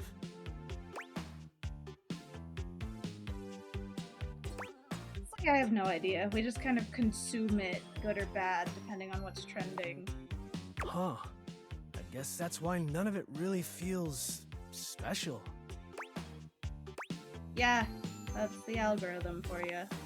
Algo what now?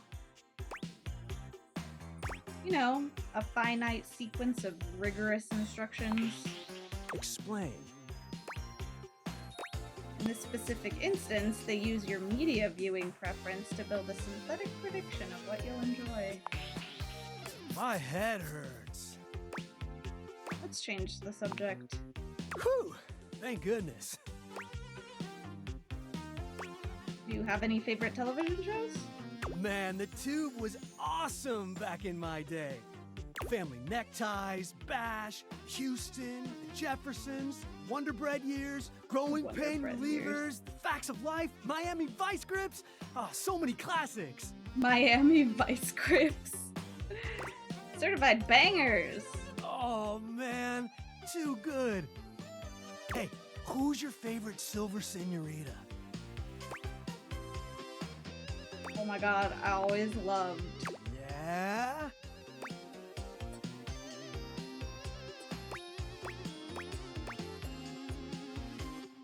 Dolores Doorknob, Tulip Nightgown, Rouge Garnier, Sapphire Petrus. Radical! They're my favorite too! She's so silly! Oh man, that was our favorite show. My grandmother and me, she was a 1920s time capsule. Oh my god, he has a Blockbuster tattoo on his arm. Syndicated. Cute. Came on right after afternoon cartoons. Sure, comedy was a little too old for me. I didn't get every joke, but Grandma would laugh, and I would laugh. I think it really shaped my sense of humor. It was special. Oh, that's so sweet. She was awesome. All those actors are probably gone now, huh? Super weird how much time has gone by.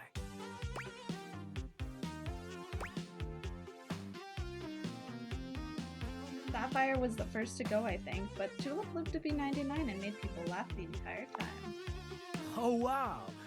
Well, good for her. She was a radical lady.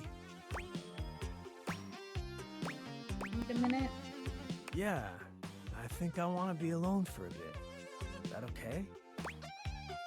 Of course, take all the time you like. It's just that I'm feeling a little out of place. Or time.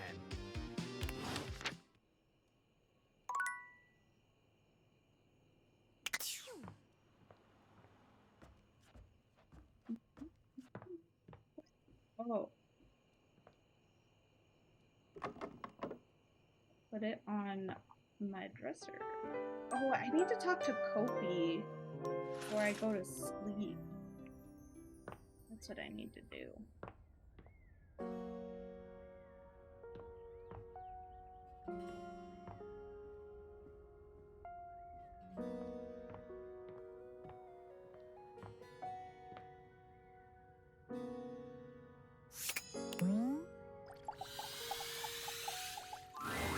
Holly greets you with a spirited wave, the bells and ornaments in her hair jingling with every energetic shake of her hand. You made it! Thanks for making the time. You too. Gotta rest sometime.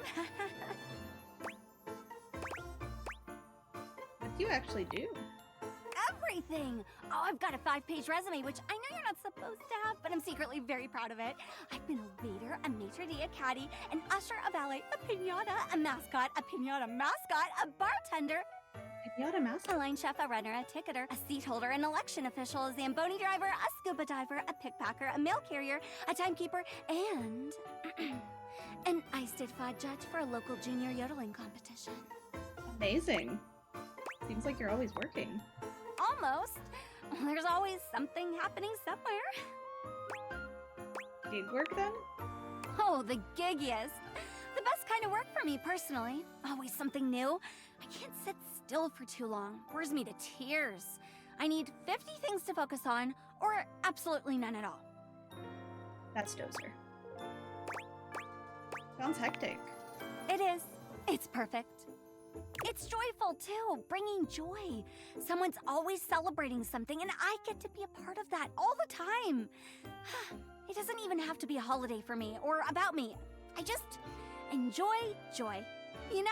Better than punching numbers all day. Unless that's part of the gig. No offense to number punchers. Just not for me. Yep, that makes sense. What about you? What do you do?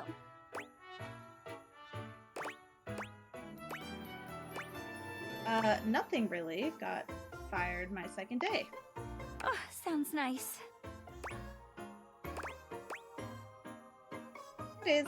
I get time to enjoy life.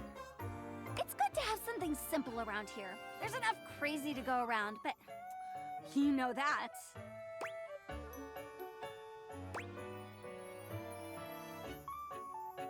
So what are the others saying? Depends on who you ask. That said, how do you feel about me? Well, you waded through my busted schedule, so you can't be that bad. It's like you're dodging the question. Yes, I am! Speaking of which, I gotta bounce to another shift. Gleester in July is really hoppin' this year. Gleester in July? It actually is July. Don't be a hot cross bunny. Sigh. Gesundheit. Anyway, okay. Bye. Bye, bye. Gleester in July. Dunk is dribbling a basketball when you find him today. He handles it with a practiced ease, bouncing it between his legs and twirling it on the end of one finger. Hey, hey, you made it! He passes you the ball. You... Dunk is delighted by even this small display of bare minimum athleticism. Hell yeah, great catch! He takes the ball from you, setting it aside.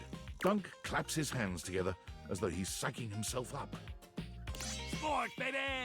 Sports. He turns to pick up the baseball and football from behind him, holding one in each hand. We already had a little taste of basketball, so let's just stick with these two. What do you think? Baseball? Football? He holds them both out to you, alternately raising one up and then the other. Definitely baseball. Oh, hell yeah, baseball! Ah, it really takes me back, you know. He tosses the baseball to you, and to your pleasant surprise, you catch it easily. You'd been expecting some sort of fastball, but Dunk seems uninterested in styling on you. I had a little stint playing baseball for a while. Football was more my thing. Played football? Oh, yeah. I was real good at it, too. You throw the ball back to him, and while your pass is clumsier than his, he still catches it with ease. I took up baseball after I turned down pro football. I used to play it for fun before, but I kinda needed a break.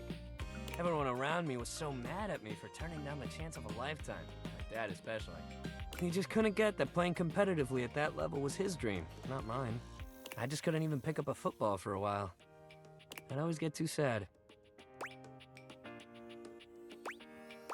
I'm sorry, your dad couldn't be more supportive. Me too. But thanks for saying so. We're okay now, but I don't know if he ever really let that go. Just seems like everybody wants to be the best at everything all the time. Nobody just plays to have fun anymore, you know? Which more people thought like you. Yeah? He gives you a soft smile, his usual high-energy cheer replaced by a surprising sweetness. It's quite charming. Well, I'm glad you feel like I do. I don't get why everyone else has to make it so hard. Sports and exercise should feel good. Winning is fun, but if you play a good, clean game, you should feel just as good walking off that field. I hope as we do what we're doing here, you can feel that too. Oh, I do. Good. That's all I want to hear. At least we can keep shit fun here on our own. Dunk tosses the ball up in the air, catching it handily. Great hustle today. Real good. We should keep up that positivity. Change it up a bit and try something new. Okay, yeah. Next time we'll hit the rackets. Knock the birdie around, get those arms swinging. Yeah, that'll be great. Meet me at the rackets, pal.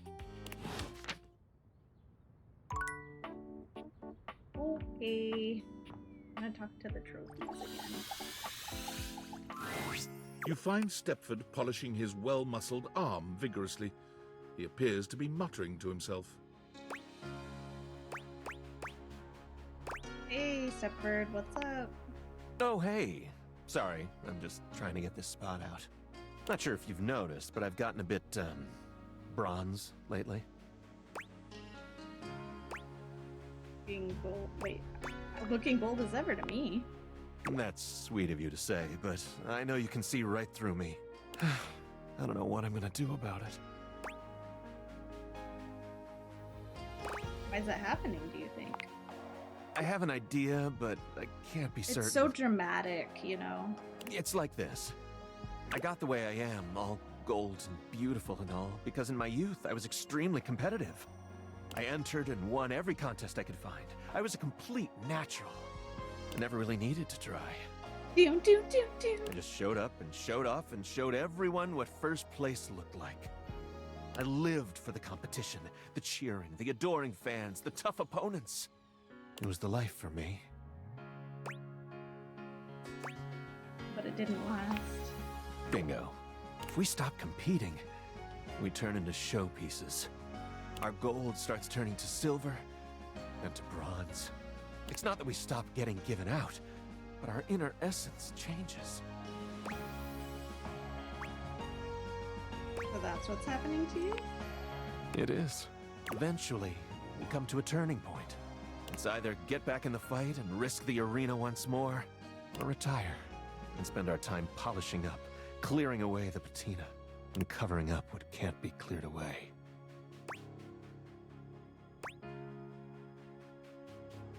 Sounds like you need to get back out there. You make it sound so simple, but I'm afraid it's not. There's all sorts of things that can happen. In any case, now that we're getting to know one another, I have to tell you something. I started doing all this tanning because, well, I'm actually all pewter underneath. Pewter! Like, what place even is that? 12th? Not pewter. Oh no, I'm not smart enough. Exactly. I'm afraid the time of decision is upon me. What will you do?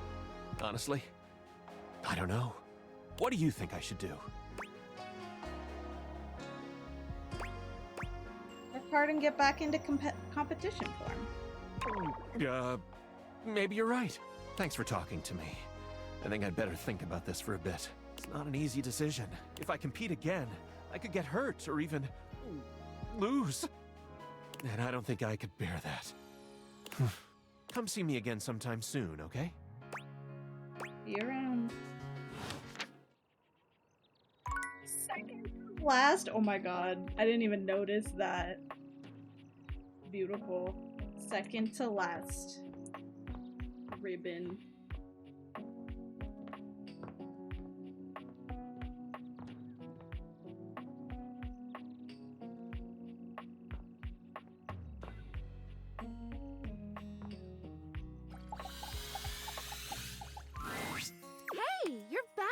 Guess what?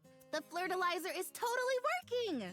Okay, not really, but I've been doing all this research on manifestation and positive self-talk, and I think it's going to be really helpful for me. Anyway, I'm actually glad you're back because... Drum roll once again, please. I've got a brand new plan to become a real plant. A real plant plan. After the Flirtalizer debacle, I went back to the drawing board, started my research from scratch. And it turns out I was missing a key ingredient in my whole appraisal of the situation.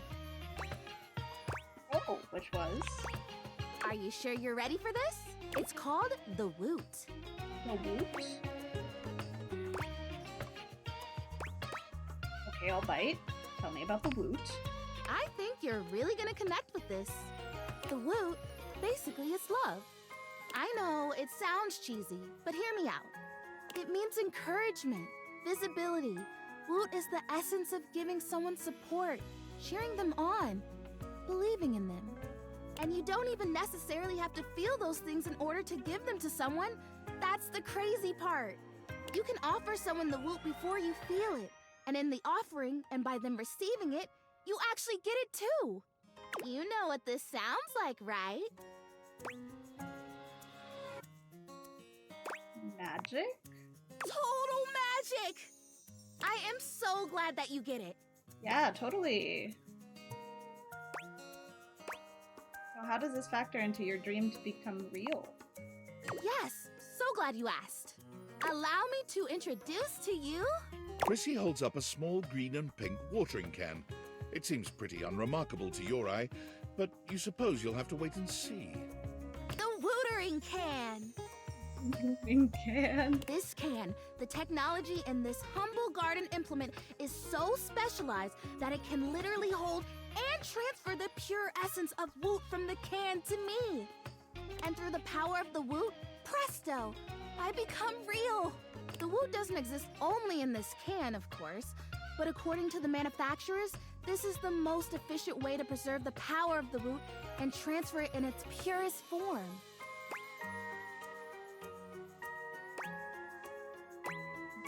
I would have thought wootering can.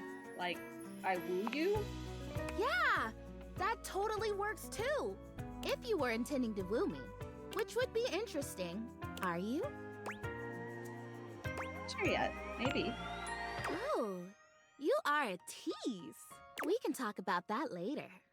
Anyway, you might be a little crazy. I'm sure you can imagine how much Woot is lost to evaporation in a traditional transfer procedure. And what would a traditional transfer procedure be, pray tell?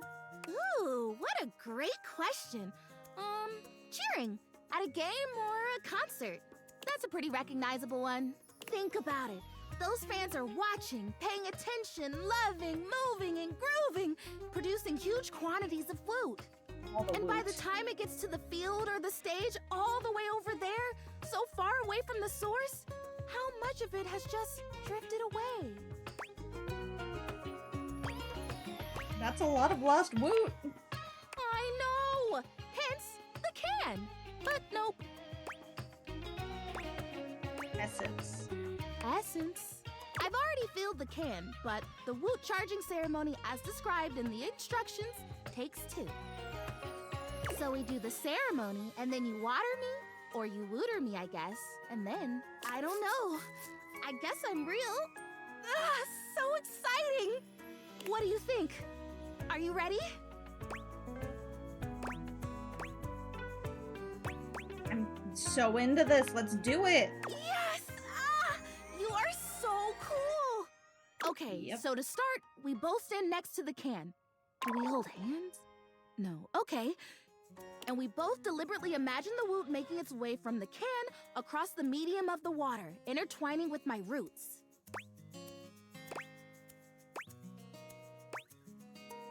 Yes, filling you with life and Woot and realness. Exactly!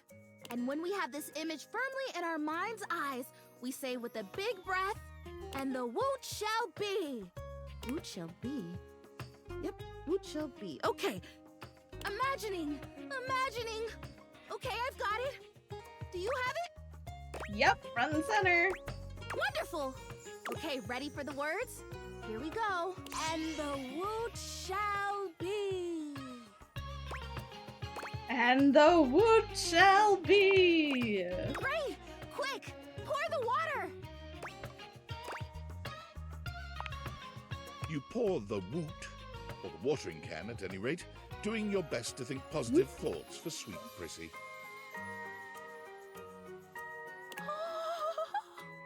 Is it working? I feel like it's working. The flirtalizer kind of tingled like pins and needles. This is much more soft, warm. It's like that time someone thought I was real and left me in a greenhouse for a few hours at the home warehouse. Gosh, what a fantastic day that was. I got to talk to a hydrangea, a real one. Dude, I feel like hydrangeas have been coming up more and more often lately, which is good, because hydrangeas are great flowers. For no particular reason do I think this. Can you see a difference? Prissy looks just as she had before, save for a bit of extra moisture on her leaves.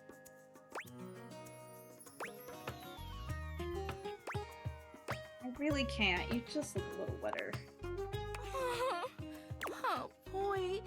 If I have to stomach one more time that it hasn't worked, that I'm still not real, that I'm just a plastic plant, no different from a grocery bag or a bike tire. Oh no. It's amazing what you can take, isn't it? When you don't have a choice. try again. You'll find something. I will. I'll try until it works. I think I'd better rest now. Tired, but not defeated. Thanks for your help. You're just the best. I think this would be a lot harder without someone who believes in me.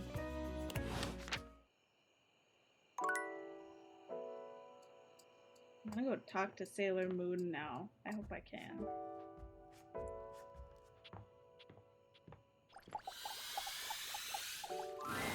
Come back to visit dear Hiro. She certainly is serving up a smile. I serve mostly scorn. Oh, Cameron, you get so sour when you're annoyed. What a yummy little sucking candy you are. Anyway, hello, my friend. What brings you back to see me? Please tell me you've got something dark and unpleasant to deal with and you need a teammate.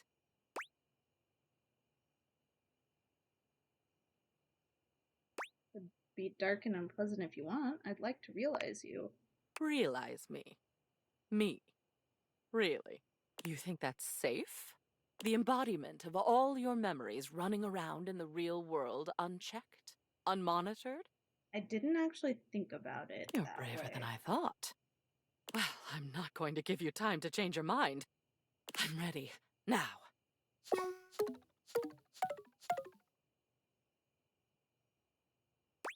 Quite yet.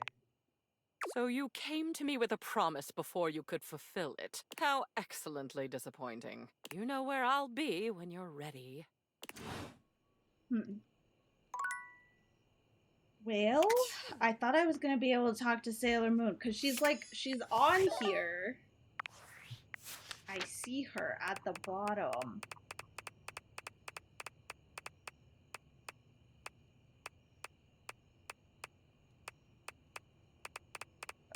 Where'd she go? Look, she's right here. How do I talk to her?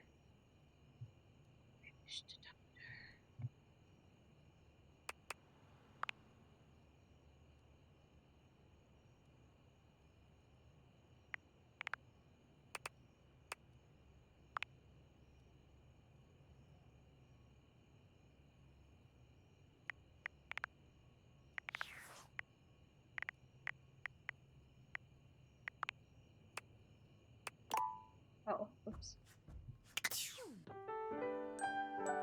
Okay, I think I'm gonna do one more day, and then I'm gonna call it for the night.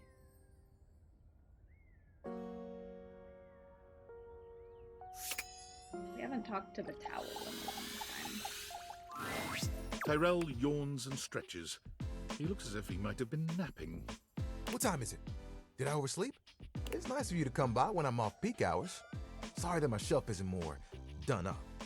I'm not much of a guest towel, you know?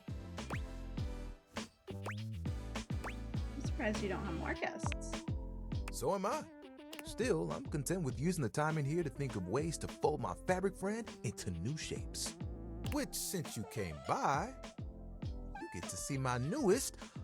Oh, I don't know what to call it. Creation? Formation?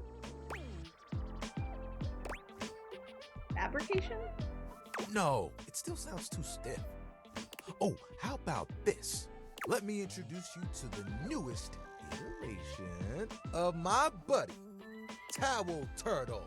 Tyrell holds his towel buddy out to you. Cute! Sweet, absorbent little turtle. Let me tell you, it took us a couple tries to get the shell just right, but it was worth it. You're really good at this. Maybe this could be your career. What? Making towel animals? This really is just a thing for me. A way for me to express myself. Plus, me and my buddy have a special bond. Why do you keep them around?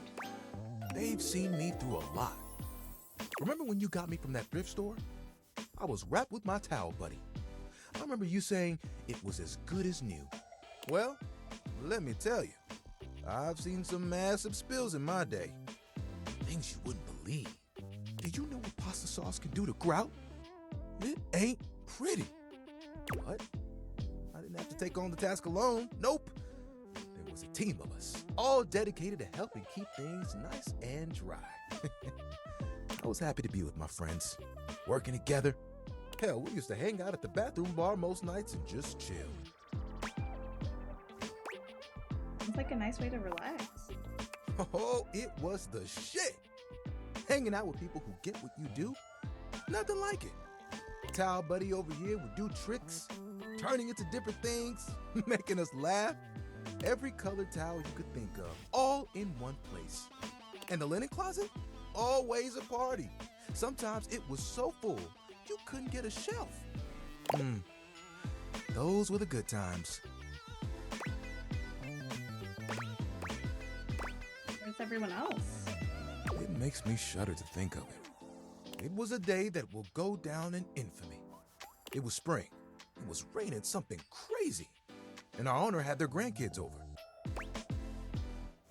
Rain, children, towels. You guessed it. All 7 grandchildren came over. All 7 of them decided to play in mud. And when they came back in, they just started snatching my friends from the closet. Towel buddy and I just watched in horror. Oh, they took them all one by one, but me, I was on the bottom. I just saw it happen. I whispered to myself, "Those are some tough towels. They'll be fine." When they came back from the laundry room a few days later, it was too late. They had become rags. He pauses, as though overwhelmed by the horror. I bet it's rags. Rags? Oh, yeah. So sad. Rags! Gotta be stain resistant to stay in the game. That grape juice, you can't let it stick to you. If you let mud stay on a towel for days, oh, it can be too much. I know that if Washford and Drysdale had been there, it would have been a different story. They could have saved a few of them before the stain got in too deep. The way they were treated was way too much for them. When the rest became rags, our old boss wanted a completely new set. He saw that I was still strong. He decided to donate me. You scared? I was not scared. It was a hell of a disaster. But I had my little buddy with me. We kept each other company. And I knew I would make it. I'm resilient. It's in my fibers. Can I see your hand? You extend your hand to Tyrell, and he takes it, his touch gentle and unassuming. When you touch me by my hand, what do you feel? Spark? You felt that too? I don't think it's just static electricity either. Bro, this guy's happy trail is fucking crazy. But there's something else. I can't stop looking at it. I feel very awkward about it. Feel the texture of my hand. The way I'm made. Soft but sturdy. Hard-working, yet comforting. I'm warm. Very warm. You noticed, eh? And my little buddy here helps me channel all those bad things into a way I can express my emotions. All that to say, I'm premium. That's why they call me the Lord of the Rings. Ha ha ha. I get it. You get it? I do. Yeah. I'm surprised you still love what you do. I like it, but it isn't what I want to do forever. What else do you want to do? Picture it. The music of summer playing over a speaker. Perhaps a Bluetooth. Oh, you want to be a pool The towel. smell of sea salt and tight canvas in the air. To your right, one of those tall lifeguard stands that someone in bright red shorts sits on. To your left, a couple that most likely had an argument in the car. They both try to make the best of the day. It's super awkward. And there I am with you, stretched out in the sand, a giant umbrella behind us, blocking out the sun, and us just chilling. Can you guess what I want to do? Be a beach towel? Ding, ding, ding. That's right. Beach towels have it made. They just lay in the sand all day, taking in all the sights. At night, They get to sit next to a fire and listen to someone play one of 3 songs they know on the guitar. So true. I'd still get to dry people off, and the sun would help me do my job better. And who could ask for a better view? Clear blue waters, open skies. My towel buddy could be there too. Oh, I could fold you into a fish or a seagull. Would you want me to go with you? Oh, of course. We'd have to go together. Just promise me you won't get mad if I track sand in the car. It's kind of a hazard of the job.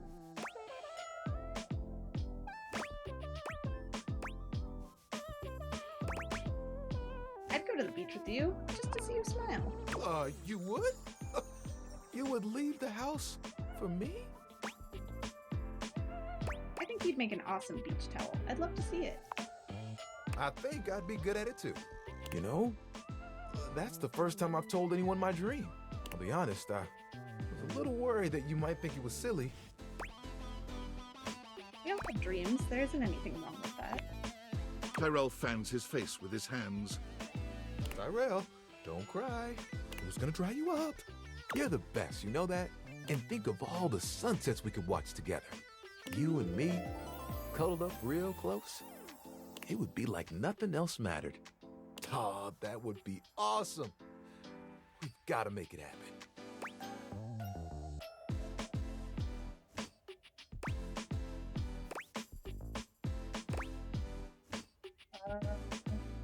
I'll be happy to help you make your dream come true. It's settled. You know what the really cool part of this is? You're part of that dream now, too. Hey, I've got an idea. Towel buddy. Remember that one I've been saving for a special moment? I think it's time. We'll be right back. Tyrell disappears from view for a few moments. Yep, just like that. Tuck it under. Oh, you look so good. When he returns, he holds his towel buddy out to you, now in a new and delightful shape. Well? Yeah. Oh my gosh, so precious. I know. I had to make sure I got the nose just right. I think Towel Buddy will be like this for a while. And, you know, you can wrap me around you anytime you want. Oh, okay. I'm cozy regardless of the circumstances. You get me? Yep. I get you. Oh, sorry. I shouldn't talk like this in front of Towel Buddy. He's just a washcloth after all, but the offer still stands. Okay? I look forward to those sunsets. Oh, that's really easy. I only talked to him like 3 times. This is love.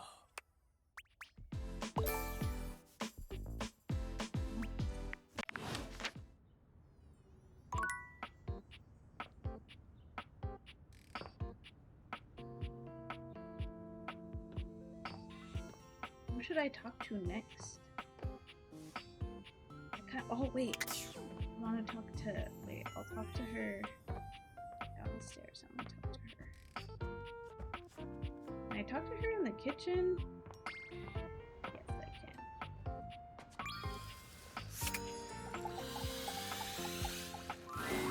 The room feels oddly humid when you walk in, almost as if you just finished running the shower.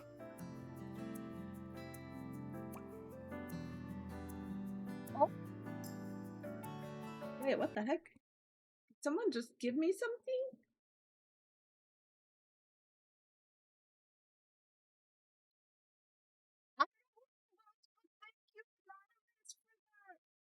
For the Yishuan gift? Hooray! I'm gonna cosplay so many of my girls. Of my girlies.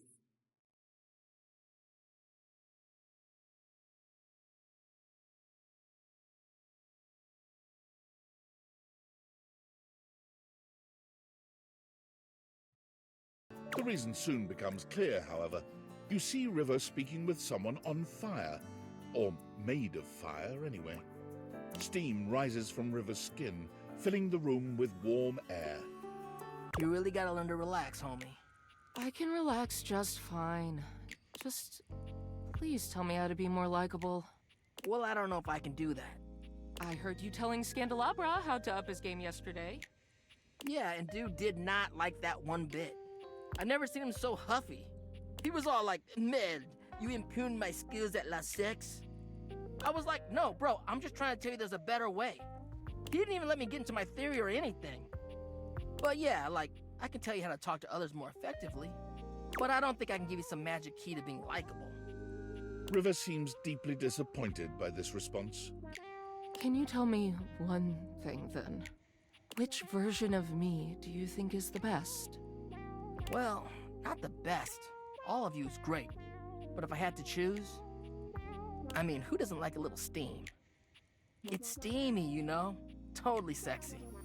If you lead with steam, you really can't go wrong romantically. I see. Dante gives you a friendly wave as he leaves. When he's gone, the room feels colder.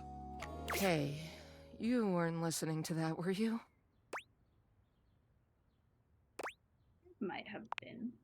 God, just forget whatever you heard, all right? Please? River runs a hand through her flowing hair as if it might restore her dignity. Her expression changes to something a bit cheerier and hollower. Now, what can I do for you, honey? You must have come here for a reason. This conversation is too familiar. She's clearly going through a routine.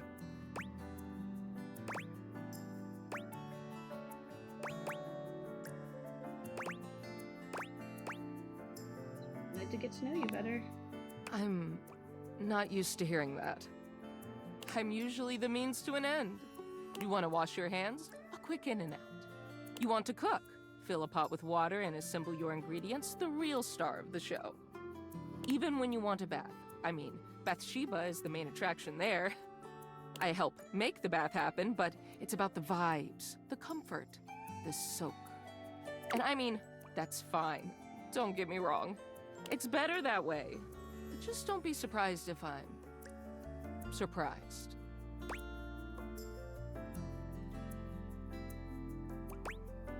You're a crucial part of all those experiences, though. Am I? I guess if I was gone, they'd be a little bit harder to pull off. Nobody ever seems grateful to have me around.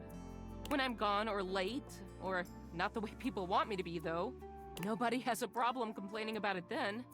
All I want is to know what exactly people want from me so I can give it to them.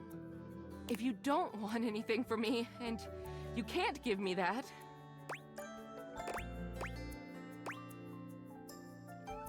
chasing everyone else's approval isn't going to make you happy. easy for you to say. You're yourself no matter where you go. You have no idea what it's like for someone like me. You just want me to be myself, like I'm not literally changing at the molecular level all day, every day, all over this fucking house. But sure, okay. I'll just do what I want to do, which is apparently standing here and talk to you. River seems to be almost talking herself down from this angry little ledge she's on.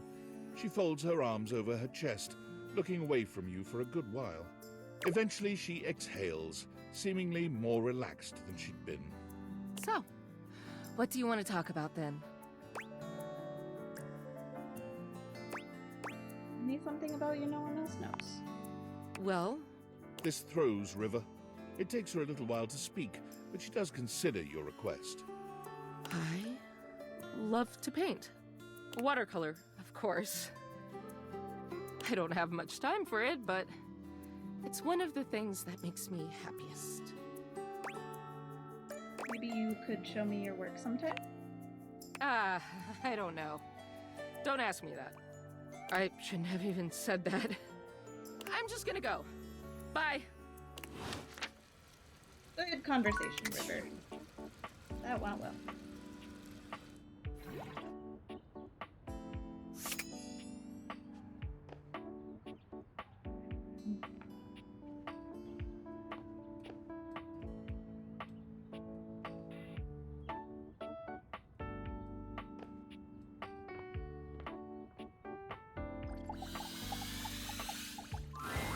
What do you know? The little pickup embryo is back for another lesson. I hope you're ready for some more complex pickup strats. ice breaking? What else could there be? No way. We're about to up the difficulty level. Last time we worked on what do you do if you have mutual interests like a show or a band. But what about if you don't have a ton in common right away? How do you get to know them then? What do we talk about? Interests and... observations? Yes! Before you decide it's a boring tactic, just think about it. Sometimes small talk is a great fire starter. And look, I know not everybody is instinctually great at chit-chat, but like any great skill worth having, it requires attention and practice. So, let's say you were meeting me for the first time at a friend's party. What's stuff you can observe about things going on around us, or about the situation happening? Let's roleplay, shall we? I'll be me, and you be you. But you know what I mean. We're acting out the scenario. Okay, so I'm just standing around. Oops, oh man. Now we just happen to be standing next to each other, and we don't know each other at all. Aight, what are you gonna say? So, how do you know Ash, our, mutual friend? Aight. Yeah, a little stiff, but you're onto something, homie. Damn. Great question to start out with. It's relevant to where we are. It's a good jumping off point. Dope. Anyways, back to the roleplay. Oh! I know them through our job. They're a great work friend. Always reliable.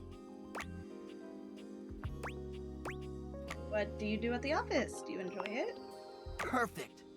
You're showing an interest in what they do for a living or whether or not they actually like their job. Didn't At least you're notice learning that more he about doesn't them. actually have a body. He's just fire. We'll end there. But you're doing hella well, little Cinder. Proud of you. So, anyway, before you go, any other non-dating advice questions you might want to ask about me? Actually, yeah. Fired up. Yay, anonymous.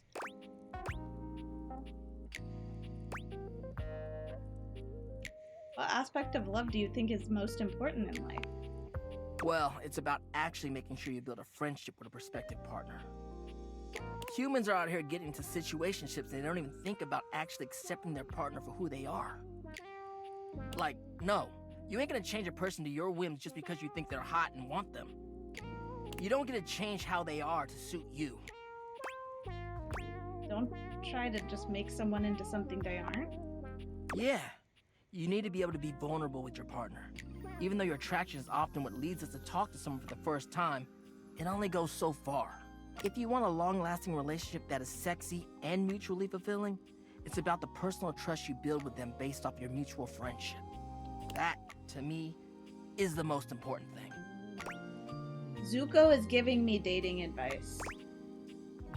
Thanks for speaking from the heart, Dante. You mean hearth. Thanks for the chat. I'll see you at the next lesson, huh? Ho ho ho, hearth. Haha. How did your raid go today, Steven? Welcome back, my dark ally. Come, let the next trial commence. The trial of the letters begins. Letters? Back before the great cataclysm, my comrades and I would partake in spirit-shackling activities. Some have lasted several nights. Others, we simply gave up counting. Are you prepared to begin? I'm prepared, Lord of Darkness. Let the game of shadows begin! I present to you the following. He holds a sheet of notebook paper up to you. It contains a macabre illustration of a dead person and a few mysterious lines. I love that it has the S. Look, look. I used to draw this all the time. Blank, blank, blank, blank, blank, blank. Guess! Wait, is this Hangman? This is the Hanged Man. Now, choose your letter. There is an A. Now, choose your letter. Oh. There is an O. Now, Choose your letter. S. There is an S. Now, choose your letter. I bet it's Shadow. The answer is Shadow. That's so sick, dude. Completely sick. Your turn. Shadow Lord's skull doesn't really have much in the way of expression, but he seems a bit smug. I'll have you know that among my dark cabal, I was the leading player. Think to yourself, what is your mysterious text?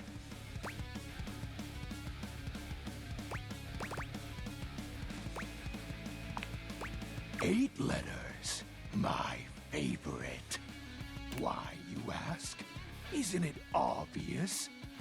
8 is the infinity symbol, but sideways. Very cool. So cool. So cool. It's obviously darkness. Aw, man. I appreciate you staying relevant to our practices, Penumbra. Ah, that was entertaining. It's been eons since I've played the Hanged Man. Last time, I engaged in a mighty face-off with Lunar Knight that lasted until sunrise. Oh, it was legendary. Who's Lunar Knight? An old comrade from before the Great Cataclysm. Too close. He was a former shade of mine, if you get what I mean. Our conversations gathered more shadows than any other Void Dweller. The Lord of Shadows and his loyal knight. Us two were perceived as an eternal pair. What happened? The Great Cataclysm. Tell me more, Shadow. Very well. I suppose a proper explanation is owed. Tell me, Penumbra, what do you presume to be a power more fearsome than darkness?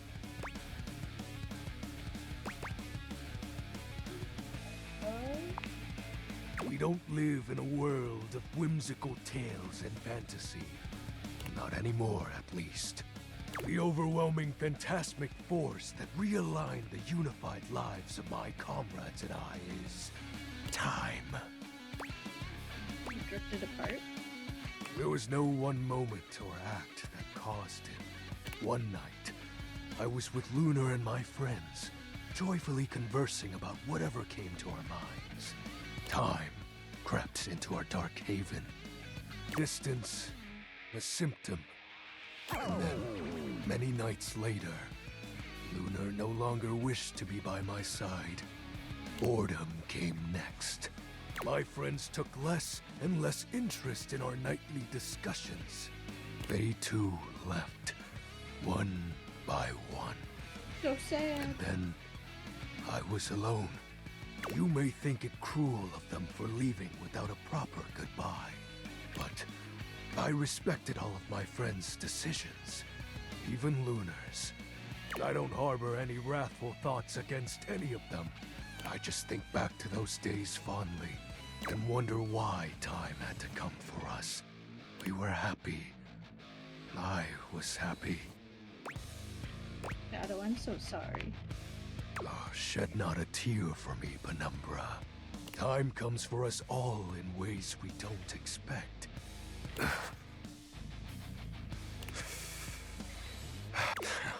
Normally, I'd celebrate triumphantly at obtaining another armament. That'll be all for today, Penumbra.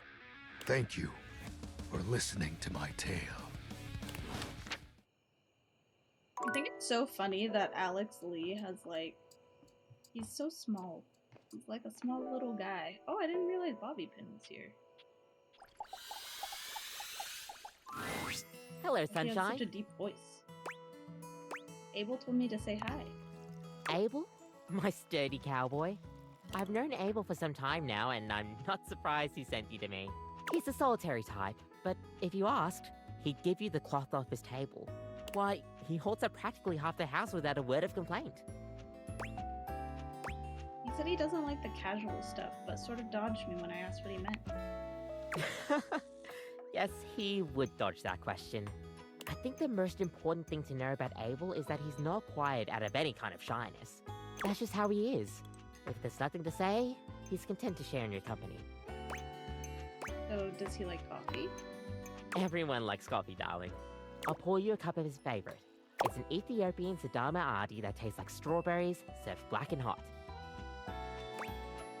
Strawberries? Really? Trust me. With the coffee in hand, you take your leave. Did I drink the coffee?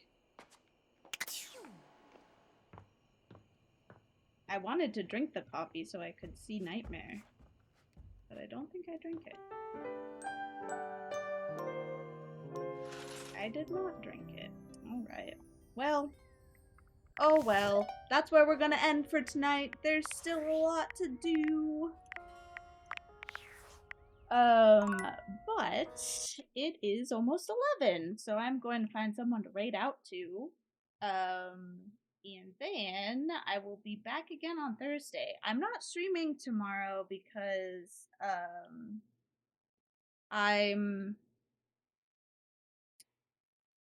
because my parents are down here. So they're coming over. We're gonna go to dinner and stuff, so I will not be online tomorrow.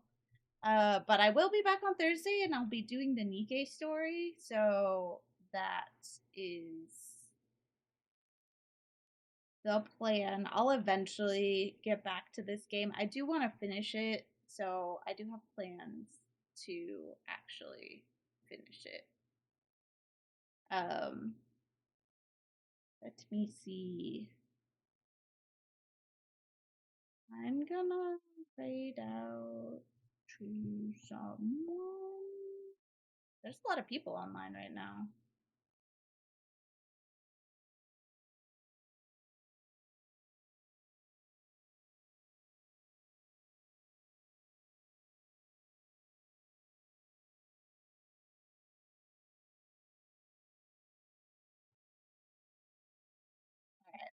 So yeah, I'm not gonna be online tomorrow. But if you'd like, I do know Steven will be streaming.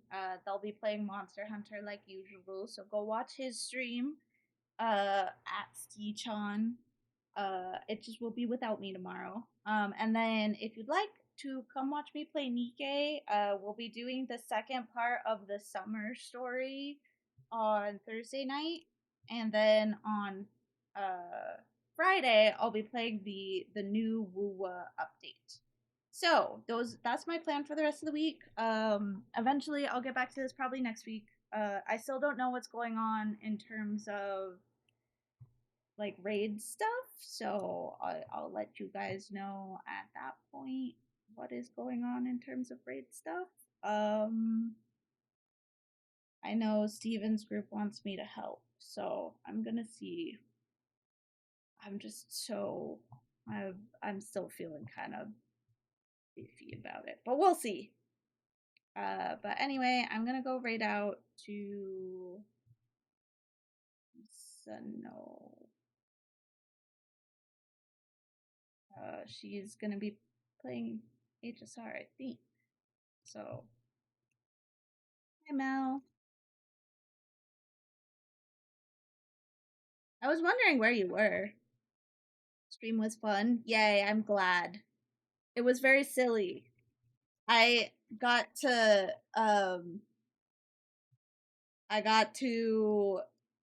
romance a bunch of people, and now I'm in a fun little love triangle with the electricity in my walls. But you know, I think that's good. I thought both of them were hot, so I was like, do I have to choose one? The answer was no. They come as a package deal, which is great for me, personally. Thanks for hanging out, Stacy. That was fun. I will see you guys on Thursday. Steven will be streaming tomorrow night, so if you want to watch some streams still, he'll be there. Alright, I'll see you guys later. Have a good night, everyone. Bye-bye. Bye-bye.